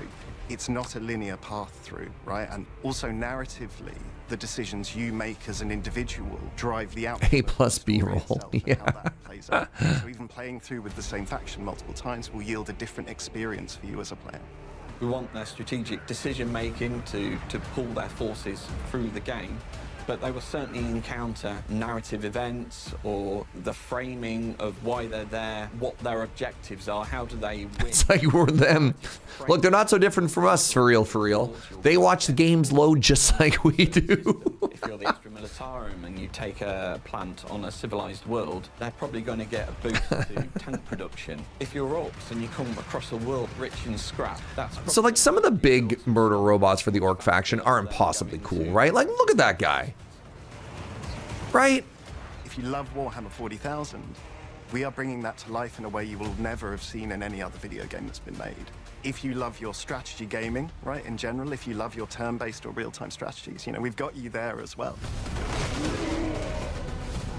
We cannot wait to spend the next many, many years crafting the ultimate grimdark experience. And you can help by joining our closed beta, which gets launched later this year. We are on social media, so please follow us for more news, and thank you again.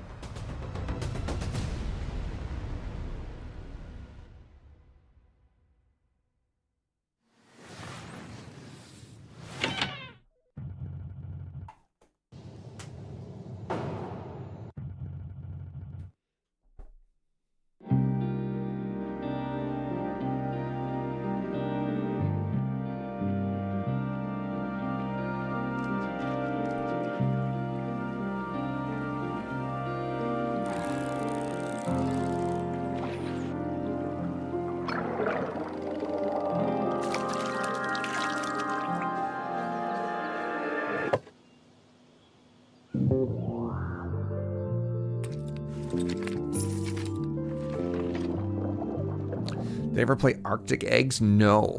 I'm putting my hoodie on because I got a feeling this is going to get scary soon.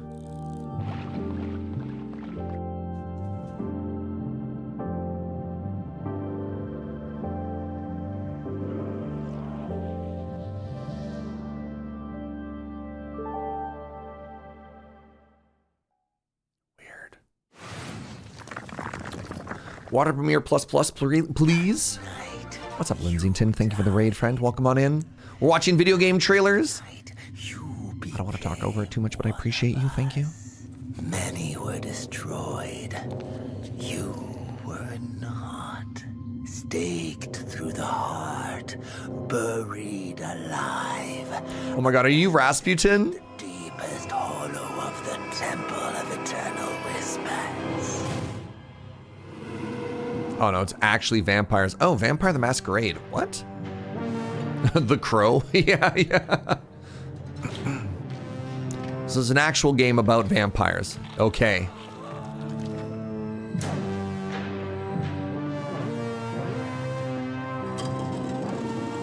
Vampire the Masquerade, CRPG. Yeah.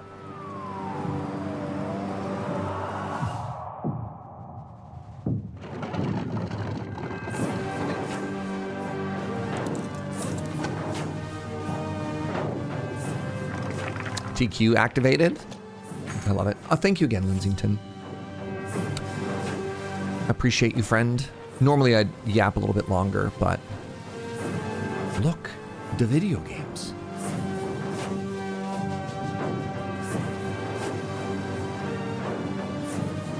This is Disco Elysium with a side of vampires. Neat. I've never Disco Elysiumed before. I take it you're saying that because of the way the text with the skill checks is rated? Piece together the shattered remains of What makes a game similar to Disco Elysium? What's like the big vibe for that? There's a specific vibe from the text. Interesting. Okay. Oh, hey, that reminds me. Sean, if a vampire comes to the door next time, please don't invite them in. Okay, look, I was just trying to be polite. Like, he was my door dasher. Give me a break. But look, it's now time for something millions of Vikings have been circling their longships for at long last. The 1.0? At Valheim 1.0. Oh! Oh!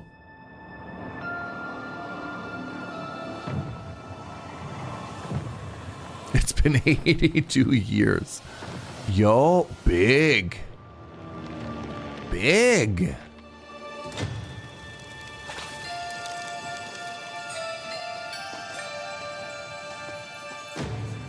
Have you missed any world premieres?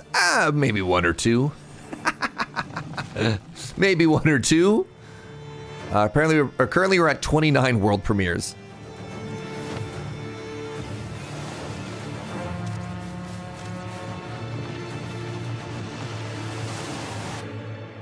I never went to the Ashlands.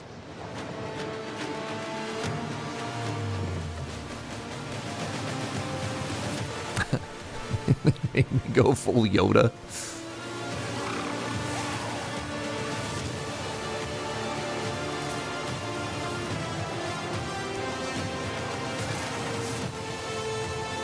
We stopped at the Goblin Plains. I did another playthrough when Ashlands came out. I got back to the Goblin Plains. And then I just found that it was too much work. It just felt a little bit too busy work. And I was kind of playing with people, but not really. September! September! It's very grindy. Yeah, the corpse runs are tough. I believe you can turn that off, Rage.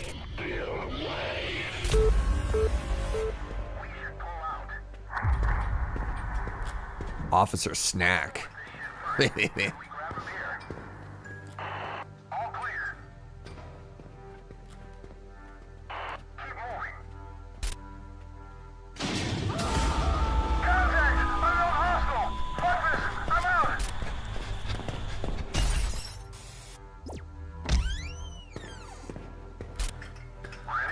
There's been a couple of games that have been filmed filmed is the wrong word. Recorded from like the body cam perspective of like pseudo law enforcement people. You're gonna get grabbed through the wall? Was it always the C? Yeah, yeah. Pawn. Interesting. I wonder what that acronym stands for.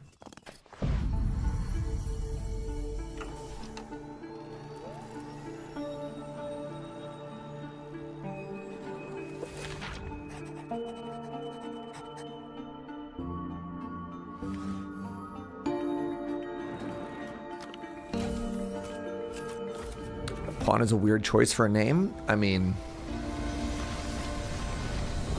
maybe it's a really clever acronym. Oh, this looks like a puzzle game. This is so puzzle game coded.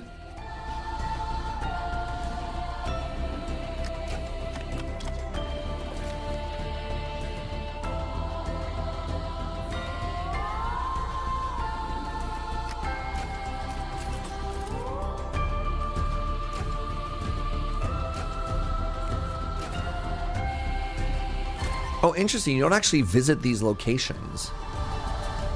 Maybe you do? Like, Locator. The search for Abigail Ladari. Fascinating. Up next, a look at the McConaughey-starring space epic RPG Exodus, which aired 15 minutes of gameplay during yesterday's Future Game Show. Check out the Future Game Show YouTube channel for the full gameplay reveal, but here's a sampler to whet your appetite. So the Future Game Show is different from the Summer Game Show, which is different from the PlayStation, which is different from... God, I have so much to catch up on. Play reveal on future game show. Here are some highlights. Is Exodus the one that Wizards of the Coast is making? Or sorry, Exodus. Is this the Wizards of the Coast game? Like, unironically? Across the stars. This is the WotC one. Yeah. Deadly planets, derelict ships. Because they announced 2 games. They have one that was very like sort of Mass Effect, and another one which was a fantasy-based one. Sorry, is that Adam Driver? Only you can wield. You play as June Aslan, someone with a rare connection to ancient alien technology, one that may be the No. Okay. There was that one shot where I'm like, yo, oh man, the protagonist looks an awful lot like Adam Driver. You take and what you bring back, shaping your path and the future you return to, where time has moved on without you. Wait, they said Matthew McConaughey. Really? Where you'll return between missions. It's where you reconnect with your crew, prepare for what comes next, and see how your choices are shaping both your character and the world around you. Interesting. This was a quick peek into the larger world. He voices a character in this game. Huh. That's Check cool. out the full extended gameplay reveal.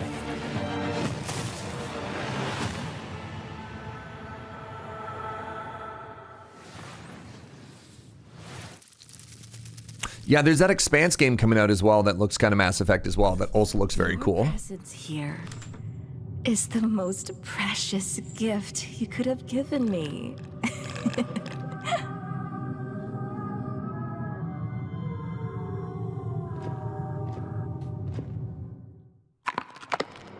Oh no, the movement of that doll is so creepy.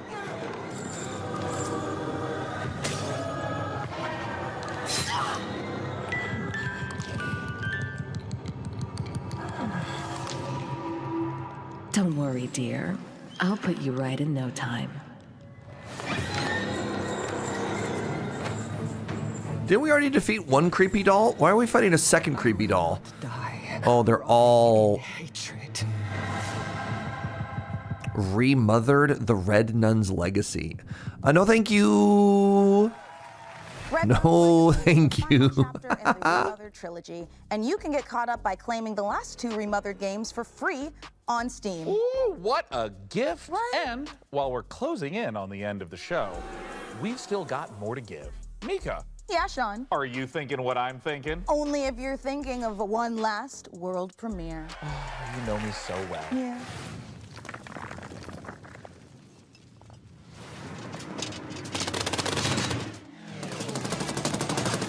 My dearest Milan. Oh, thank you, Inksley. Today marks attempt 179 to uncover what hides in that peculiar cloud. Dog.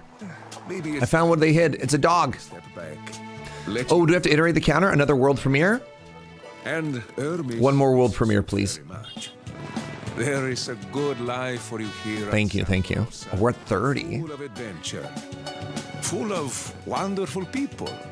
I know you will help them out as best you can, no matter the challenge. Oh, this is very Porco Rosso, yeah. Yes. If I don't return, come find Porco Rosso is an underrated Ghibli movie. And as always, What if we just hang out and fly our planes in a mystical version of the Mediterranean and just always talk about the backdrop of an incoming war, but don't ever actually address it, right? Like, The PC gaming show. We laughed. yeah, all right. And we learned. I don't remember laughing. That doesn't count. Well, that's it from us. Thanks to all of you for being part of our Wow. live studio audience. And remember, set those VCRs to record our PC gaming show, Tokyo Direct, in September. And of course, the PC gaming show Most Wanted will return in December. Orby! What is the alien? I need a ring. If I don't hear a ring, I'm not picking up anything. I need Foley here. .com. Sorry, I think that's... I wonder if that's actually a fake freeze frame or not. No, it's gone back down. It's part of me now. Thank you so much for Let's do that again. All right. They introduced the alien at the beginning. We didn't see it until now. Okay. All right. I drooled a little bit, but I'm ready now. Oh, sorry. By same-day delivery. Delivery. Literally. Frankie, I know you're in there. I know your line is coming up. Hello. Am I about to die? It's so short. Hello. By visiting. Sorry. And I'm not going to go to therapy because it's 1996. I'm just going to hold that in until I'm dead. Oh, right. Aliens were a weird staple of 90s sitcoms. Interesting. I watched a lot of 90s sitcoms. Other than, no, I don't remember any aliens, but I believe you. Okay, sorry, I lost where we were. You can lose your train of thought on air as well. Hello, everyone. Sorry. I was gonna say there was Alf, there was Mork and Mindy, but those weren't even 90s sitcoms. They were older than that, which is why. Because I thought if I swear if I said Mork or Mindy or Alf, y'all would have been like those weren't 90s. .com/wish list. Jesus. /wish list. Another great trailer for a game that's making me. X-Files wasn't a sitcom. Let's try one more time. I don't want to put my hands. You hear that tone? Ooh. We try to hold you to a high standard that we cannot ourselves achieve. That's valid. By following the link below. Third Rock from the Sun. Yes. That wasn't a sitcom featuring aliens. That was a sitcom about aliens, but for sure. Mysterious tower that smells. It totally said smells and sun smells them. TV. Okay. What goes better together than the? I've never looked cooler than dancing in my seat to music that isn't there. Oh.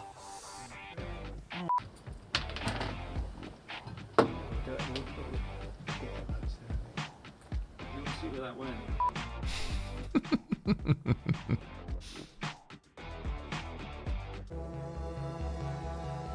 Yeah, if you have, like Home Improvement had an alien episode, I'd be in. That'd be weird.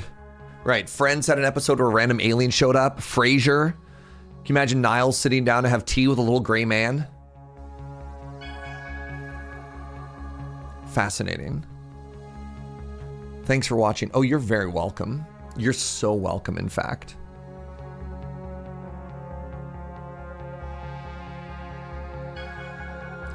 Good Lord. All right, we've been live for 5 hours. Good Lord. So we saw the Xbox thing. So this one is done.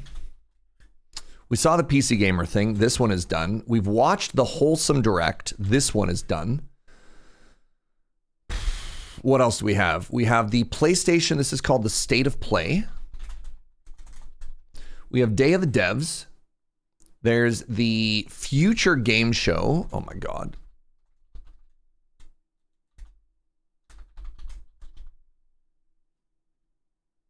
Summer Games Fest I already have up there. The Day of the Devs. The Story Rich Showcase. That one's new to me. I don't know that one. You had fun, but your nap is calling? That's valid. That's so valid. I think I want to watch one more, friends.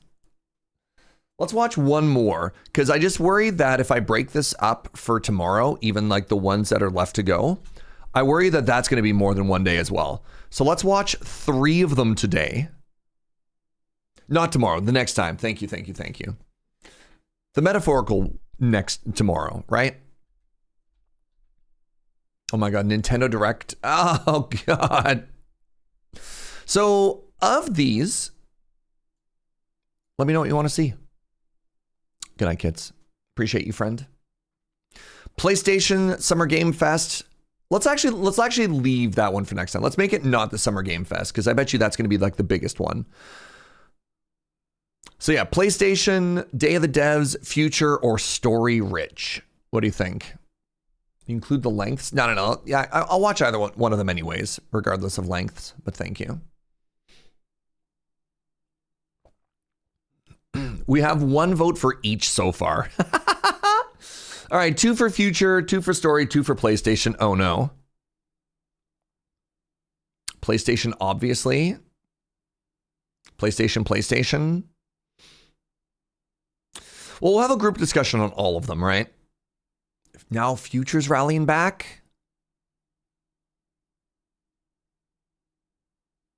Good Lord. This is actually such an even split. And that's not true. Nobody's voting for Day of the Devs.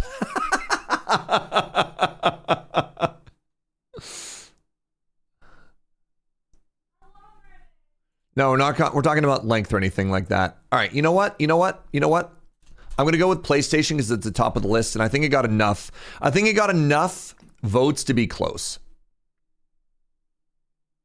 I'm going to watch Day of the Devs. I'm going to watch all of them. Maybe not today, though. All right. We're putting them down in order of watched. All right. Let me update my stream title.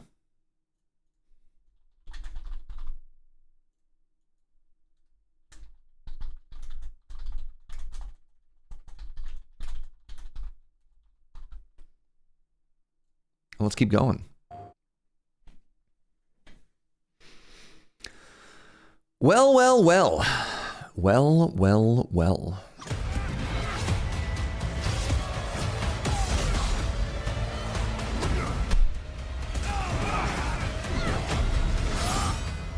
Interesting. Hi, I'm Marcus Smith, creative director for Marvel's Wolverine. Today, we're excited to debut a new look at the game. To set the stage, Wolverine is in a race against time to rescue a group of kidnapped mutants before they're shipped off to parts unknown by cybernetically enhanced mercenaries known as the Reavers. This is going to be extremely not surge safe. Yeah, that's kind of been my vibe from PlayStation State of Play in general. Let's take a look. Xbox is pretty bad. The PC gaming show had some moments that weren't great, but you know. Let's see if we can find the one that got away. Redhead. Might be our only lead. No, the whole trailer day thing, I've kind of given up. I actually take the family-friendly tag off, and it is what it is, right? Wow, the number of people in chat warning me about the violence is telling.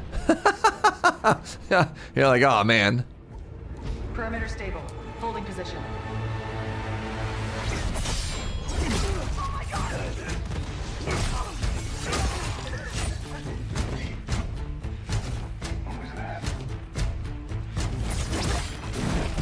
What? It's just red now. Oh wait, the blood faded. The blood faded. Okay. Hilarious. Should do another sweep. It's too quiet. You're hoping for non-salsa mode? I regret to inform you that I think if you play a Wolverine game, you kind of have to sign up for a certain amount of blood.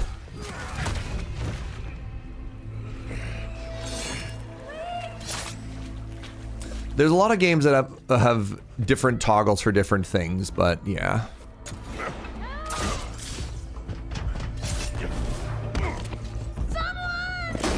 Shut it, freak. No, child. I mean, honestly, I will take blood over gore. I will take blood over body horror, right?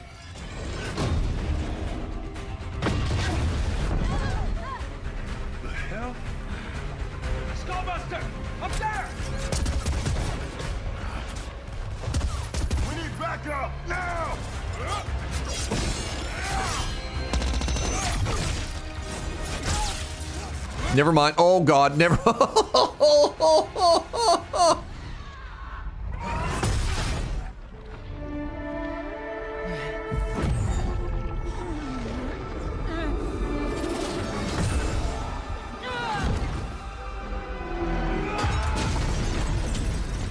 What's up, Sarkhan? Should have been a very not family-friendly time.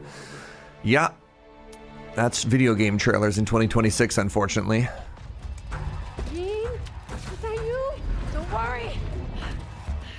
Not going anywhere. Everyone shoot!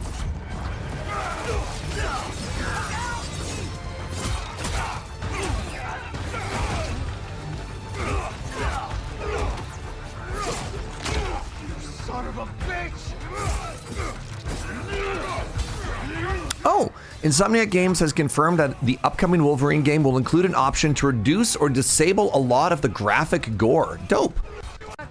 Sorry. You know, one of the nice things about watching a pre-record... Wait, this is the same thing again. We just literally saw all of that. God, this trailer goes for so long. And Sabretooth. Some folks can't wait to die. Is that Jean Grey? Yes. That is Jean Grey. Of the brutal combat you'll experience in Marvel's Wolverine. It's fast, fluid, and visceral in the way that only Logan can deliver. Marvel's Wolverine is built to take full advantage of the PlayStation 5 consoles, and we cannot wait for you to get your hands on it when it launches September 15th, Sorry to skip ahead on that. 2026. Hope that vibe is okay. Pre-order your copy today at the end of the show in select markets. Check out PlayStation Blog for more information. There's no X-Men yet in this setting? That doesn't make sense. I thought Wolverine literally gets that suit from the X-Men's. But maybe I'm mistaken about that. Hello and it's neat because Xbox had a similarly long Gears of War trailer to start their trailer, so you know. A ton more to share with news and updates from both PlayStation studios and third-party studios from around the globe. In the comics, you got it before X-Men. Interesting. Okay. Latest from our friends at Arc System Works, XDev, and Marvel. The yellow suit was Hulk days. I stand corrected. Comic rules apply. Hand waving retcon. Yeah. All right, what is this? The supreme master of the pugilistic art, the Duke of Get Your Dukes Up, Mr. Champion! The Duke of Get Your Dukes Up is a very good line. Than any word. And the greatest action is to fight. You have defeated so many. You've defeated whole worlds. Oh, these are the new characters they're adding to the Marvel fighting game? Dope. Why you should kneel. Think you're a genius, Doom? Your works are mere trinkets. My genius is endless. And now my turn. You made. So this fighting game, I'm not a fighting game fan, but this fighting game looks genuinely dope. Violence will solve nothing, Eric. My dearest Aurora, mutant kind shall rise, and I will be the one to lead the way. Showtime! You look a little angry, Bug. Still holding a grudge. Curtsy, huh? Is this the same, like, 3v3 or 4v4 Marvel fighting game that they've been advertising for a while now, or is this a different one? Carnage. Spider-Man, not you.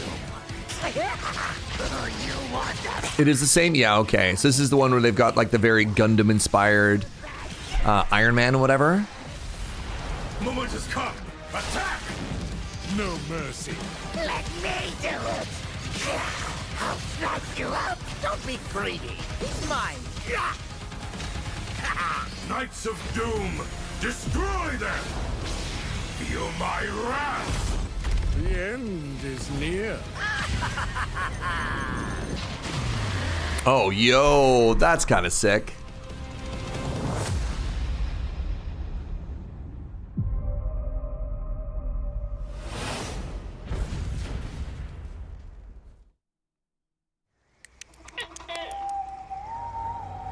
I see much from my perch atop the tree of tranquility.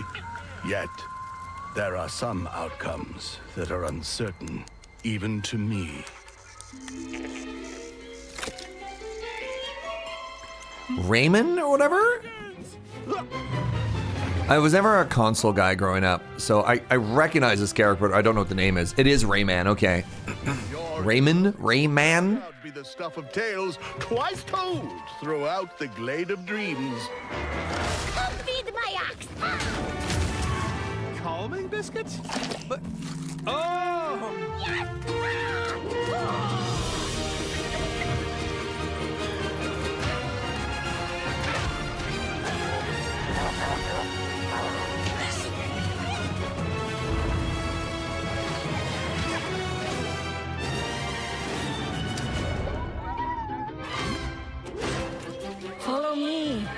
heroes. The Glade of Dreams is in grave danger.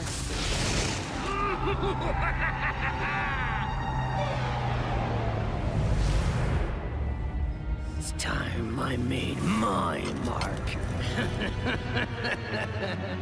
It's 4 against 1! You don't stand a chance!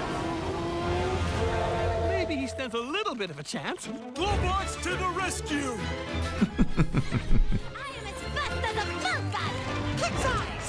This is just like an adventure platformer. We just really like the IP. Like what makes a Rayman game a Rayman game? I'm here! And apologies if I'm pronouncing and putting the emphasis on the wrong syllable with the name. Are you ready for our game, Rayman?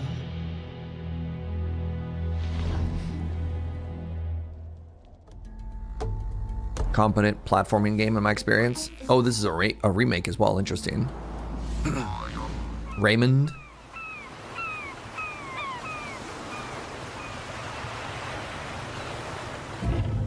More Dave the Diver. Oh my god, please tell me there's a feature-length anime about Dave the Diver.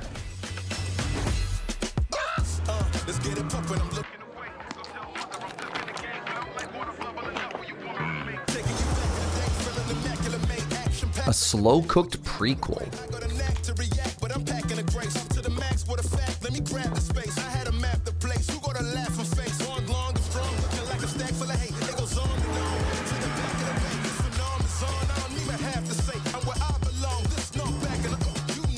Before Dave the Diver, there was only one sushi chef.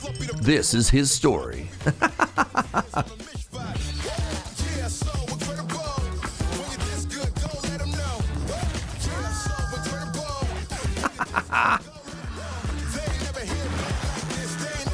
Good, I'm glad it still has some fishing.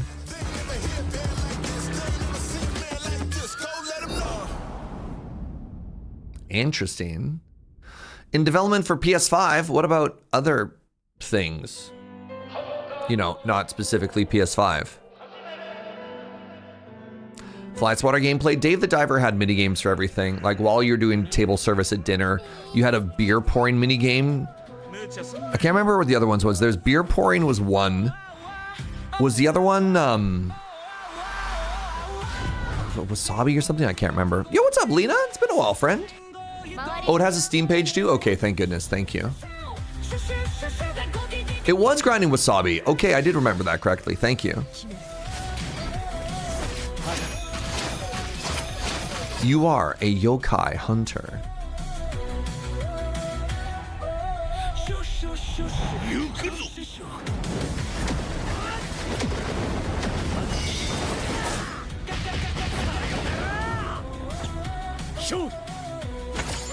There's also a drink mixing minigame. I have no recollection of that. Joe says I did a good job at it too. Wow. Neat, I'll believe you.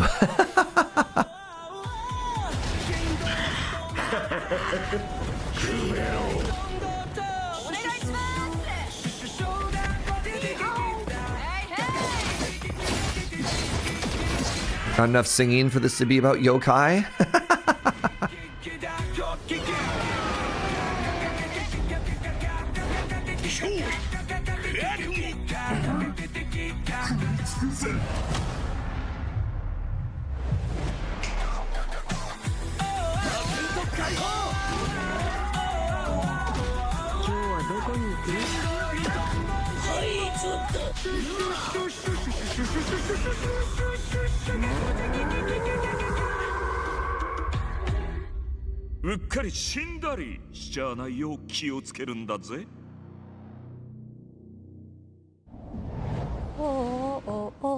Hi everyone! お久しぶりです。安心の中村いくみです。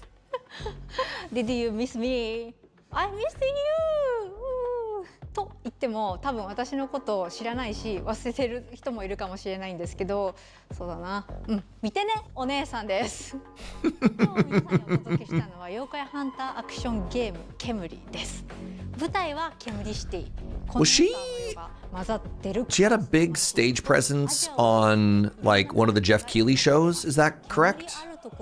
And everyone's like, oh my god, we love her? それを妖怪ハンターが見つけ出します。そこで使うのが妖怪ハンターだけが使えるフォックスウィンドウ、狐の窓です。この窓を介してパラノーマル現象や妖怪を見つけ出して、 Announced Tokyo Ghostwire. そこに妖怪をハントする。しかし妖怪をただただ集めるわけではありません。私たちのゲームでは妖怪と契約をしなければなりません。頂上をまとい未知を狩る、あなた自身に憑依してもらいます。そして憑依した妖怪のパワーを使って憑依アパレルというかっこいいアパレルをまとってスーパーパワーでもっと強い妖怪に挑んでこの世界の謎に。 For all of these PS exclusives? Well, apparently like the Dave the Diver one was primarily PlayStation, but it's also some cross-platform stuff. So I don't know yet. Summer Game Fest will be the next show, Diabore. Turns out there's like 8 different video game showcases over the past 5 days, and I just cannot. I have like 4 hours of work I need to do today as well. So my plan is we're gonna watch this. I'm gonna take a nap. I'm gonna go out for dinner with a friend, and then I have to build 2 Highlander decks. So your boy's a little busy. あの世に最も近い都市煙シティへようこそと言いたいところですが、煙はまだまだ開発中です。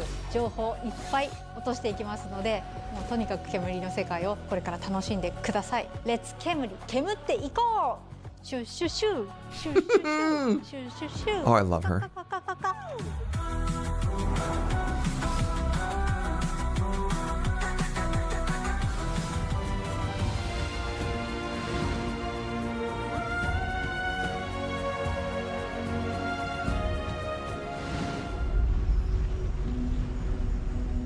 Been halfway across the continent looking for you. Hard woman to track down.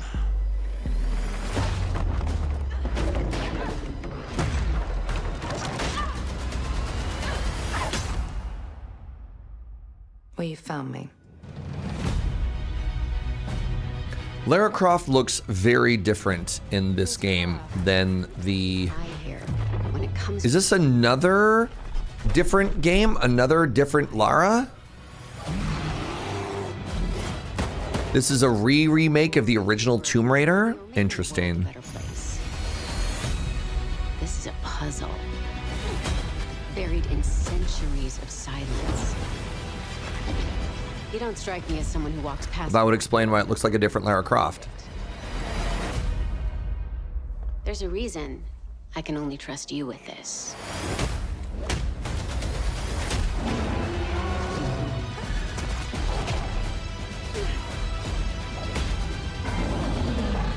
I remember playing maybe a demo of the original Tomb Raider and being in like a really weird...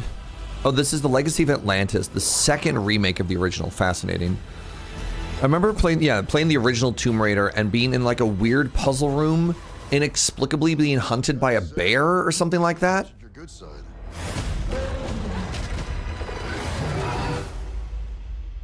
You're assuming I've got a bad side.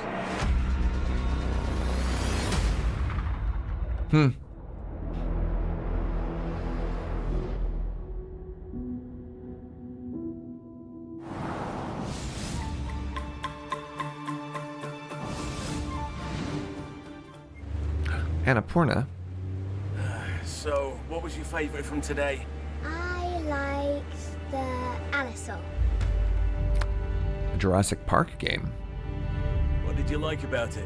He's big and loud.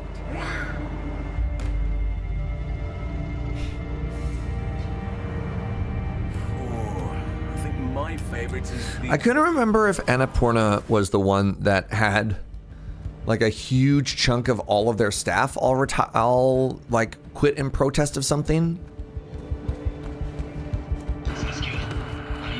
Oh, it was.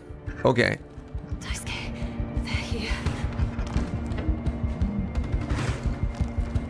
They made the dinosaurs feathered. Ooh.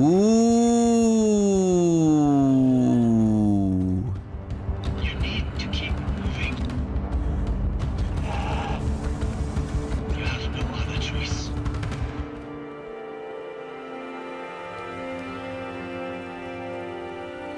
Yeah, did they ever end up addressing or fixing like huge chunks of their staff resigning in protest? Just noting that this is Great Ape Games, published by Annapurna. Thank you. Right. I guess it's complicated sometimes if you're talking about like a development portion or publishing portion of a company.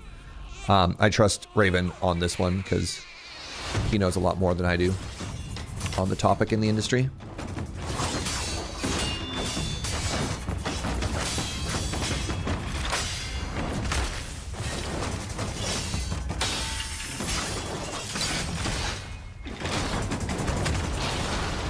Feathered dinos are somehow more terrifying. Yeah, just especially since Jurassic Park, we've learned that a lot of dinosaurs were a lot more bird-like than we otherwise assumed.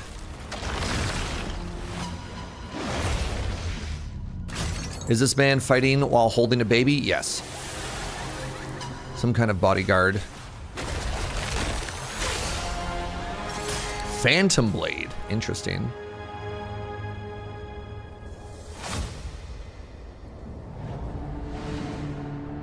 Back in early 2023, S-Game first showed us Phantom Blade Zero in passing in a hotel. And we knew immediately that this game had incredible potential. Look forward to more details in a gameplay and story deep dive coming later this summer. Next, let's head over to the sandworm-infested sands of Arrakis in Dune Awakening.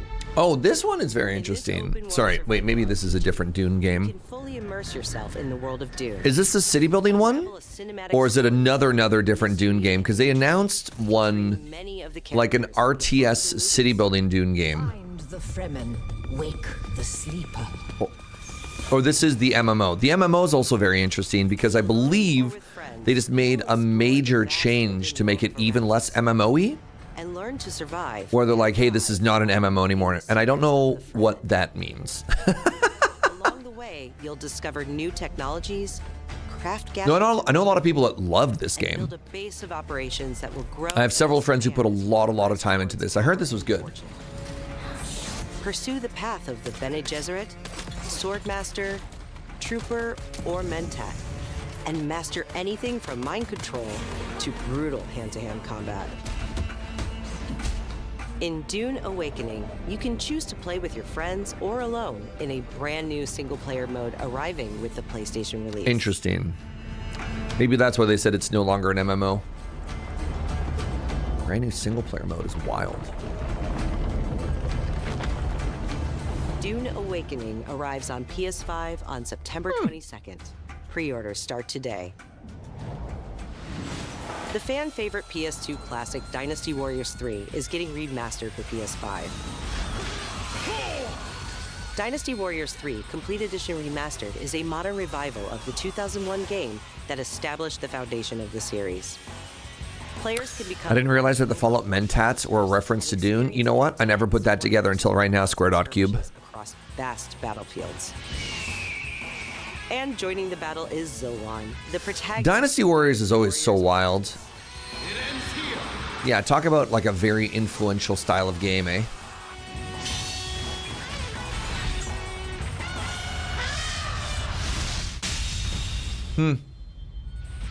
Was that like the really iconic one on like PS2? Was that Dynasty Warriors 3? I can't remember which one it was. Which one it was that I played that I was like, oh, dang. That was the... Okay, yep. All right. From the award-winning studio behind the Ori series comes a bold new vision for action RPGs. No Rest for the Wicked is a brutal Souls-like. Right. Around skill, consequence, and precision combat. Is this the 1.0 release? Living hand-painted world you can explore alone or share with friends in your own persistent realm. A world that evolves even when you're offline.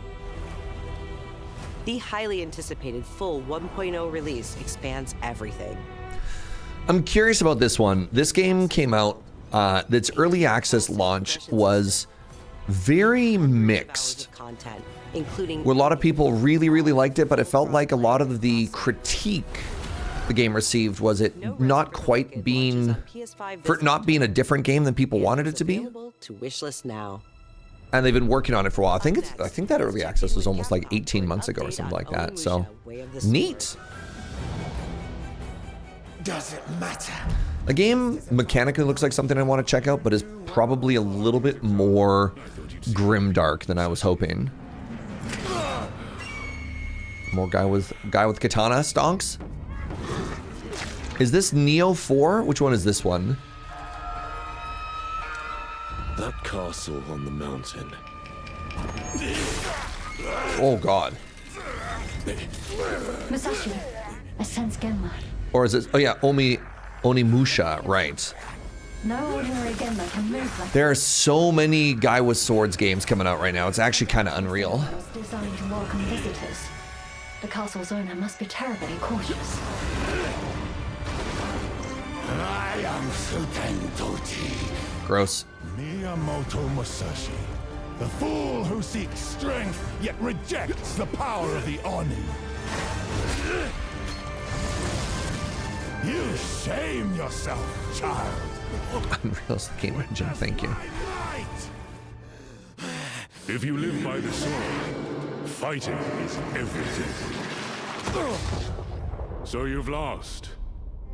Will you swap the sword for a trowel? Like hell I will. No? What then? Are you going to start taking human souls? If human souls are what it takes. Musashi, if that's the path he walks, I will follow. I've chosen to trust Musashi's judgment in all matters. Ori departed. Give me every ounce of power that you have. In return. Oh. Then get going, Onimusha.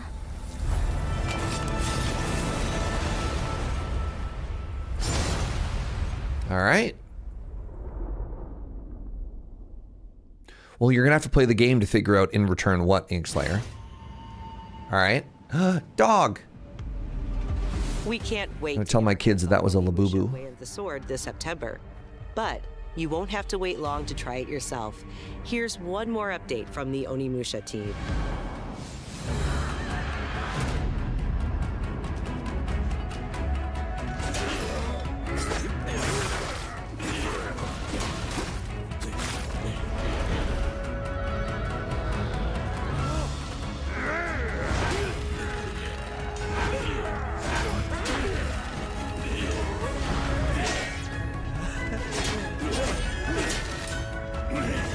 Does hope await or despair?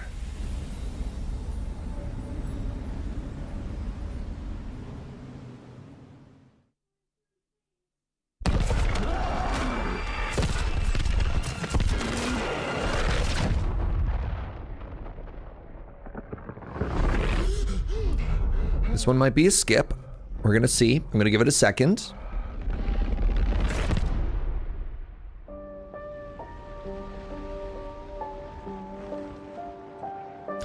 Oh, yes. This is another one of like a famous horror game. And I remember being, yes, we've seen this trailer before. It gets very gross. I'm a skip it. Thank you. Silent Hill. Yeah, sorry. Thank you. Thank you.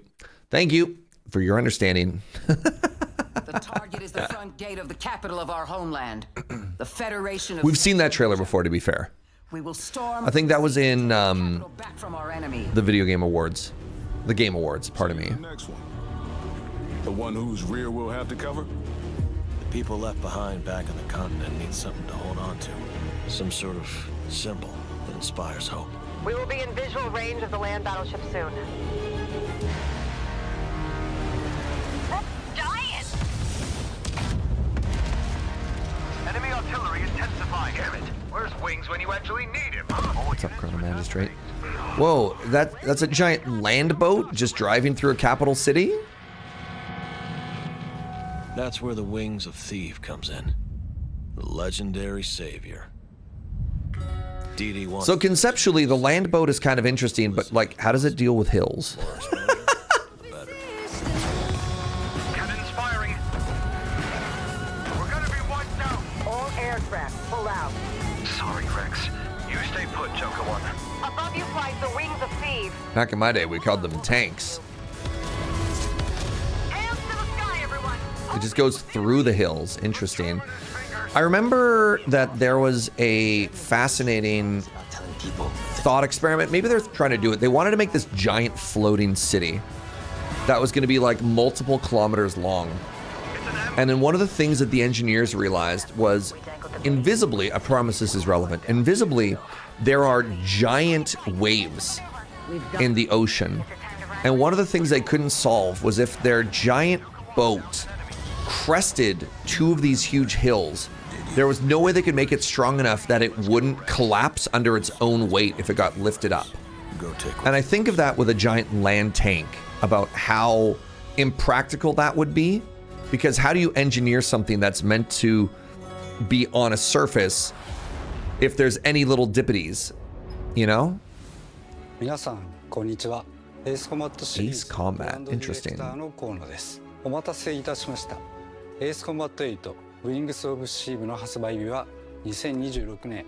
turns out it's kind of hard for things made of metal to be bendy.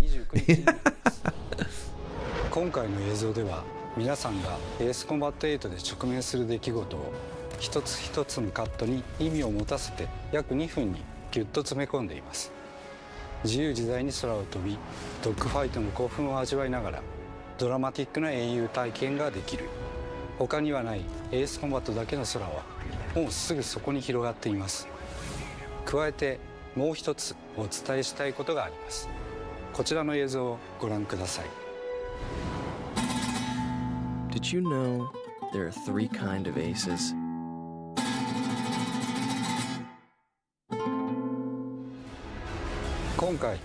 I'm stoked for people. Oh my god, how many Ace Combat games? パッケージ版には早期購入特典としてエースコンバット0 Wow. Alright. の移植版がつくことになりました。ぜひ8と世界を同じくするストレンジリアルの世界をもっと深く楽しんでください。お知らせした通り発売まではあと少しです。 There's even more side ones.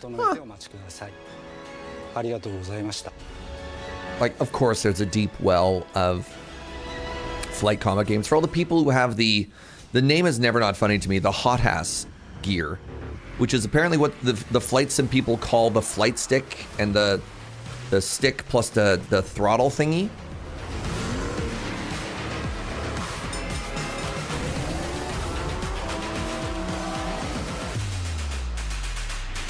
Is this a new Need for Speed game? Hands-on throttle and stick. It's an acronym. Thank you.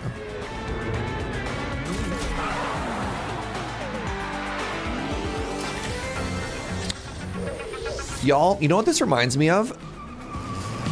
The most Hollywood thing that I saw. I kid you not. This is so Hollywood. I don't even know how to describe it. The most Hollywood thing I saw, this was right outside of the red carpet where I got dropped off, was a yellow Ferrari. A yellow Ferrari drove by, and it had a taxi sign on the top of it. A full-on bright yellow Ferrari taxi.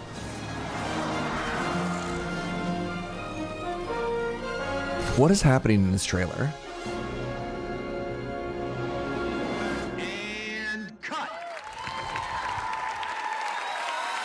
Great take. Think we got it. Yep, roll playback.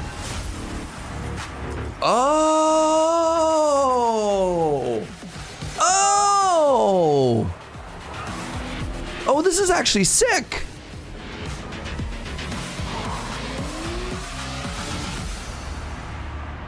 Oh! Cool. What a fun trailer. Nasty injuries. It's like a beast tore him apart. A beast? Out here? Are you drunk or something? Do him up and show him out. But he's still weak, so be careful. What's going on?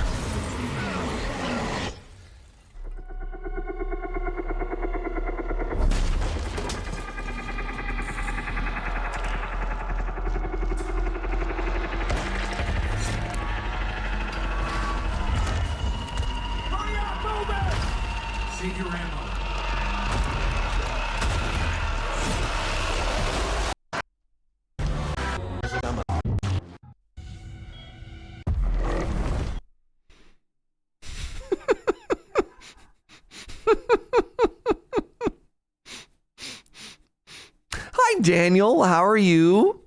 God, that trailer was a lot. Also, thank you. I'm glad we're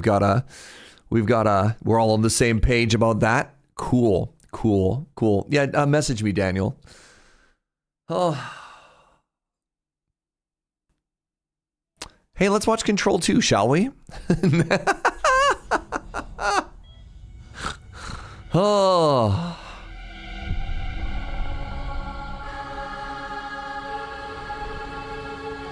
We got to see a longer, different trailer about this game already once, but this one came out first, so let's see what's up with that. Like an earthquake. But it was just a paperclip. Falling off a desk. The tiniest tremor before the main event. Jesse. I know what they put you through. You never had a chance.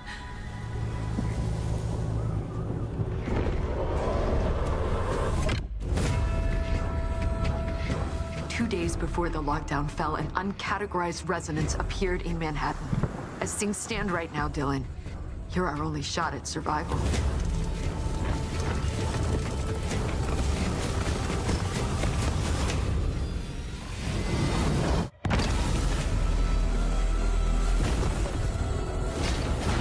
You are not FBC.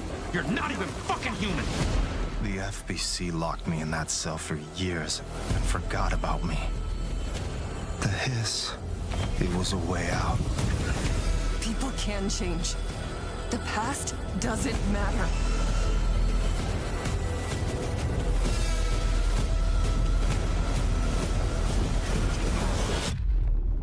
Who are you today?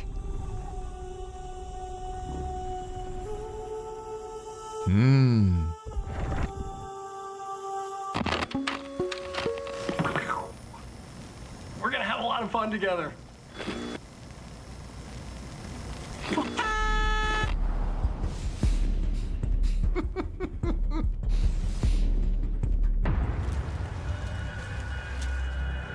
Is this Marathon? I've never actually played Marathon. This is Marathon? Interesting. Is this advertising for the new season that just started?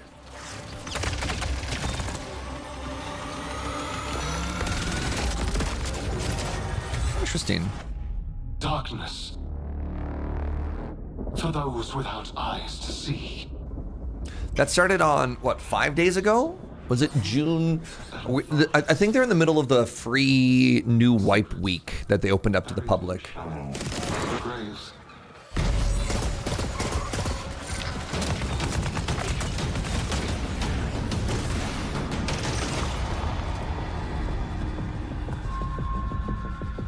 I cried out in my sleep. A warning. 100. There were server issues, so they've extended the free play until the 11th. Oh, that's cool.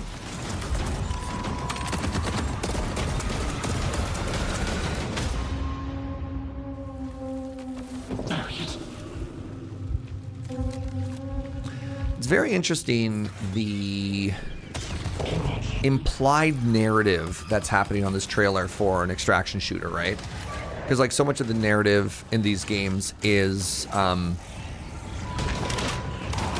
what's the word for like you find it and you make it yourself in the world, in the world. Like a lot of the unique experiences that's come from impossible to script moments that all line up. Emergent, yeah, a lot of emergent narrative, and then the trailer here is implying a lot of narrative.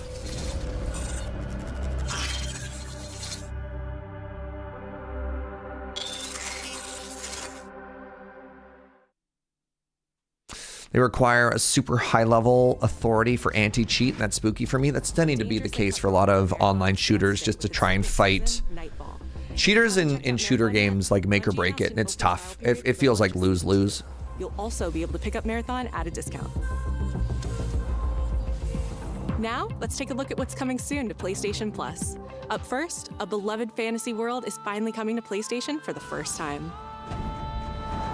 RuneScape Dragon Wilds is an interesting open-world survival game where you rise from survivor to dragon. This is coming to PS5 now. Wild.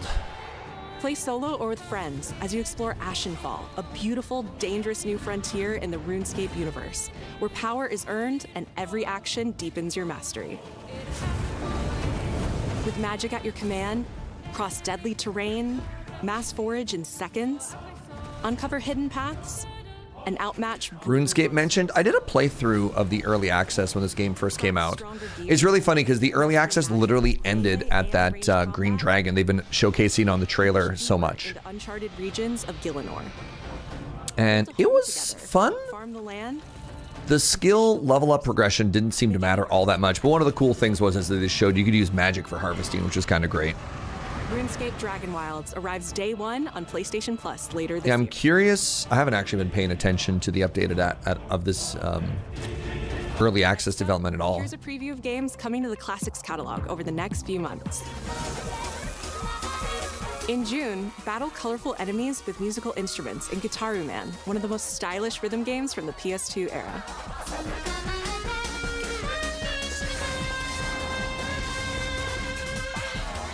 Guitaru Man, incredible. In July, PsyOps The Mindgate Conspiracy joins the Classics catalog. This PS2 action-adventure mixes run-and-gun gameplay with psychic powers.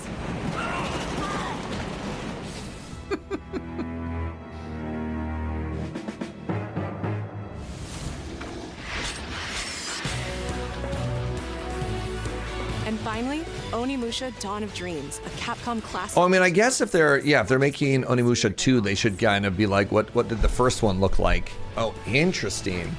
I'd never heard of this franchise before they started working on the, advertising of the sequel, so, or the whatever we're looking at. So that's fun. I mean, good way to hype up these new titles, right? Get people to check out the OGs. Akashima Island, haunted by dark stories. Our goal, confront the evil, corrupting paradise. This is Dead True International. Thanks. Come on, let's get a photo together.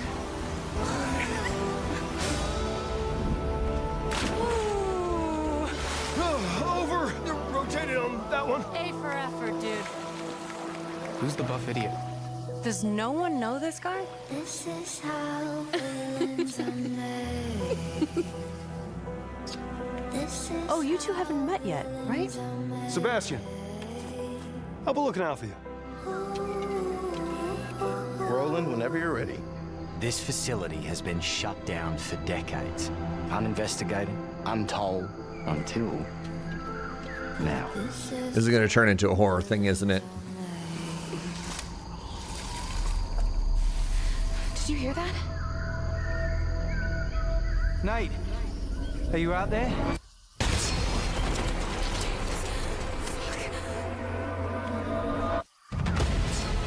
We gotta go. Right! I have a bad feeling. Let's get rid of it. Grip it tight. No! He's coming! Through there! Take a deep breath. Fuck! Which way? Steady the mind. We're gonna have to jump! There's rocks down there! Oh, is this the oh. Can you do what needs to be done? Until Dawn 2, wild. Yeah, is this the same studio as those narrative people? Everyone Can Die. Wow, it's from that same studio? Wild. Okay. Huh. I'm Stu Tilley, Creative Director at Firesprite Games. And I Right. hope you enjoyed the first look at our brand new installment of Until Dawn. In Until Dawn 2, a successful crew of ghost hunters who fake all their best content come face to face with real horrors for the very first time. Whenever you're ready. Having just signed a deal with a major... These games are so weird. It's actually kind of a fascinating experiment though, right? Of like Heartbreaking secrets, centuries big old, narrative stuff. hungry for vengeance. These are not Surge games. We're looking forward to sharing more details about this very soon. Their narrative horror is great, not my cup of tea. Oh no, neither. Neither. Blech. Now we have one more game to show, and Okay. it is something special. This is a brand new title debuting with more than 20 minutes of uninterrupted gameplay. So turn up the volume, sit back, and enjoy.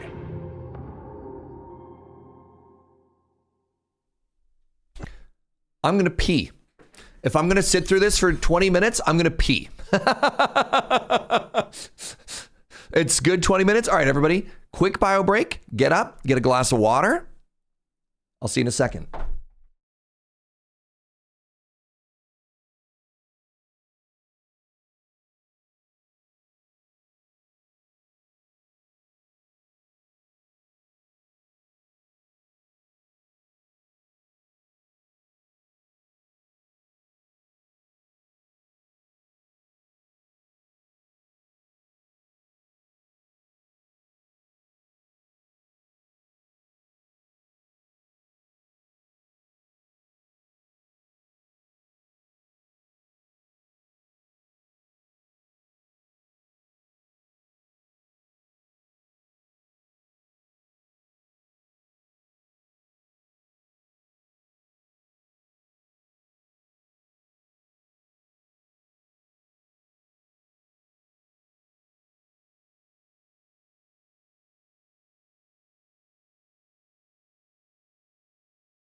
I love that I left you on a perfectly black screen. Sorry about that, everybody. Oh. What's that, sweetie? Oh, poor chair. All right, everybody. Hope you're ready. Let's see it. Let's see what a 20-minute trailer looks like. PlayStation.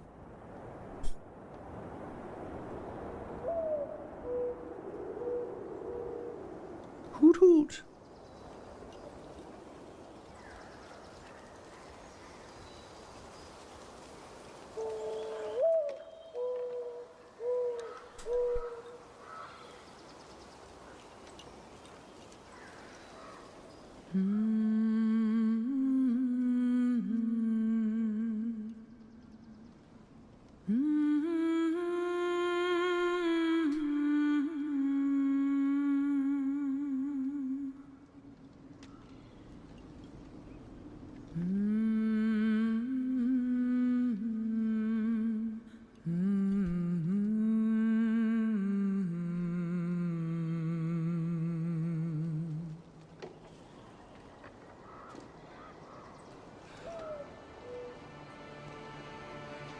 Find your way home. You are free. Oh my god, is it a new God of War trailer? This is a franchise that has historically not been surge safe. Fascinating. But apparently the new God of War with boy or whatever, has been impossibly dope.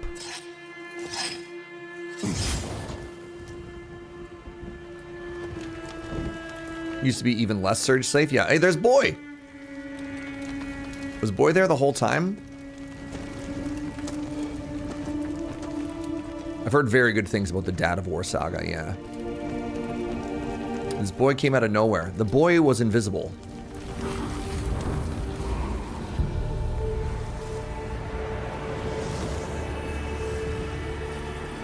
This is the beginning of the Dad of War. Oh, Dad of War prequel.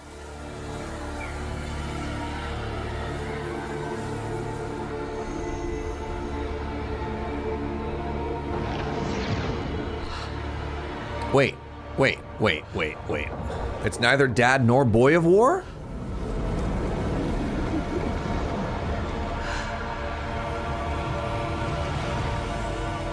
This is the story of Mum of War?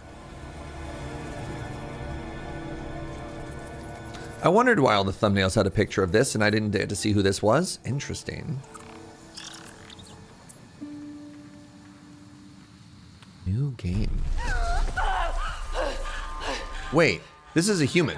This is an actress. I've seen this person before. Who is this?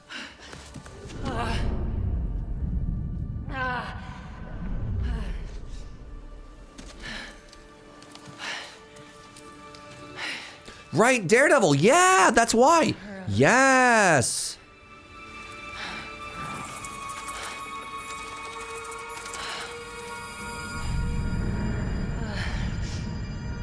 Deborah Ann Wool. Thank you.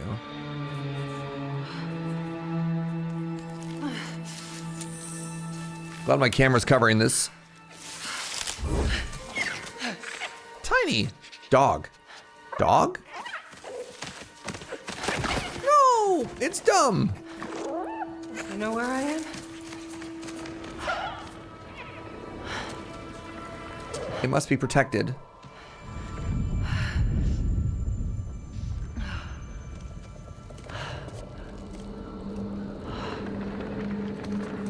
She's also big into TTRPGs. I thought I saw a YouTube short of her. Is she the one who had that viral clip of talking about like D&D stuff with an interviewer and then like on the spot DM'd for them or whatever? That was her. Yeah. Neat.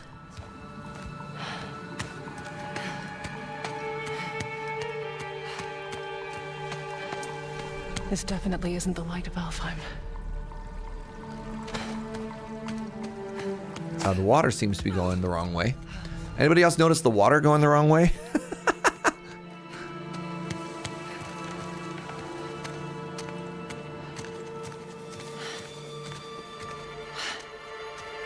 Mask. How?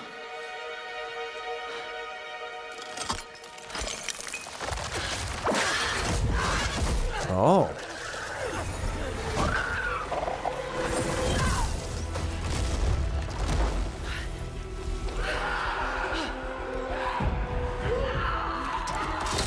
Conveniently placed sword.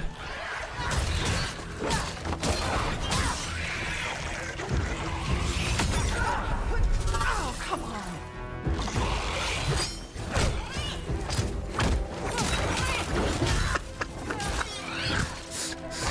Joe from the other room being like, I wonder if the actress was like, don't you dare give me jiggle physics or a giant ass focus. Thank you, sweetie.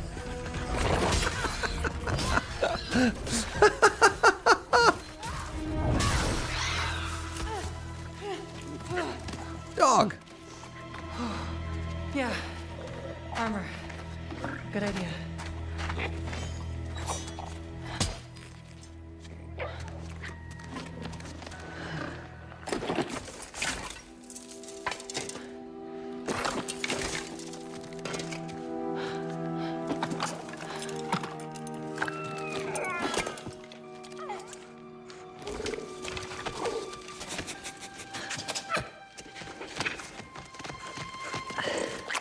Stealing a dead man's shoes. Look, sometimes you gotta do what you gotta do.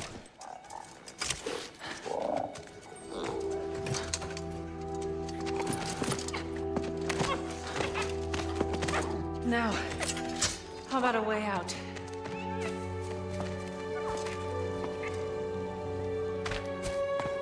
Got paid more in life, so it all evens out. Thank you, TQ.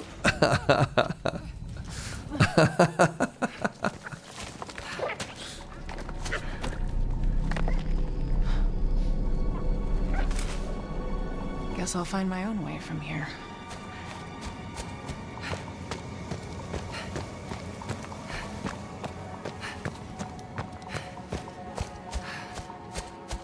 That mask. No, it can't be it. It's not possible.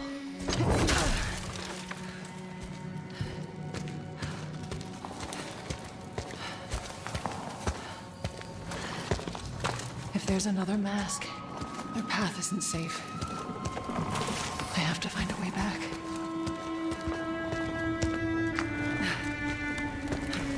You can tell it's AAA because it involves somebody having to go sideways through a crack.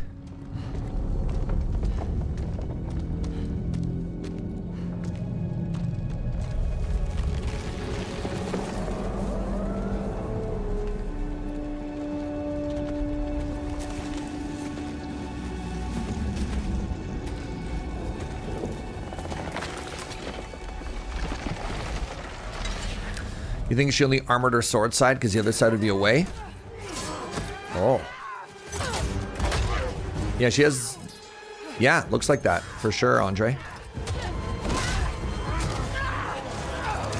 Did she come from the Eagle Onslaught? Not the gates. The gateway is closed.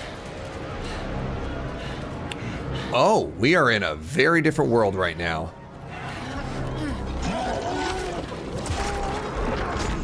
Neat.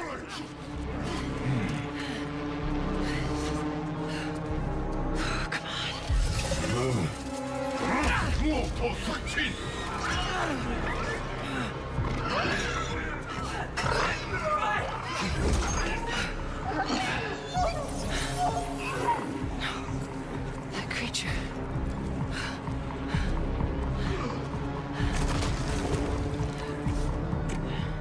Hey, hey!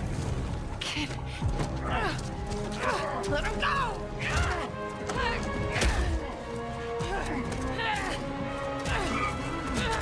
No! No! They're throwing the little guys in the fire.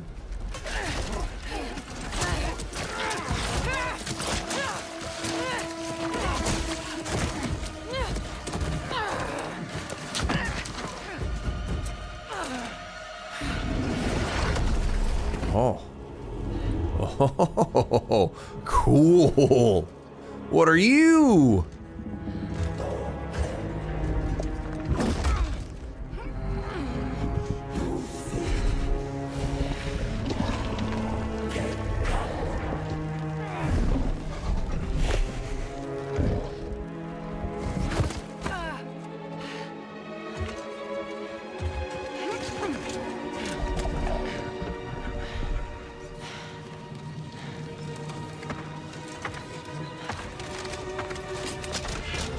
Are they all animated?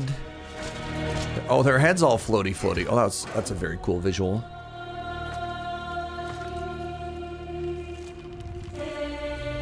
All right, we get it. They're in love.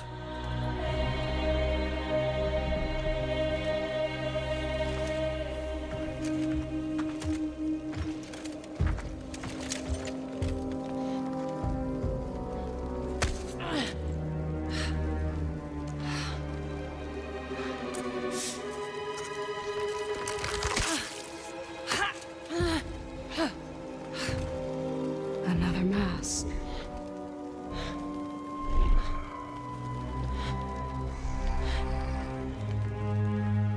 This is important to you. I wonder, do you think this could set you free?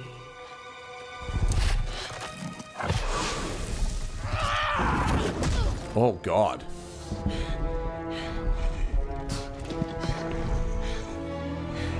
You touch me again, and I swear, I will kill you. Would you like to see how hard it is to die here, Godly? I can show you.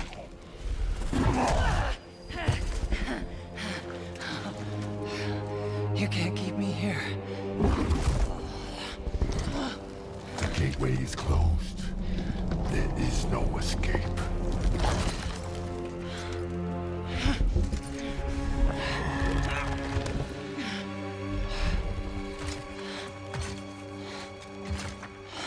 Gateway to where? I mean, presumably back to where she came from.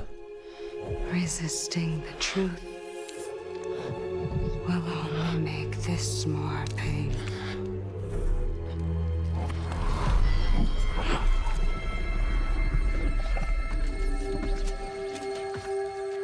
Oh, you think this is an area that collects dead gods? That's interesting.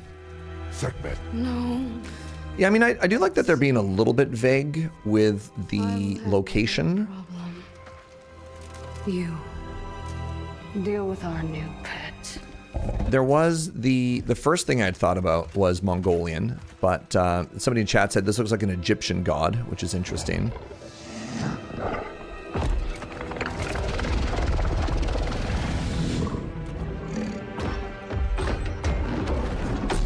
The big red dude is Tibetan. She's Egyptian, he's Mongolian. And oh, that is big! You're bigger than I thought! You're so big!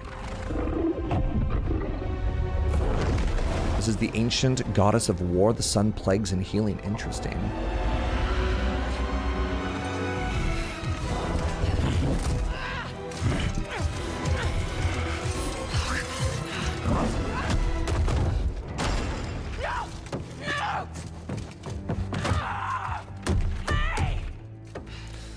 That looks like you could squeeze through those cracks, friend.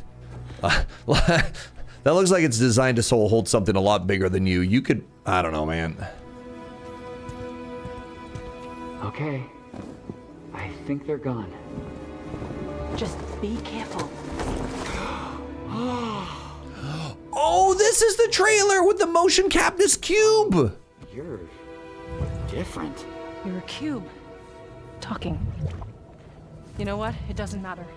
How do we get out of here? Apparently, this whole cube scene was motion captured. And you're a talking sword. I'm not the sword. I'm the ribbons, obviously. And my name is Rue. The cube is Frank. I'm Faye. That's what this is from. There has to be a way out of here. A way out? But you're not even all here.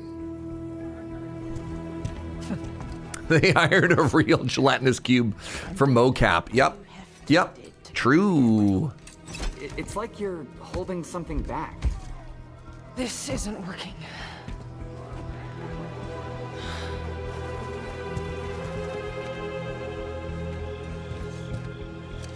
Where are we anyway?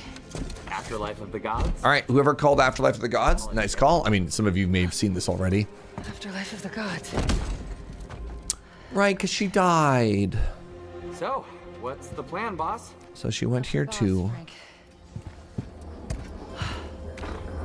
That cask. That's why you're trapped. Yeah. Wait, you made that big explosion happen, right? Could you do that again? My magic, it's wrong here. I feel wrong here. You want out, right? I think we all want that. We definitely do. Faye, you need to accept it. All of it. You're dead. How? How do I accept that? Simple. Focus. You're here. Be here.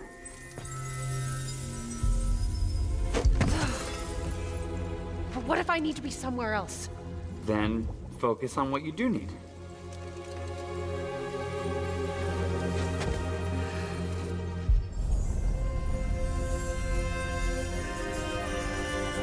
Find your way home.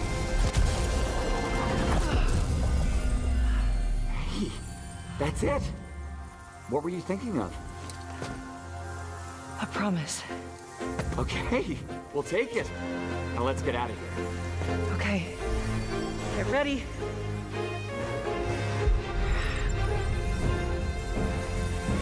Wait! Not a good idea. Bad idea.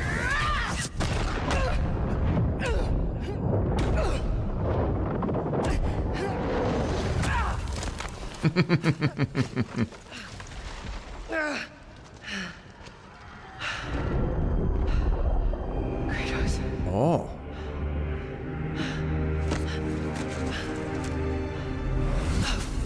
Kratos. Oh.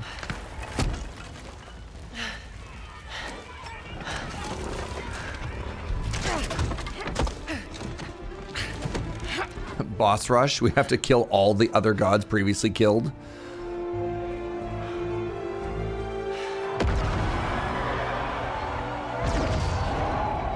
You did this. Where's our cube friend?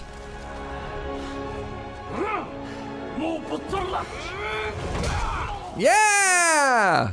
Rue? I think you should give her the sword. How do I know I can trust her? I'll give it back. I promise. Okay. Take it.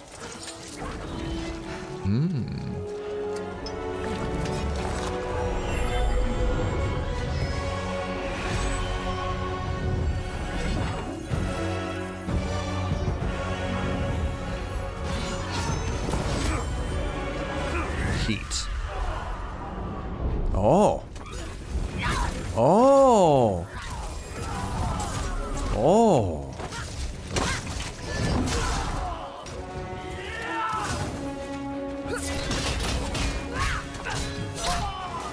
Lady, you need to get out of here. Not until I get you out. I don't need help. Here we go, coming up behind.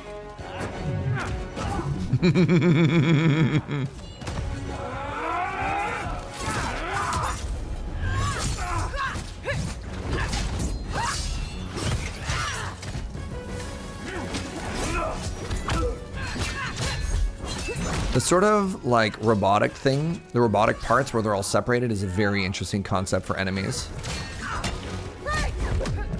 Bloop. Good gelatinous noise there.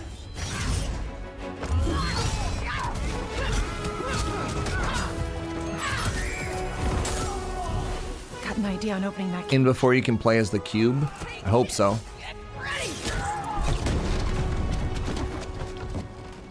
Come on. No. Do we know who this small green person is? That sword. It's more than you think it is.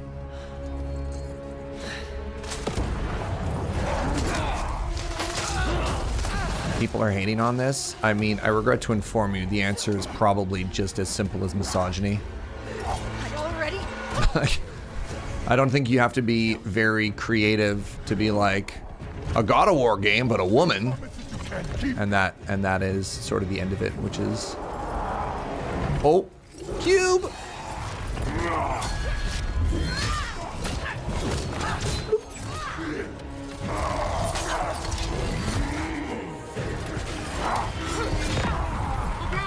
Try again!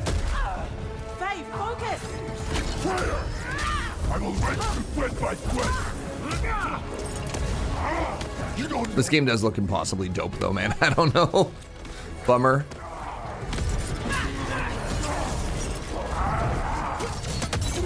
Oh, good parry.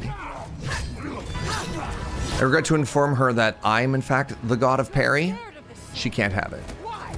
I fear nothing!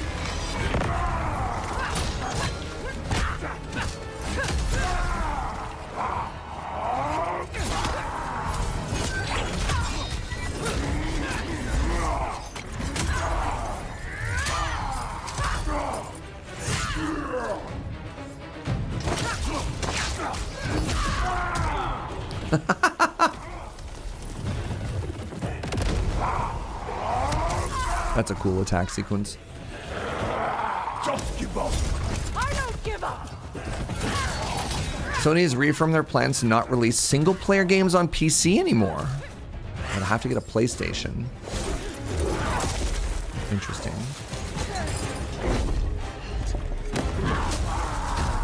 That's a bummer.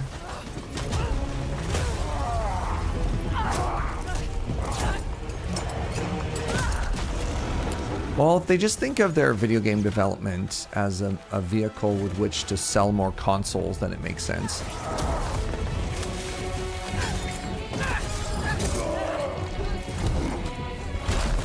Their titles are not performing that well outside of console. That's a bummer too. Yeah, luckily PS5s are very affordable. I believe, Andrew, they're actually getting cheaper as more time goes by, right?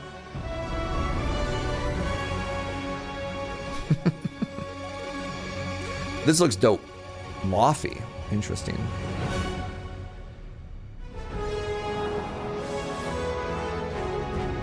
I don't know, that was kind of dope. The mother of Loki, really?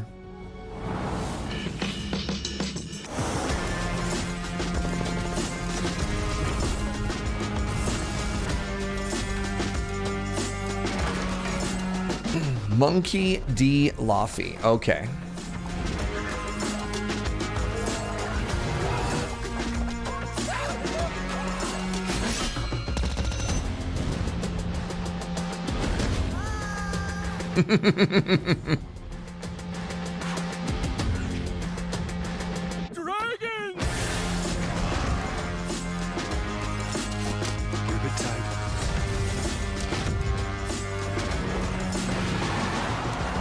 So this was okay. It had some interesting trailers. Honestly, the stunt driver one was kind of a fun twist on the genre. A lot more dismemberment, but I guess they're like, hey, we got these sick graphic engines now.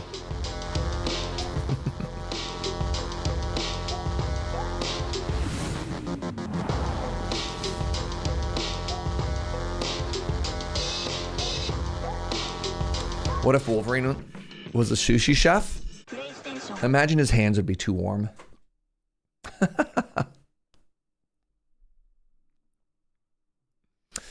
All right, my friends. That was a pretty fun day back. Wait, Wolverine literally prepares sushi in the comics? All right, you know what? I take it back. Thanks for hanging out, everybody. This has been super fun. So I'm only halfway through the list of game trailer shows that I want to catch up on. So we're going to do more of this in the days coming up. I'm not streaming tomorrow, but I'll stream sometime soon. Am I going to play Marathon? Man, with what time, Andrew? I'm going to take a nap. I'm going to go out for dinner, and I've got like 4 more hours of work to do tonight. So we'll see. Man, I don't have time to play games. I have to spend all this time watching game trailers first. Thank you for being here. Thank you for the subs and the bits, everybody. If you are new and you had a good time, follow the channel. I'd love if you came on back. I really do appreciate each and every one of you. Now I get to raid somebody. Let's go raid Ash Lizzle. She's streaming some Magic the Gathering. I like Ash. Hope you do too. Thanks, everybody. Yeah, I have no idea what my schedule allows for, but I'll let you know at some point. Oh, SRAP with the 5-bomb. Thank you very much. I really appreciate that. You're all beautiful. That's so sweet. Okay, goodbye.